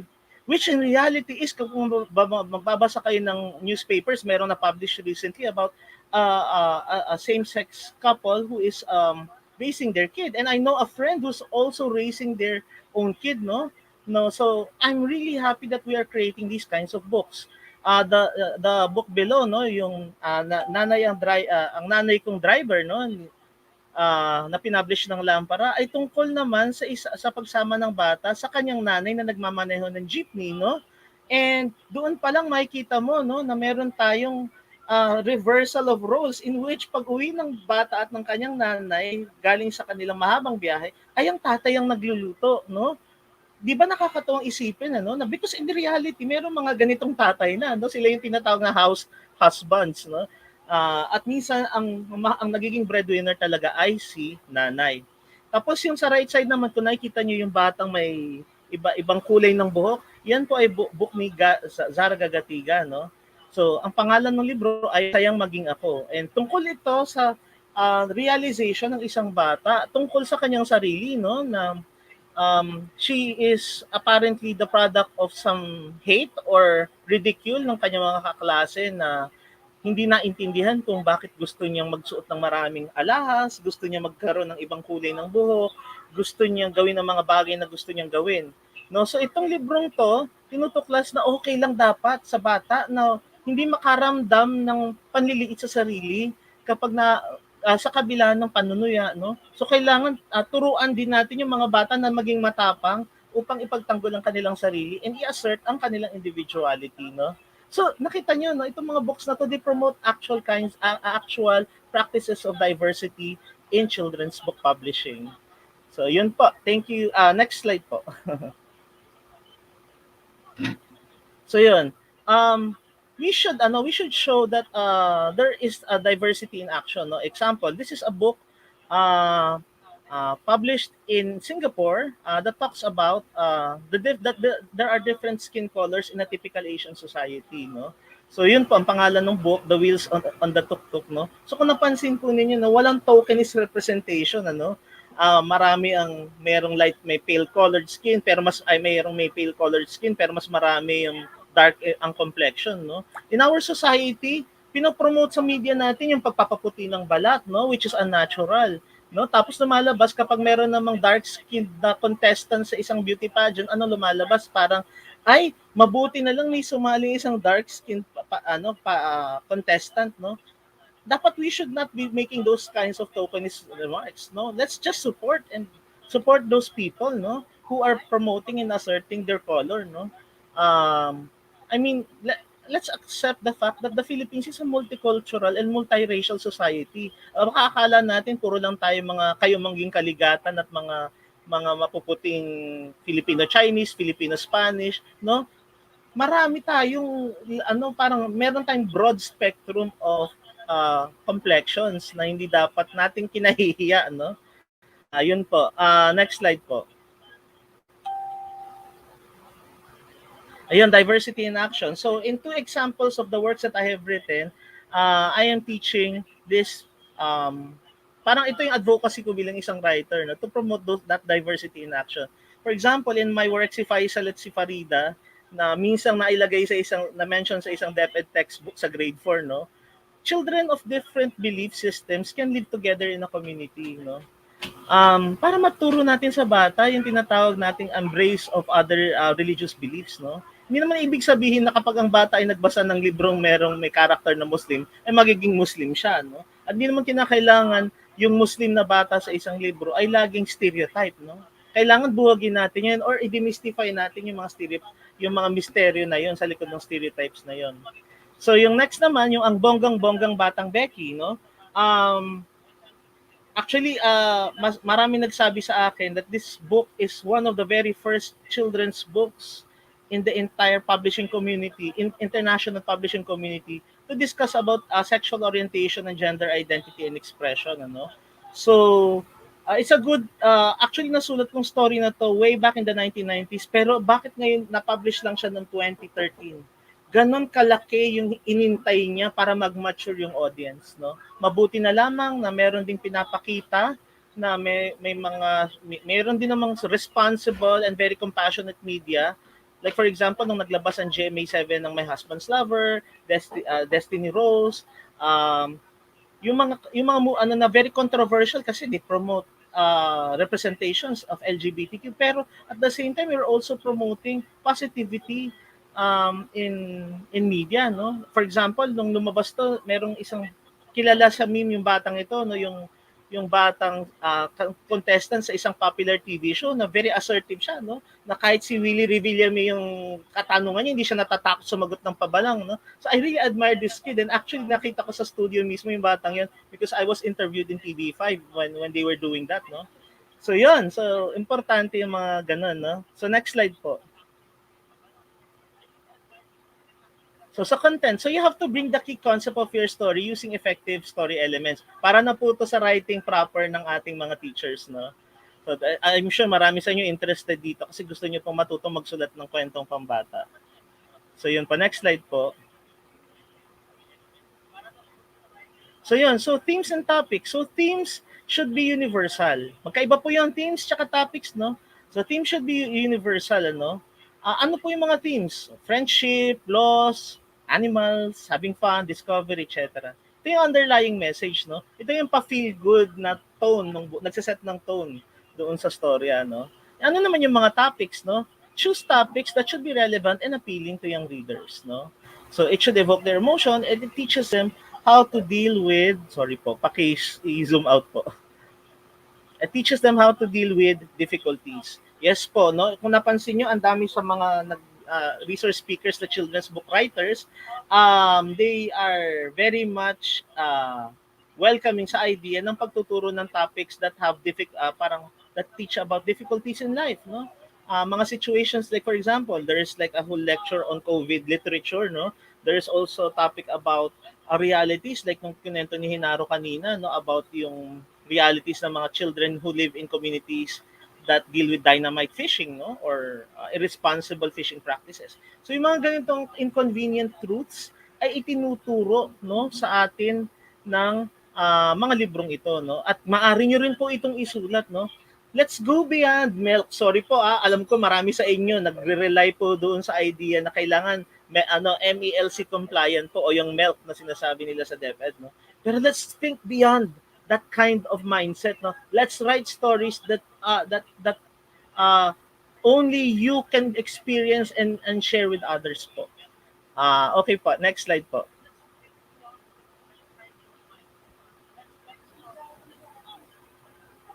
Saglit lang po.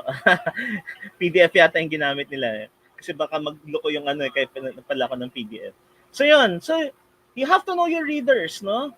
You have to take into account the target age range of your readers. So before you decide on writing a story, you have to target, kanino ko ito susulat? Para sa isang batang maliit ba? Para sa isang batang nasa intermediate level? Para sa isang intermediate level o yung tinatawag kong preteen? No? Ito yung mga malapit na magdalaga, malapit na makaramdam ng mga crushes, no? Nagsisimula ng nagbabago mga katawan nila. Isusulat ko ba to para sa isang audience na young reader or teenager? So yun, discover niyo po yun, no? Yung age range na yun, no? We have different kinds of learners. We have toddlers, no? 0 to 3. I'm actually writing books now for those age range, no, or age demographics. Meron pong upper primary, yung beginning learners, ito yung mga preschool learners, no, kindergarten. Merong upper primary, merong lower primary, yung grade 1 and grade 2, upper primary, grades 3 and 4, preteen, intermediate, grades 5 and 6, and teenagers, no? So yun. So at the same time, you also have to, in discovering the topics of your story, you have to show the different learning tendencies of your readers, no? And it should strike a balance of the reader's stock knowledge and curiosity. Ano po yung stock knowledge, no? Ito yung nalalaman na nila, ito yung naka-imprint na sa utak. And the curiosity, no? Ano yung gusto nilang malaman? Ano yung gusto nilang matutuhan, ano? So we usually I use this kind of mirror and window thing, no? Comparison when trying to write a story, no? Pag sinabi nating mirror thing, ano ba yung gusto kong malaman tungkol sa sarili ko? Ano ba ang nagre-remind sa akin pag binabasa ko yung kwentong to? Pag window naman, ano naman yung tingin ko sa perspektibo na ito sa isang kwento? So yun yung dalawang klase ng paraan ng learning tendency, no? That to strike the balance of stock knowledge and curiosity. Yes po. Next slide po. So ano daw ba yung the secret of great stories? Teka lang medyo pa-zoom po yung yung quote ni Arundhati Roy. By the way, Arundhati Roy is one of my favorite writers, no? She's a novelist, no? So according to her book The God of Small Things, the secret of the great stories is that they have no secrets. The great stories are the ones you have heard and want to hear again. The ones you can enter anywhere and inhabit comfortably. In the great stories, you know who lives, who dies, who finds love, who doesn't. And yet, you want to know again. Yun po ang ibig sabihin, ano? Ang lalim naman, parang yung sinasabi ni Sir Henaro kanina na na kailangan merong decoding na nalalaman. Pero minsan kailangan po yun, no? Kailangan turuan natin yung ating mga readers ng literal and denotative and connotative meanings, no? Kasi minsan we cannot share words very openly, no? And para tumaba din yung ating imagination, ano? Or lumaman din ang ating imagination. Pa-zoom out po. Ano po yung yung secret na yon actually? Ito po yung secret talaga, no? Create fun stories and good stories. What are fun stories? The story should be playful, no? Kailangan malaro siya. Example, naalala niyo yung brew ha ha ha ha, brew hi hi hi hi, 'di ba? At saka yung papel de liha, 'di ba? Ano yung maalala niyo sa mga librong 'yun? Yung uses of fun and play and repetition and sound, no? Nandun din yung humor ng mga librong to. Example, yung Alamat ng Ampalaya ni Ogie Rivera, di ba? Yung tungkol sa isang gulay na tinangka niyang nakawin yung yung iba't ibang lasa at texture at ng ibang mga kapitbahay niyang gulay, no? So they should also be imaginative, no? And they also inspire curiosity, no? And foster creativity, no? And of course, higit sa lahat, enjoyable. Babalik tayo doon sa sinabi ni Jean kanina, ni Sir Henaro, na yung unahin muna natin yung libro bilang isang plaything, no? Alam niyo ba, kung bakit yung board books, yung mga books na pambata, ay ganong katigas at hindi pwede yung normal na papel? Kasi para sa mga batang yun, yung mga libro ay hindi learning material. Yun ay laruan. Kaya kinakagat, binubuklat, binibisaklat, lahat na. Yung kailangan yung librong yun tatagal para ma-endure niya yung abuse na kayang gawin ng isang batang tinutuklas yun bilang isang laruan. So, I always see children's books as toys rather than learning materials, no? And that's the reason why I love collecting children's books. And that's the reason why I never always thought of reading as boring, no? Kapag tinuring mo na yung libro bilang isang textbook, doon nagiging burden yung libro. Isang halimbawa, kapag yung math book ng bata ay hindi nagalaw o hindi man lang napunit o napilas, ibig sabihin po noon hindi yan nabuklat ng bata, no? So alam na po ninyo dapat gawin, no, sa mga math textbook writers diyan.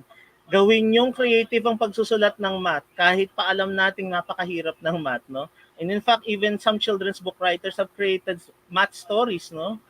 So yun, and good stories they should also stimulate the imagination, no? Yung tipong nakakapanood ng pelikula yung mga bata sa kanilang mga isip, no? Kapag nagbabasa ng libro, na-imagine nila yung sarili nila bilang parte ng librong yon. And of course, it should be child-centered, no? That's the reason why I tell the teachers, ma'am, wag po kayong susulat na ang bida sa kwento ninyo ay mga teacher. Kasi pag ang bida ninyo ay mga teacher, inaago yung atensyon ng pagtuto sa bata kasi lalabas niyan yung teacher na main character hindi mababali. Kasi 'di ba sa classroom dapat in control ng teacher, kaya dapat ilabas natin sa classroom yung setting ng pagsusulat ng kwento.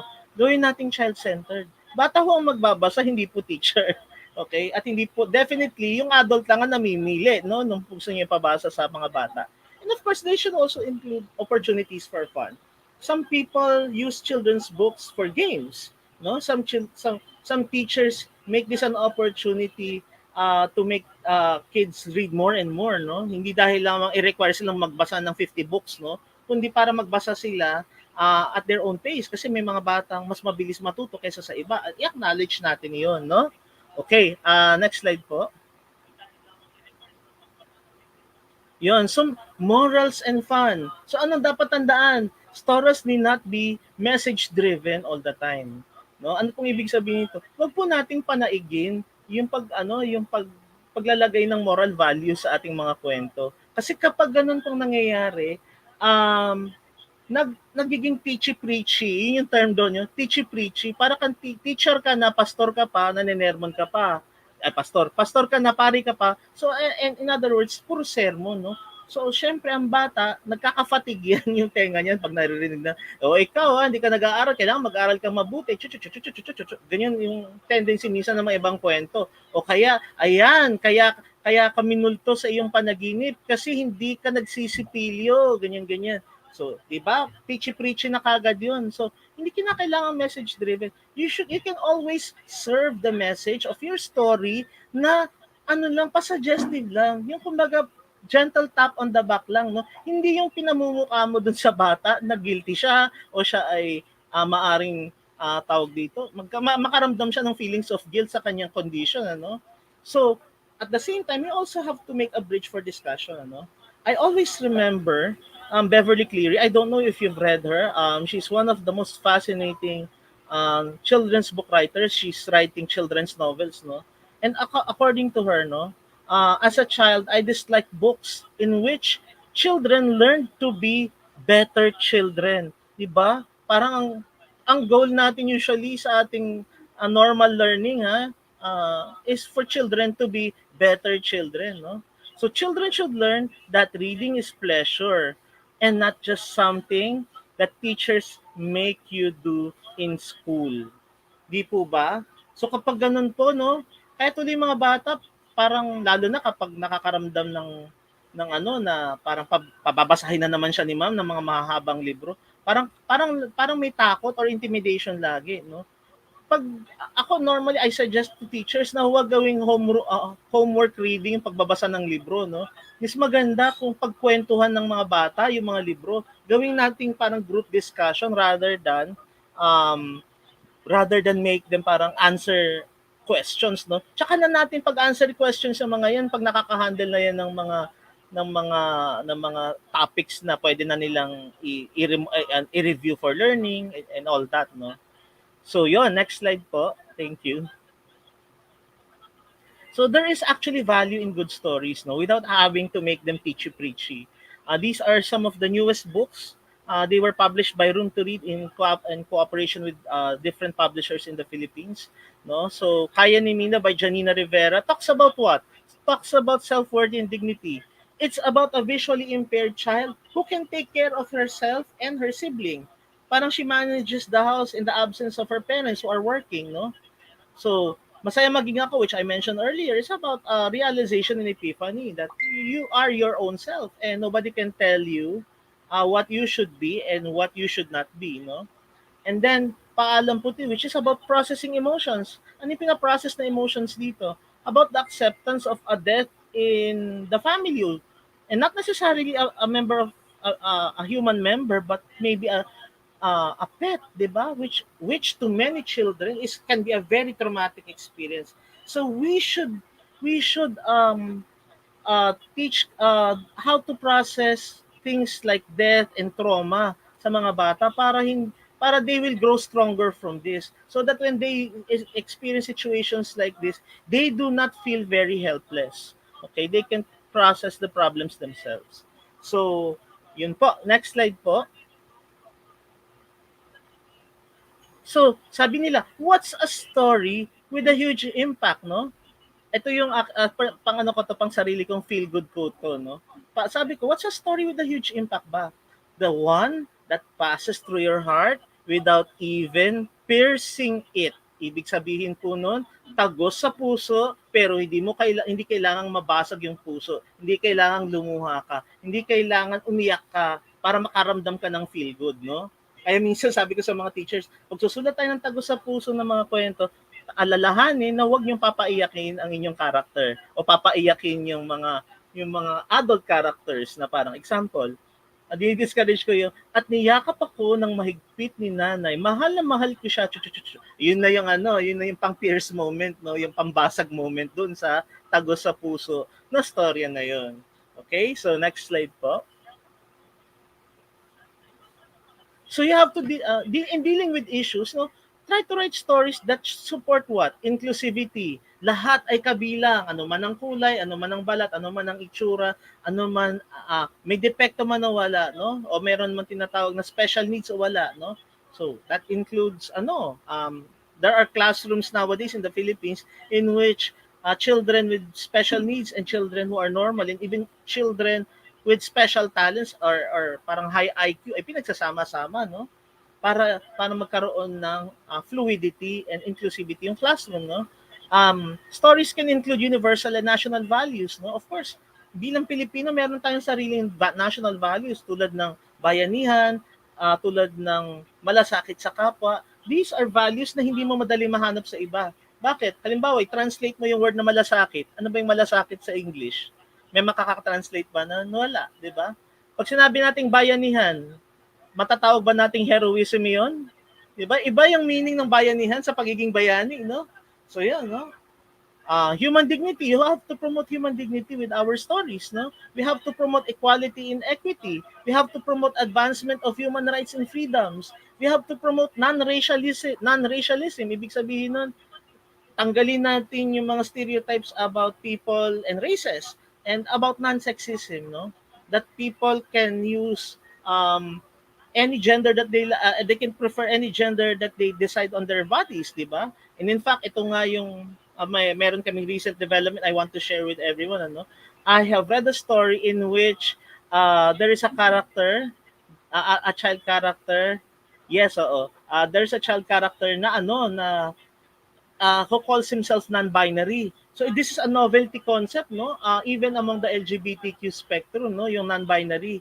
They don't want to be identified as female or male, and they prefer the pronouns as they. So sabi ko, Naku, malaking challenge to sa kung sino magpa-publish ng ganitong klaseng story, in which, for example, my name is Taylor. Okay, my friend's name is Taylor. Uh, they are independent and good friend. So pag gumamit ka ng they, parang pwede na palang gamitin yung they na bilang sa isang tao, no? So magkakaroon ng slight confusion diyan. So sabi ko, this is a challenge, no? So kailangan i-educate yung mga tao tungkol sa use of pronouns, new functions of the they pronoun in English, no? Yes, okay. So next slide po. How to deal with issues. Kunwari, you're going to write about difficult issues. So do not avoid issues that are important to children of this age. Hindi nyo pwedeng sabihin, ay, ano yan eh, hindi pa pwede sa bata yan. Actually, you have to, sabi nga nila, yung universal law nga daw ngayon, kung gusto may paraan, pag ayaw, napakaraming dahilan, no?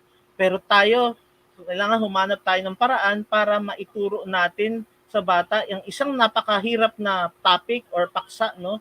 Nang hindi natin kinakailangang magsiwalat ng inconvenient truths, no? So kailangan gawin natin very creative, no? And yun yung challenge ko sa aking mga fellow children's book writers and to all the teachers who are attempting to write children's stories. So allow children also to process ideas into values, no? Hindi po yan kinakailangan ituro yung value. Para kang nag-serve ng hinog na prutas, tapos sabi nila, ayoko yung hinog na prutas na yan, hindi ko gusto yung lasa. Hayaan mong yung bata yung magproseso at pahinugin yun sa sarili niya, no? And we have to encourage critical thinking over what we call relevance and political correctness, no? Minsan nauuna yung mga ganitong klaseng big concepts, no? Relevance and political correctness. Pero importante, ipaintindi muna sa bata. Paano ito mapoproseso ng bata? Paano natin itututuro sa mga bata nang hindi sila kinakailangang maging tawag dito, na hindi nila kinakailangan na i-prefer yung political correctness or yung relevance, no? So yun po, next slide po. So culture must be processed through language and the story in a way that affirms the Filipino child. So gaya ng sabi ng mga kasama kong writers kanina, no? We write for Filipino children first and foremost bago tayo nagsusulat para sa ibang mga bata, no? Pero syempre, of course, all our aspirations is to reach out to a global child, no? So yun, pero sulat muna tayo para sa mga batang Pilipino, no? Para ma-affirm natin yung ating sariling identity. So sensitivity to both language and culture is needed, and writers should do thorough research when writing about culture-related children's stories po. Okay? So next slide po. So culture. So be careful not to misrepresent or misappropriate culture, no? Lalo na kung nagsusulat kayo ng stories tungkol sa mga indigenous peoples, no? So be careful how you describe their clothes, how to use their clothes, how to use food, how to use their belief systems or religious systems and their community practices, no? So for example, if you are writing about a story that's set in the Cordilleras, no? Hindi pwedeng token na kuha lang kayo ng mga elements na nabasa ninyo, nasagap ninyo, no, sa inyong mga research, no. Kailangan talaga 'yan, namnamin niyo mabuti. Yun ang naging challenge sa akin when I was writing a story about an Ifugao child who wants to become a weaver, no. So I had to really study the nuances of the practice of weaving in a cultural community, no. Yun, so para maipaalala, at kailangan natin ng mga story na to kasi pinapaalala nito sa atin kung sino talaga tayo bago pa dumating ang kung sino mang dumating. Yun po, no? So it strikes a balance between respecting the old and introducing the new. Kailangan pa rin natin magpakilala ng bago sa mga kulturang ito, no? Pero hindi natin kinakailangan basagin yung kanilang mga nakagisnan na. Okay? So next slide po.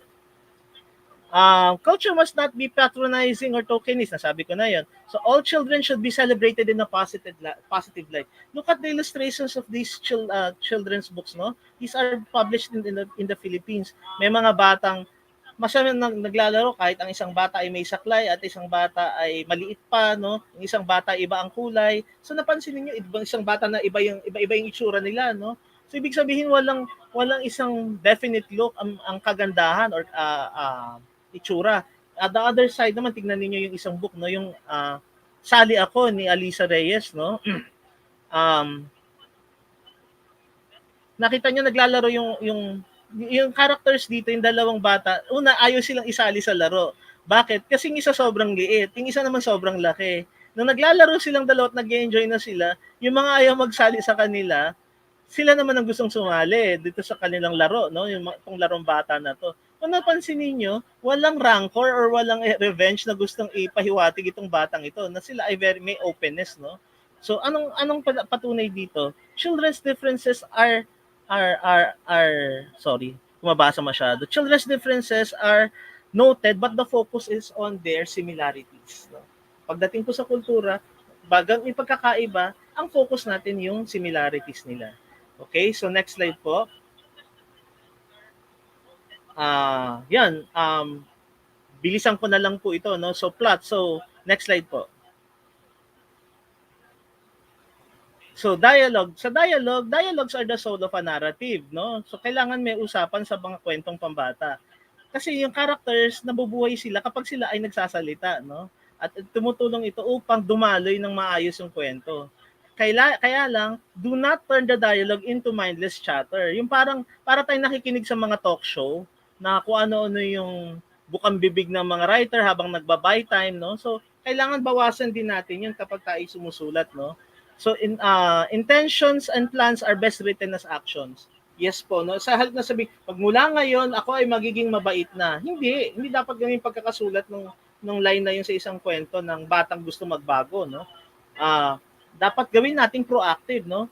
At mula noon, ang batang sipilo ay natuto ng magsipilyo. O ang batang sipilo ay araw-araw nang nagsisipilyo. Ganun po, wag yung magmula ngayon, gusto ko ako may magsisipilyo na araw-araw. Pag ganun po yung intention ng kwento, parang New Year's resolution 'yan. Wala parang broken promises po lagi, puro hopya po 'yan, na. Okay, next slide po. Starting your story. So start with a startling or attention-grabbing sentence, no? Kailangan may pabigla. Pero hindi kinakailangan patunog, no? Yung parang bang, bang, bang. Hindi kailangan na ganun. Ano naman yun, agaw attention naman ng sobra yun. So introduce your protagonist problems at the very beginning and introduce the protagonist aspirations too, no? Pwede ninyong simulan sa problema ng para diretsahan na wala nang paligoy-ligoy, no? You can also start with the dialogue, no? This I did with my story, the opening paragraph of my children's book, Mahigante sa Aming Bahay. Gusto ko pa sanang ikwento, but we are running out of time, no? Next slide po.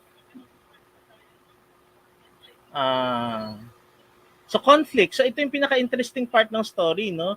Bilang mga spectators, ang mga bata dito sa libro, ito yung inaabangan actually, no? So aspirations and problems are the launchpad of conflict, no? So avoid turning the conflict into a simplistic battle of good versus evil, right versus wrong, no? Yun, noong unang panahon ginagamit po ito, yung halimbawa, may isang batang mabait at may isang batang masama, no?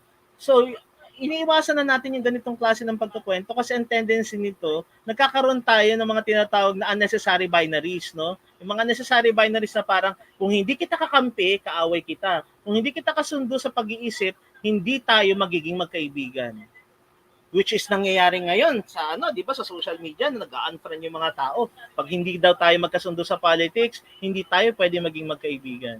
So tanggalin natin yun, Ituro natin sa bata to understand that there are different reasons for our choices, no? Hindi natin kinakailangan maliit, no, ng one over the other, no? Next, so protagonists should be able to sort their problems without the help of Deus ex machina or God of the machine, no? Simply put, divine intervention. Huwag po tayong papasaklolo sa Diyos para iligtas ang ating kwento. Yung tipong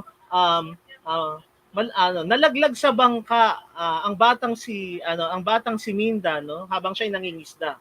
Bigla na lamang lumitaw ang isang balyena at siya ay tawag dito, itinulak paakyat sa kanyang sinasakyang bangka. Parang talaga ba nangyayari ito sa tunay na buhay? No, parang although may fantasy sa literature, syempre parang divine intervention yun, parang sinugo ng Diyos yung balyena para iligtas yung bata. Hindi ganoon.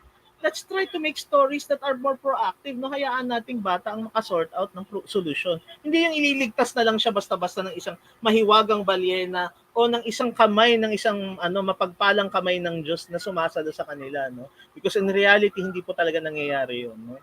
So wag nating i-frustrate yung bata na may mga ganong hayaan na nating si Santa na lang yun ang maging main frustration nila every Christmas. So next slide po. resolution or conclusion, no? So children's stories often aspire for hope or positive change. No? Sa bandang dulo po kailangan laging merong pag-asa sa dulo. No, kahit na uncomfortable yung ending, for example, may mga endings na namamatay yung character, no? Or parang necessity yung death or the necessity yung parting ways, no? We should always hope for positive change. Ginawa ito ni Ogie Rivera sa kwentong Lihim ni Leia. Kwento ng isang bata na dumanas ng sexual abuse mula sa kanyang sariling ama. Sa dulo nun, anong ending? Nakulong yung tatay. So, syempre, ang sad part doon, hindi niya makakapiling ang tatay niya, pero ang good part, hindi na niya makakapiling yung tatay niya na inaabuso siya. So, sino nagsalba sa kanya dito? Yung kanyang teacher, no? At yung kanyang nanay, no? Upang bigyan siya ng panibagong buhay na malayo sa pang-aabuso, no? Ng kahit pa kapamilya, no? So hindi natin dapat tanggapin, no? Huwag nating ituro na yung maging manahimik ang bata sa ganung klaseng mga pandaraha sa kanila, no? So yun. So let's avoid death or tragic ending for the antagonist. Then ibig sabihin nun yung para maging successful yung story, kailangan pumatay tayo ng kontrabida na ginagawa madalas sa pelikula, no? Parang tapusin na natin yung ganung klaseng stereotype, no? Na bakit kailangan i-avoid na yung mga ganitong kamatayan? Minsan yung tinatawag nating kontrabida, actually yun yung supporting character, no? Yun yung dahilan kung ba't nagbabago at nag-i-improve yung main character. So hindi naman natin siya kailangan patayin, no? Pwede naman natin siyang turuan ng leksyon ng hindi niya kinakailangan mamatay, no? So yes, avoid resolutions done at the expense of another character. Tulad nga nun, para magtagumpay yung bida, kailangan patayin yung kontrabida. Hindi niyo kailangan gawin yun, no? Or tawag dito yung kailangan mantapa ka ng iba para patunayan mo na tama ka. Hindi iwasan po natin yung ganong klase ng mga situations, no? And another thing is for the protagonist to get the answer to the problem in a sense of fulfilling way, no? And that the protagonist will experience change or transformation, no? Maraming klase po ng transformation sa dulo ng isang kwento. Example, yung physical transformation na in-experience ng The Ugly Duckling, dahil hindi naman pala siya duckling, isa pala siyang swan, di ba? So yung emotional and spiritual changes na nangyari sa alamat ng Ampalaya, no? Pagkatapos dumanas ng transformation ng itsura ni Ampalaya, no? Kasi ang parusa sa kanya ay lahat ng ninakaw niya ay mapupunta sa kanya, no? So anong ending? Lahat nga napunta sa kanya pero naghaway-away 'yon, ano? At dahil doon nagkaroon ng spiritual and emotional change si Ampalaya, no? Kaya gusto niya sana tikman niyo rin daw siya bilang isang gulay, no? So it can leave a question or a challenge to the reader and give the reader a surprising ending. So yun po. Ito na ba yung aking ending ng aking kwento? Thanks po. By the way, you can follow me sa aking Facebook account. Ito po yung picture, dalawa po yung Facebook account ko. You can also message me on Messenger, hence the symbols there, no? Hindi ko man kayo ma-add sa Facebook sa unang account, pwede nyo po akong i-add dito sa may Facebook account ko na may black and white picture po. And you can also email me on the email address that you see on the screen.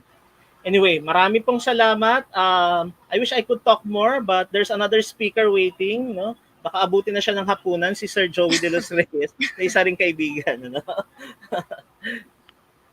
Thank you so much, Sir Randy. Ayan. So, nag-feedback lang ng konti pero our comment section, sir, is filled with a lot of messages.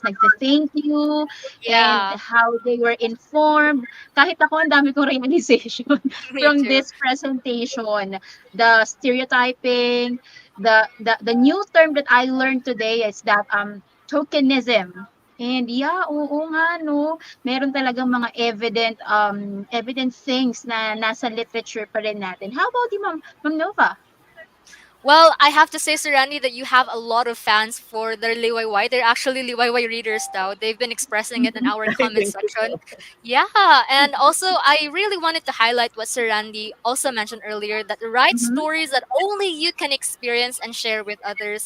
And I think it's also a way of like empowering the reading in a kind of way that we read for pleasure first. So that sabi nga ni Sir Randy mhm. kanina, parang it's also a nice thing to have that pag-inculcate ng love ng reading sa Mhm. bata at a very young age, and to tell them what is really should be there for them, what is in store for Yes. them. So ayun. Yeah, Thank you And so I much also for like that. how he pushes the idea that we have to welcome the kind of context that we have today. Kung ano yung mga issues natin. Eh. Yung example, yung Yeah. they na pronouns, yung mga Oo. non-binary things na nasa LGBTQ community. And that's already present but not yet very welcome by our society. And we can use storytelling to somehow, sabi nga ni Sir, no, it takes time for the audience to be mature. And Yeah. like, what stories baka matagal ginawa, pero matagal pa siyang i-welcome ng audience. So, storytelling has really a big role in our society. And for that, Sir I Randy, we agree. will now confer your certificate of recognition. Go ahead, Ma'am Nova. All right, Ma'am May. Department of Education, the Office of Undersecretary for Administration through the Information and Communications Technology Service Educational Technology Unit ICTS awards the Certificate of Recognition to Mr.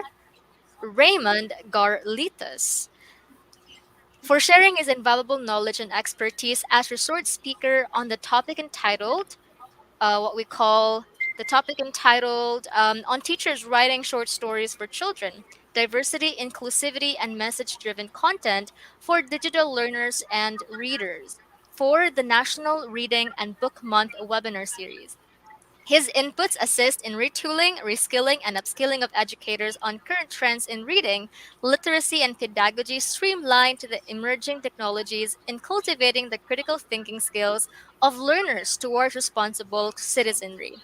Given this 27th day of 2021 November, at the DepEd Central Office, Meralco Avenue, Pasig City, Philippines, signed by the head of the ICTS-EdTech Unit, Mark Anthony CC, the Director 4 of the ICTS, Director Abram Y.C. Abanil, and the Undersecretary, oops, nawala. Okay, ayun, Undersecretary for Administration, Alain Delby Pasqua.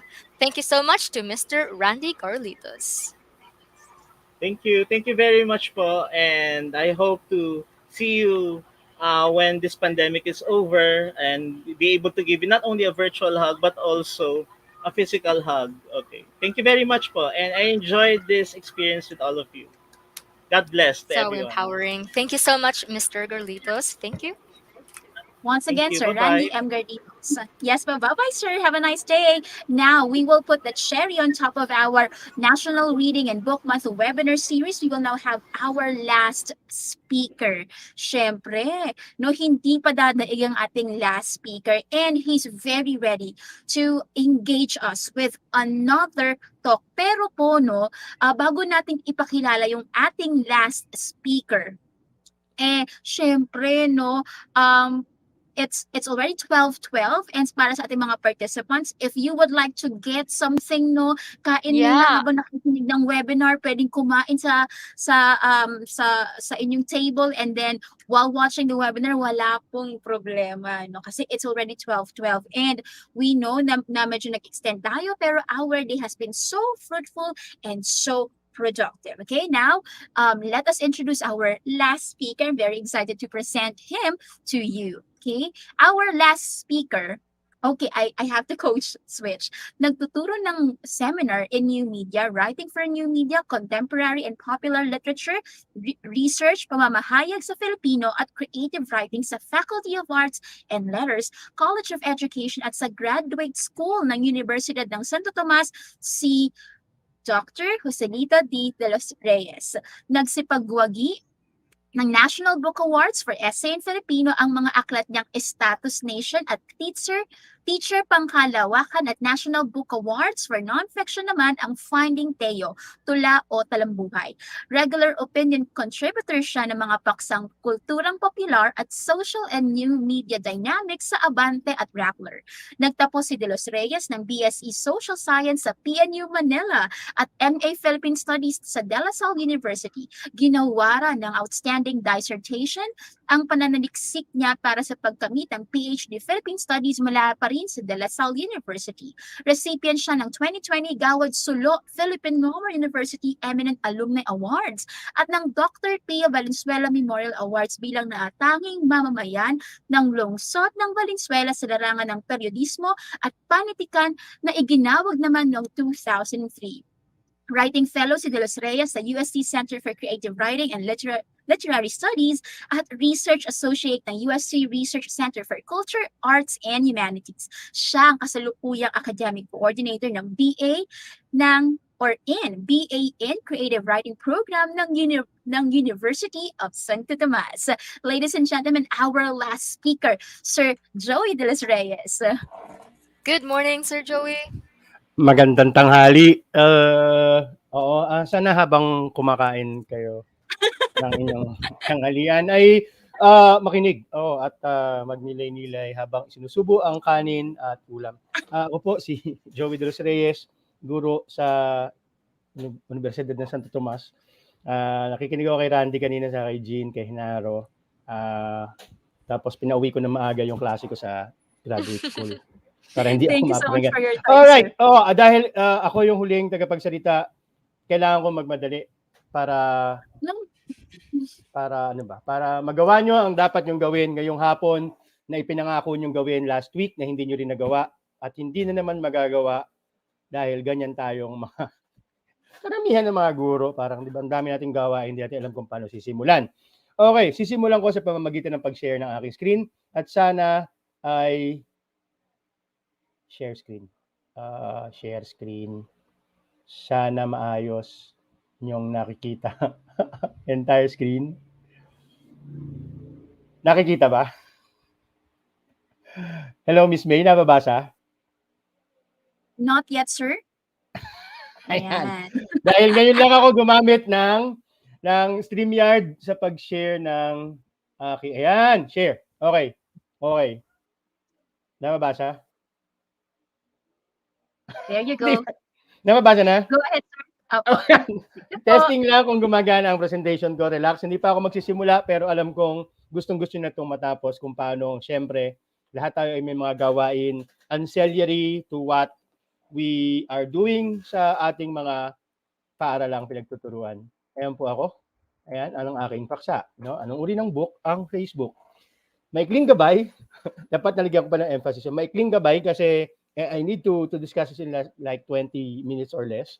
Magulang hinggil sa new and social media literacy, which I have always been, bahagi ng krusada ko. My crusade to make social media a bit more friendly place. Kasi mahirap, no? So, lagi ako nagtuturo nito at ilang universidad at eskwelahan na ang aking nabigyan ng lecture tungkol sa etika, no? Proper etika sa paggamit ng social media. Pero ngayon hindi. Dahil reading month, book din ba ang Facebook? So, yun yung aking, siyempre, sasagutin ngayon lamang. Magkasundo muna tayo, mga ginigiliw kong audience, saan mang bahagi ng mundo kayo ngayon naroon. Gaya ko na narito sa Lucban, Quezon. So, kung meron man pong nakatutok sa atin na taga Quezon, narito po ako ngayon sa Lucban. Magkasundo muna tayo, mga ginigiliw kong tagapakinig sa whole gamut ng social at new media na ayon sa kay Eugenia Ciapera, no, ng isang lumang aklat 2018, no, na what's so distinct about teaching new media, no? Yung 2018 bago yan sa iba, pero so pag nag-aaral ka ng new and social media, parang 2018 is so Jurassic, no? Parang okay, luma na yan, marami na nangyari dahil ang dami ng inobasyon. Katunayan nito, gumawa kami ng kurso sa UST kung tawagin Social Media Dynamics 2017.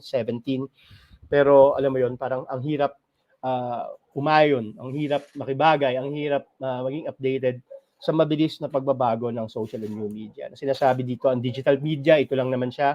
All the information and data are encoded in numbers, can be compressed and fitted to very small spaces or even accessed remotely, no? At tinatawag yun na digital media. Digital media doesn't necessarily mean na sa internet. So it can be stored on our smartphones, USB, thumb drives, pwede rin sa hard disk, no? At kung wala itong access sa internet, nananatili siyang digital media. Okay? An online media is it prioritizes mali spelling ko, prioritizes the element of connectivity.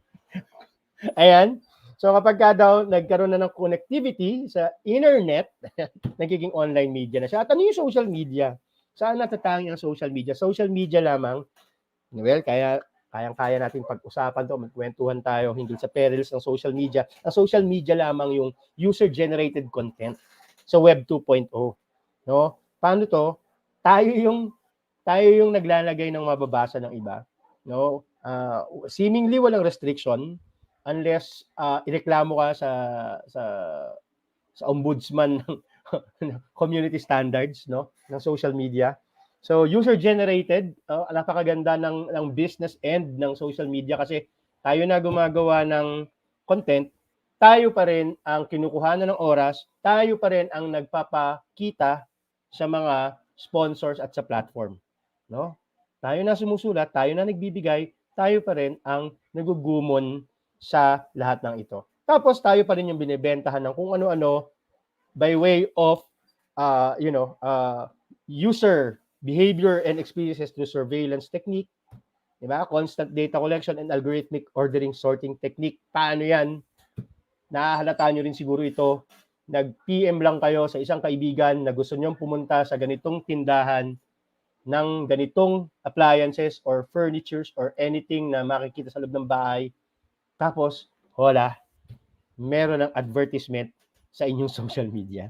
Sinabi nyo lang na maliit na at nag-search lang kayo sa Google ng mga sapatos, meron na agad advertisement sa social media. So ginagamit ito ng social media platforms natin, lahat, no? In fact, ang sinasabi ko lagi kapag nag-lecture ako, mas kilala tayo ng social media higit sa pagkakakilala sa atin ng nanay natin o asawa. Oo. Yung binibigay nating data sa social media ay dinidesign nila para lalo tayong malulong sa social media. Katunayan. Ito daw ang nung last year, October 2020, most used social platforms. Nangunguna ang Facebook. Di ba? Hindi pa nila pinagsama ang Messenger na nasa ika-4 na pwesto. No? So, sa buong mundo, yan daw ang pakikisangkot ng bawat isang tao in millions. So, kung 2,701, that's 2.7 billion easily na tao. 1/3 ng mundo. Okay? Ano ba? Twitter. Pansinin natin na isang bansa. Naka-rank 11 tayo paggamit ng Twitter. Kasi hindi tayo masyadong matweet. No? Masyadong maikli ang tweet para sa angas natin, para sa mga hinaing natin, para sa mga agam-agam natin na nais nating i-share sa sangka-Facebookan. Okay? Katunayan, nangunguna ang Google, pangatlong Facebook, YouTube ang ikalawa sa world's most visited websites. Yan, October 2020. Saan papasok dito ang mga Pilipino? Heto na, no? Pansinin natin kung maganda-ganda ang resolution ng inyong gadget na kung saan ito napapanood ngayon. Tingnan niyo ang average mobile speed, mobile internet connection, 36 Mbps, no? Megabytes per second. Ang ginagamit ko ngayon nasa mga ganyan, 30 something, 30 to 50 daw pangako ng aking internet provider, no? Pansinin natin, pero sa buong Pilipinas, nandun tayo sa ika-4, no, sa pinakamababa. Ayan, no, Indonesia, Ghana, India, Philippines pang-4, 16.9 Mbps ang average. Way below the worldwide standards or the average, worldwide average. Nangunguna syempre yung mga OPA natin sa South Korea, no? Ganun sila kabilis, 121 Mbps. Iniisip mo pa lang naka-search na sa kanila sa Google, no? So, sa kabila nito, pansinin natin mga kaibigan, mga kapanalig, sa kabila ng kabagalan ng ating mobile internet connection speed, hashtag Pinoy Pride, 100% o 81 million ng may internet access ang may Facebook. 100% na may internet access sa atin na may Facebook.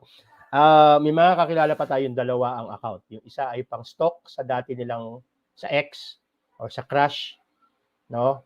At yung isa ay gamit para sa paaralan. May isang personal doon yung kung saan maaari kang magpalabas ng iyong damdamin, at yung isa para mabasa ng principal at division supervisor. Na sabihin, wow, puro Bible quotes si Mrs. ganyan. Okay? Tapos meron tayong isa. It happens. No? It happens. At meron tayong kakaibigan akong principal, dalawa din ang kanyang social media account, pang estudyante at pang personal. No? So, ganun natin iniaasa ang ating buhay sa Facebook. Okay. Ano pa dito? No? Ay, teka. Media number is met typical Facebook users age 18 plus comments on a Facebook post. Okay? Gaano daw tayo nagko-comment? Sinong bansa sa mundo ang pinakamalakas kumonsumo ng social media batay sa dami ng comments? Hashtag Pinoy Pride. Ayun no, nangunguna ho tayo, 12. Each month yan. Hello, each month. Ngayon lang araw na to, ilan na ba yung issue na nag-comment ka? Di ba? So, average yan. Pangalawa sa atin ang mga taga-Ehipto, ikatlo ang Brazil, no? Sa worldwide, ang average ay 5 beses lang nag-engage by way of commenting ang isang typical Facebook user. Hindi tayo masayang hindi nakikisawsaw sa anumang usapang may kinalaman sa breakup at pag-akit sa Baguio as a friend, no? Out of 45 countries, PH ranks first as most obsessed with social media. No? Ayon yan sa isang dyaryo, hindi ko alam kung pinagkakatiwalaan ninyo, tinatawag itong Inquirer. Okay, kung ang lecture ko ay tungkol sa bakit masaya sa social media, mayroon akong paliwanag. It incites us to feel good. Yun. Sa madaling salita, gano'n na lang. Bagamat may agham tungkol dito. It incites us to feel good kapag nila-like tayo, sinishare, at nagahaha ang ating mga intended audience na napaka-instantaneous. Pero hindi yan ang paksa ako ngayon dahil reading month. No? On the need to have media, not necessarily new, and information literacy. Yan. Nasa media information literacy for the Sustainable Development Goals ng UN, ang pangangailangan daw na magkaroon din tayo ng media and information literacy. Sa mga nagtuturo dyan sa senior high school, alam na ito na ito ay MIL, no, na sinasabi on all sides of the digital divide. Everyone, lahat, walang mayaman, walang mahirap, everyone needs the necessary competencies to access, evaluate, critically interact with, and produce useful, timely, and relevant information. Yan. For this, individuals must be media and information literate. Okay. May isang uri ng literacy pala. Itong nakikita natin sa harap ng monitor at ating mga gadgets. Anong sinasabi dito? Kasi lahat tayo ay may karapatang gumawa, mag-produce ng impormasyon at YOLO, no? Mag-YOLO at mag-wanderlust ng ating mga ginagawa, lalo nitong bihirang-bihira na tayong makalabas ng ating bahay. So, noong unang panahon, pre-pandemic, lagi na tayong nasa labas. So, okay lang. Hinihikayat tayo na mag-interact to the detriment of our information na binibigay sa mga social media accounts. No? Kaya naman pagka pumunta ka sa Palawan, makikita mo ron makikita mo sa social media mo ang maraming hotel sa Palawan at sinasabing sa iyong pagbabalik, doon ka na pumunta. Okay. On the need to have, ulitin ko, media, not necessarily new information literacy. No? So, sinasabi pa rin ng UNESCO na ang media information literacy empowers citizens, including children and youth, with competencies related to media information, ICT, and other aspects of literacy which are needed for the 21st century.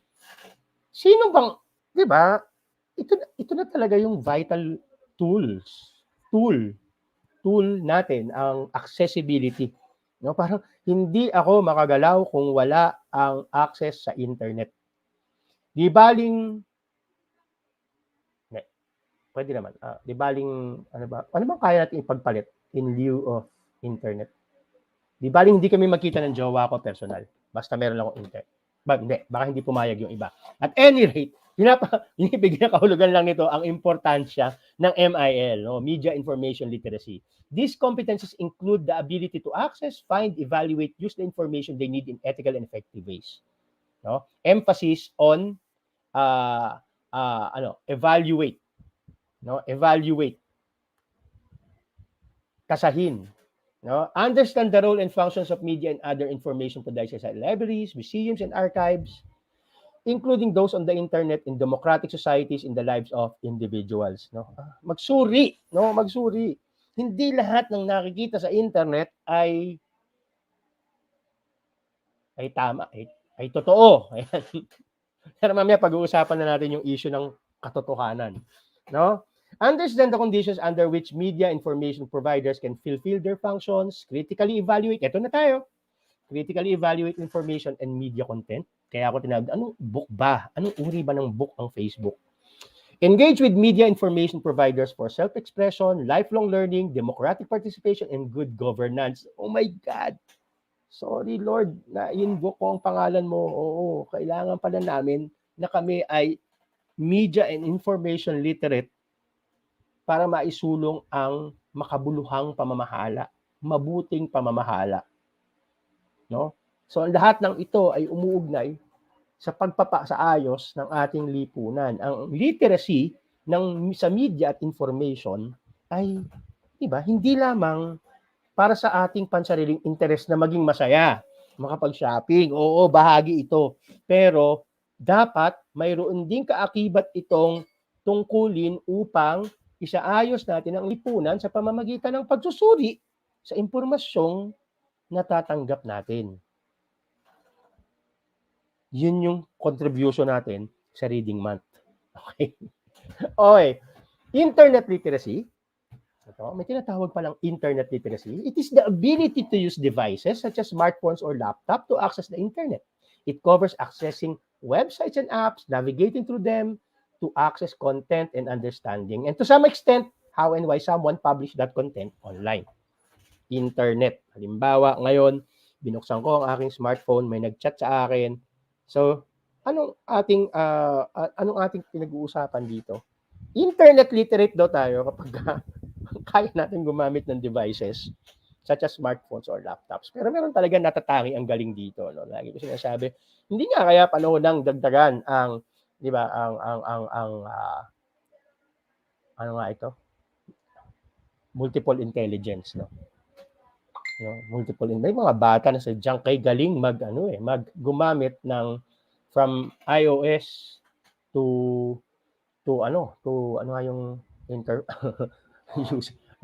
Android. Ayan. So parang ako takot ako nung gumamit ako halimbawa ng Safari kasi lilipat sa Chrome dahil hindi uubra ang StreamYard sa Safari. So kailangan kong pumunta sa Chrome at namumroblema ako kasi lahat ng data ko ay nasa Safari. So may mga ganun akong anxiety, no? Anxious na oh my God, bumamit ako ng ibang web browser. Ganun din naman kapag gagamit ako ng ibang laptop, para bang bahagi na ng ating pagkatao yung ating makinarya na pagka pupunta ka sa ibang makina, parang meron kang reluctance. No? Kapag mag-upgrade ka halimbawa ng telepono o lilipat ka ng Apple to Android, parang, teka, alam ko ba ito? Ganyan din naramdaman ko dati nang nag-migrate ako. No? May tinatawag na migration. At merong sadyang magagaling dito at merong sadyang hindi masyado magaling gaya ko. Okay. Pero internet literate ba tayo? Siguro dahil na-access natin ang seminar na ito sa pamamagitan ng FB Live ng DepEdTech Unit nang hindi nagpapaturo sa anak. Ang asawa ko teacher, baka silipin ko lang. Asawa ko teacher. Pero pagka gumagamit sila ng Google Classroom, meron pa siyang hindi makabisa. 2 years na. So sadyang merong biniyayaan na magaling sa internet literacy. Okay, ano naman yung social media literacy? It is looking specifically at platforms such as Facebook or Twitter and learning how to critically analyze the content published here from a technical, paano ba yan? No? Paano ba lumunsad yan? Ba't nga kumalat? Ba't yan naging viral? Cognitive and emotional angle. Ang galing ng pagkakagawa nito. So, paano ito binuo para maging appealing? No? Tapos sabi niya, oh my God, ang ganda-ganda naman itong isinulat na ito na napaiyak ako. Samantalang Facebook status lang naman or meme or short video or GIF.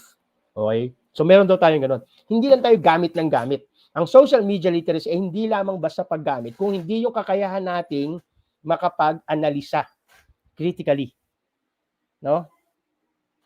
Tatlo, technical, cognitive, and emotional. Susuri dapat natin ang kumakalat at yung nababasa natin sa social media o napapanood sa social media sa iba't ibang antas ng iba't ibang salik ng karunungan, technical, cognitive, and emotional. Okay? Pero hindi ko kayang ikahon ang lahat ng higit na pangunawa sa media information literacy. Kaya ito na lang ang iiwan ko dahil inaalaala ko akma ito sa ating okasyon. 5.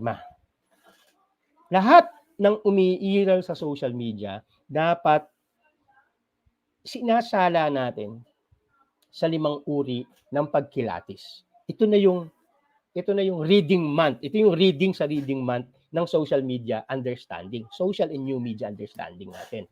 Una, no, social media literacy, the 5 key concepts.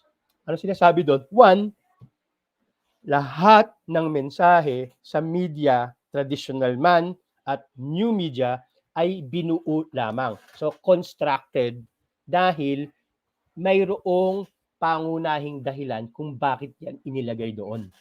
Okay? Media present carefully crafted constructions that reflect many decisions and are the results of many determining factors.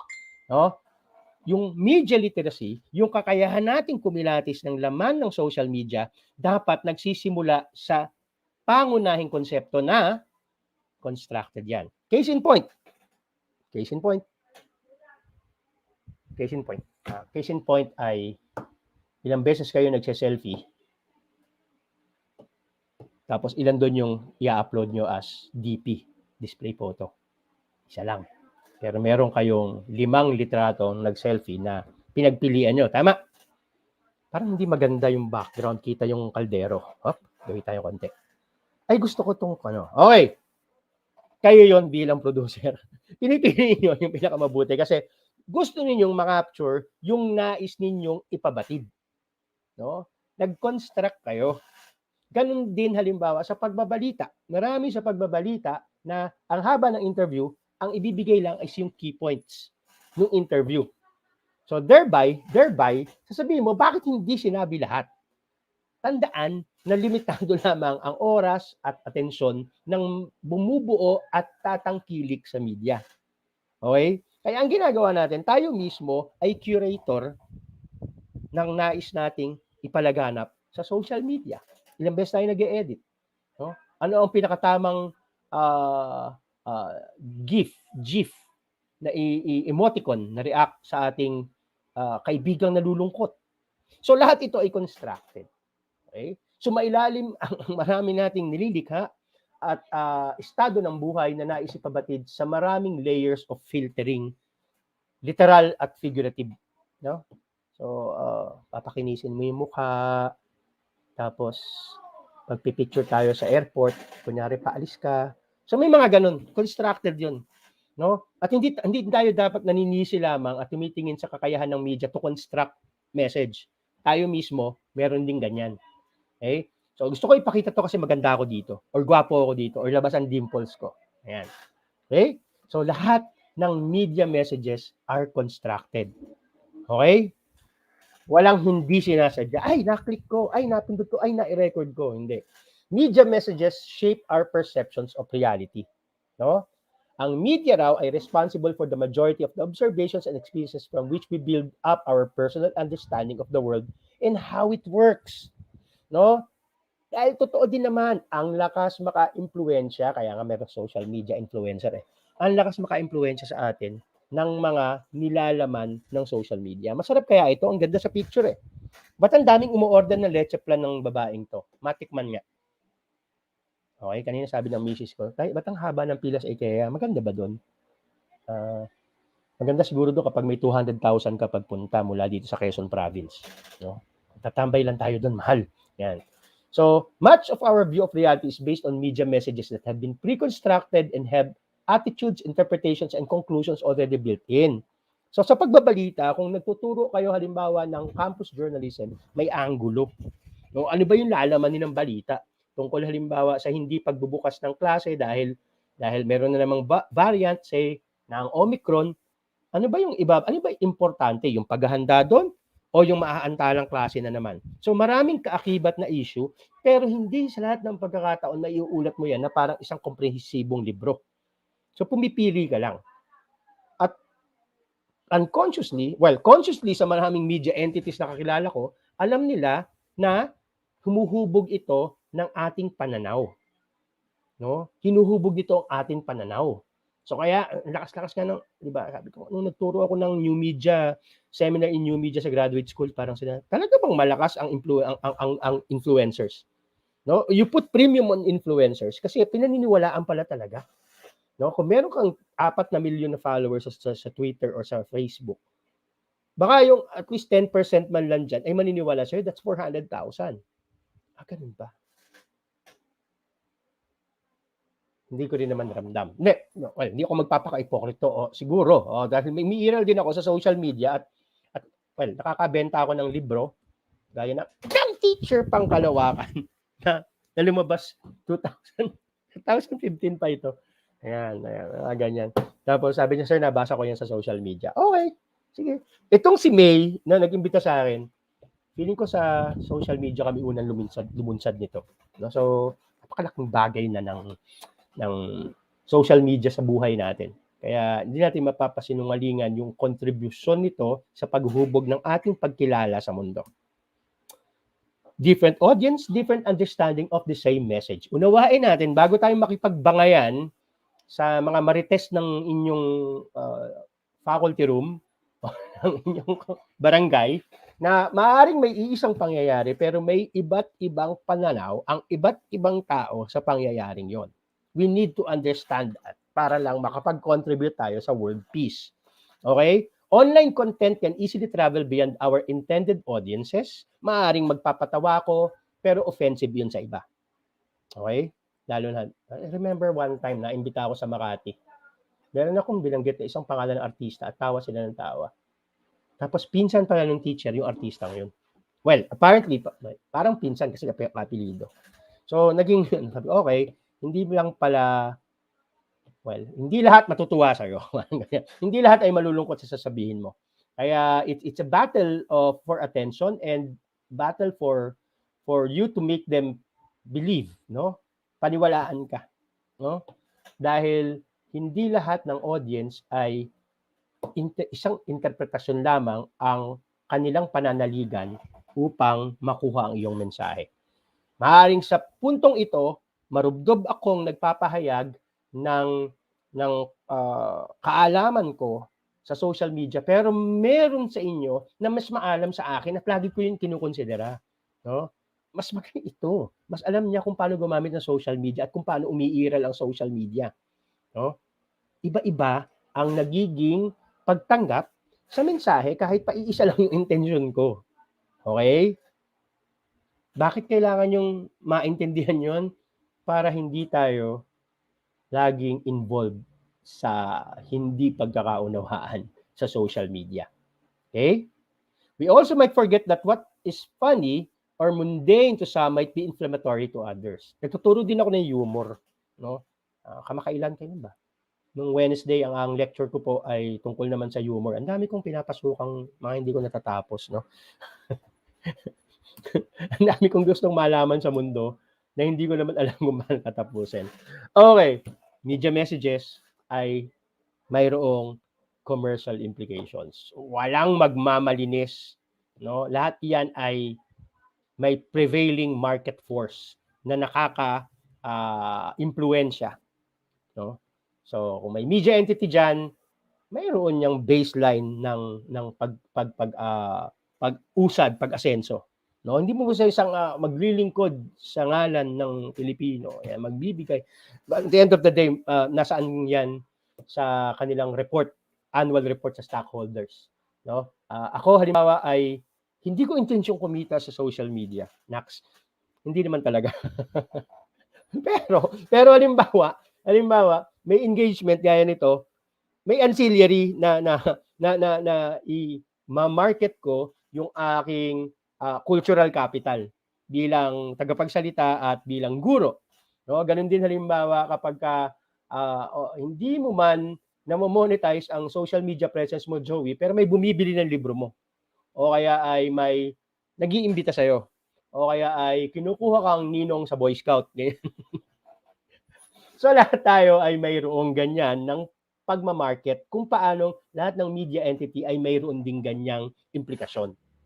At the bottom of it all, this marketing, contributes to their capital and cultural capital as well. Okay? So lahat yan, bandang huli, kahit anong tatanggapin natin, kahit pa iyan ay sabi mong government-owned, wala yung interest kung hindi i-valorize ang government projects. Yes, pero at the bottom of it all, kailangan niyang i-market yung mga nakamit ng pamahalaan. Okay? Ano yung marketing doon? Para ipagkatiwala mo ang buwis. Lalo na sa pribadong sektor, halimbawa. Sa pribadong sektor, lagi na may tagline, nagsasabi ng totoo, walang kinikilingan, pero anong kwentuhan sa stockholders meeting? Tumaas ang ating profit by 50%. Yan. Okay? Most media production is a business and so must make a profit. No, most, if not all. Pero may kailangan pa rin yan para sa cultural capital. Ano yung cultural capital? Ano yung banggit ko nun? Halimbawa ako, no? Ang cultural capital ko, yung pinakilala ko kanina, no? Parang, wow, ang dami nakakabit ng taong to. Ang laki naman ng butas ng ilong. Hindi.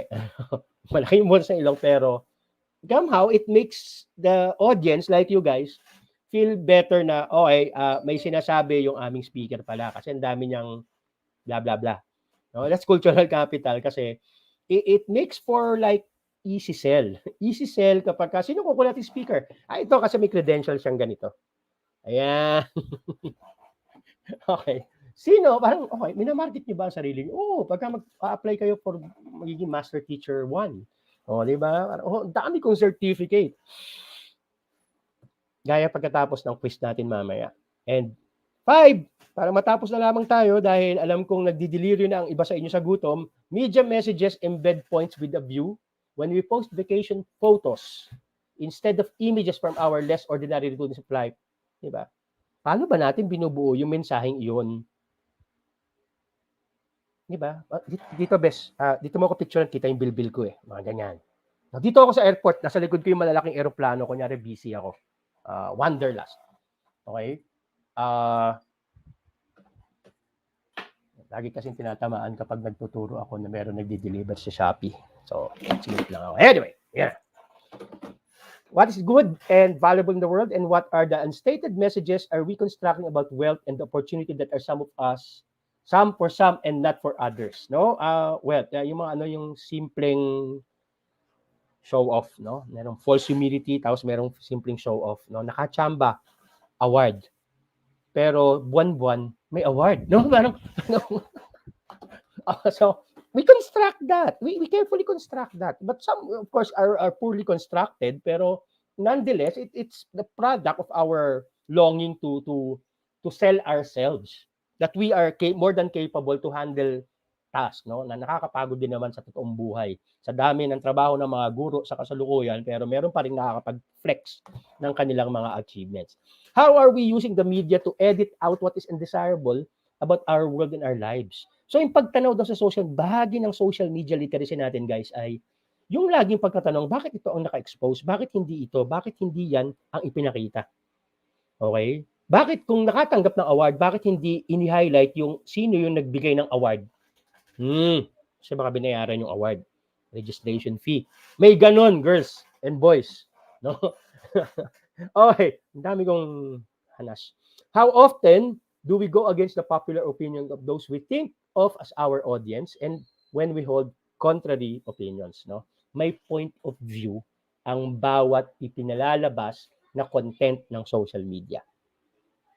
Kilatisin natin ang bawat lumalabas sa ating social media. Key concepts. Magiging social media literate tayo ng kaunti. Kung mauunawaan natin ang motibo, anggulo, dahilan sa bawat impormasyong dumarating sa ating newsfeed. Maraming salamat. Wow, thank you so much, Wow, Sir Joey. I really like your talk and how you emphasized on there's no such a thing as accidental content. Everything is constructed on social media, and we also have to filter. Now that's the reading on that's the reading literacy on using Facebook. Like we really have to filter out or filter the content that we are browsing on social media. How about you, Ma'am Nova? Well, it was a very comprehensive discussion with humor and wits, Mame. And of course, True. in this media driven generation, let us be critical and be social media literate. As they say, Tutor May, reading is the vaccine to ignorance. So that was a very timely discussion from Sir Joey. So I hats off to you, sir. Now we are ready to confer the certificate to Sir Joey de los Reyes. Go ahead, ma'am. The Department of Education, DepEd Complex, Meralco Avenue, Pasig City, the Office of the Undersecretary for Administration through the Information and Communications Technology Service Educational Technology Unit, awards the Certificate of Recognition to Mr. Joselito D. De Los Reyes for sharing his invaluable knowledge and expertise as resource speaker on the topic entitled Anong uri ng book ang Facebook? Gabay sa mga guro at magulang hinggil sa new media literacy on November 27, 2021 during the National Reading and Book Month webinar series. His inputs assist in retooling, reskilling, and upskilling of educators on current trends in reading, literacy, and pedagogy streamlined to the emerging technologies in cultivating the critical thinking skills of learners towards responsible citizenry. Given this 27th day of November 2021 at the DepEd Central Office, Meralco Avenue, Pasig City, Philippines, signed by the head of the ICTS-EdTech Unit, Mr. Mark Anthony CC, the Director 4 of the ICTS, Director Abram Y.C. Abanil, and the Undersecretary for Administration, Elaine Del B. Pascua. Thank you so much, Mr. Joselito D. De Los Reyes. Thank you so much, sir, for sharing your valuable time to us. All right, we'll see you again, sir, in our future webinars. Bye. Thank you, Bye, sir. sir. Okay, so if you're fans of our guest speakers, from Sir Jim to Sir Luis, we also have Sir Hinaro, Sir Randy, Sir Joey, and Sir Eugene. Fan tayo lahat nila dahil po sa galing nila.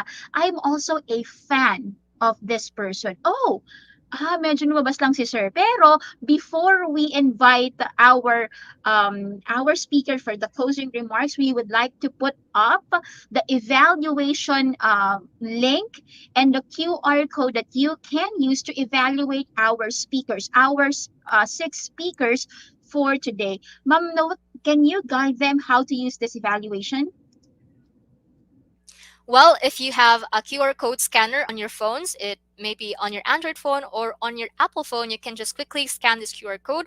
Or if not, you can simply go or type to your to your URL, https 10url.com/nrbmws2021/day4. So that's the way they could send us the evaluation or feedback in today's webinar series.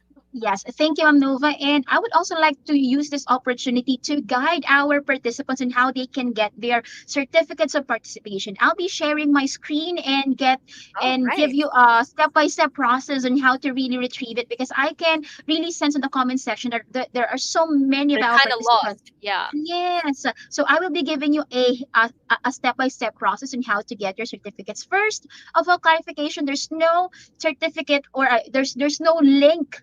I mean, there's no link that you should sign it, or that you should fill out for your attendance. Okay, so like what Ma'am Nova said, it's open for all. This webinar series is on Right. open registration.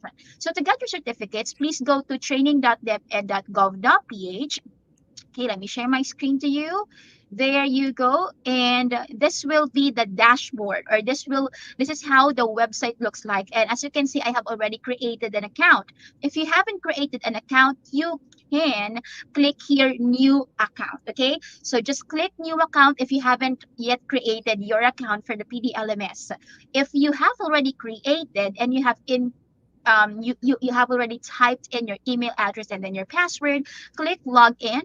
So you can see that let's try once again and refresh the page because I think so many participants are now accessing the website. Sometimes that happens because of the traffic.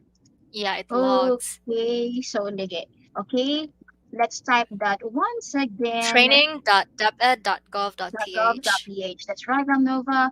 Let's click log in. And as you can see there, okay, I'm already in the main page of the PDLMS. So I will be choosing the icons here and I will go to home. And then I will scroll down and then I will choose ICTS-EdTech Unit Webinar Series 2021. Then I will choose the name of the webinar series that we have today. It's a National Reading and Webinar Series. And as you can see, my internet is a bit lagging. So you have a Oh, we can lot see it now. of Yes, so we have a lot of Okay, programs there. here. Please choose this one. National Reading and Book Month Webinar Series. Then you must answer all the evaluations per week. Again, we need you to finish or we need you to have a full score. So kahit po nag-quiz na kayo, example, this is every quiz here has 10 items. Example, nag-quiz na po kayo, tapos naka 7 over 10 or naka 8 over 10, you cannot yet get your certificate. You should have a full score. That means you should get 10 over 10. And the questions are not really hard, teachers. If you have really listened well to our dear participants, our dear guest speakers, you can do it. And we believe in you. After getting all the certificates of participation for every week, then the system will give you your certificate of recognition. That's it. And also, by the way, Ma'am May, in case our teachers right here are with us right now, maybe they weren't able to attend maybe one session, perhaps they can just Mhm. do a replay that they Sure. can also watch there through the PDLMS website that Ma'am May have showed you, gave you a quick run through, so they can view there the replay of the video link. Yes. So I hope that is clear, our dear participants, that you don't need to have attendance links. Just help us to evaluate our guest speakers from week 1 to week 4 using the QR codes, but there's no attendance link that you should answer or you should fill out. If you really want to have your certificate, please go to the PDLMS like we have shown a while ago. Now, I'm I am a fan. If I am a fan of our guest speaker, I am also a fan of this man who heads the ICTS EdTech unit. If you think that our event is very commendable and we have lots of wonderful guest speakers, the one that will be talking right now is a great wonderful person too. Let's welcome to our virtual stage Sir Mark Anthony CC, head of the ICTS EdTech unit. Hello, Hi, Sir Ma'am Mark. May. Good afternoon, sir. Hello, Chico Nova. Hi, Ma'am May. Sa ating pong mga teachers na nanonood po ngayon, good afternoon. Am I loud and clear? Medyo mahina sir pero okay naman po. Okay. Kasi nasa mall ako ngayon. Ayan, so, alam niyo na, anywhere, Kala ko, sir, anytime, nasa IKEA. we can always adjust. So, sa ating pong mga tagapanood, maraming salamat po sa inyong pagsuporta sa lahat ng Sabado nitong Nobyembre for our celebration of the National Reading and Book Month. Ako po bilang isang teacher na nagturo po sa lower grades, I always ask my learners, what is your favorite storybook? Lagi nilang sinasabi, as long as there is a superhero. I think ganun din po kayong lahat. Tayo ngayon ay mga superheroes sa ating mismong mga sariling pamamaraan. We could always be someone. We could inspire other people based on the inspiration that we had based on reading certain books. Kung hindi naman sa mga libro, what is available online, kagaya ng mga ipinakita kanina ng ating mga research speakers. We could always learn. However, sa ating pagkatuto, pinaka-importante ay isinasapuso natin to, isinasagawa. Dahil ang pagbabasa ay hindi lamang nagiging epektibo kung tayo lang ang natututo. Mas nagiging epektibo ito kung ang ating mga binasa ay ating ibabahagi sa iba. Kung saan man tayo mapunta, isa lang ang ating sasabihin. Thank you to our dear teachers who helped us to know how to read and comprehend. Congratulations sa lahat ng ating mga speakers. Congratulations Miss May. Congratulations Miss Nova dahil naitawid natin ang buong buwan na ito para sa ating celebration ng ating book month and reading month. Maraming salamat po at sana po makasama pa rin po namin kayo sa lahat ng aming mga webinar sessions na in-offer. Maybe sooner, paparating na po ang pagkakaroon natin ng face-to-face classes. Anuman ang modalities, tatandaan po natin, mahalaga na matuto tayong bumasa. Ang ating binabasa ay inilalagay sa puso at isip. Maraming salamat po. Wow, thank you so much, Mr. Mark Anthony C. And that's right, we are the main characters of our own story, Mame, and we also have our untold stories. And through these webinar sessions from week 1 until week 4, we can also use this to maybe if there will be face-to-face classes soon, so we can really apply or employ these. Thank you, sir. Thank you, sir. And I know that our teachers are upscaled in teaching reading and literacy to our students now that we are gearing on the imminent face-to-face or hybrid sessions. Again, thank you so much, Sir Mark Anthony CC. And sorry po sa istorbo, pero we're so thankful that we have you here. Bye po. Okay, I would also like to thank the people behind this webinar series. Definitely, I cannot do this alone as the event organizer. I would like to thank the media team composed of Sir Rainer De Jesus, Sir Rex Fajardo, Sir KG Benafe, Sir Dennis Evangelista, headed by Sir Alvin A. C. I would also like to thank the certificate and Kwatami team, Sir Earl Aaron Villanosa, Sir Marco Paulo Victoriano, our technical director team, Sir Mark Edward Luktu, Sir AJ Alvarez, Sir Chester Pagkaliwagan.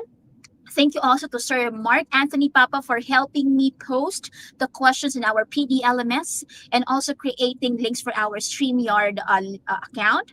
Also, our webinar host, my co-host, Ma'am Rubilin Pastrano, Ma'am Draisel Sexon, Ma'am Mary Rose Lagunsat, Ma'am Jennifer De Jesus, and my partner for today, Ma'am Nova Dolor.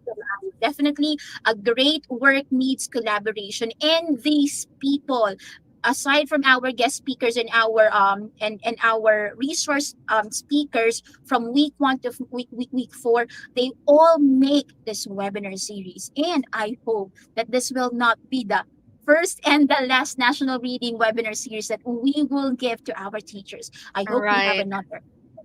And I can also see in the comment section earlier, Ma'am May, that they are really happy to be having you as the event organizer of this National Book and Reading Month celebration, because they said you were highly commendable. So we can see how you put a lot of effort and work. And of course, to all the people behind this successful event. So thank you and congratulations, everyone.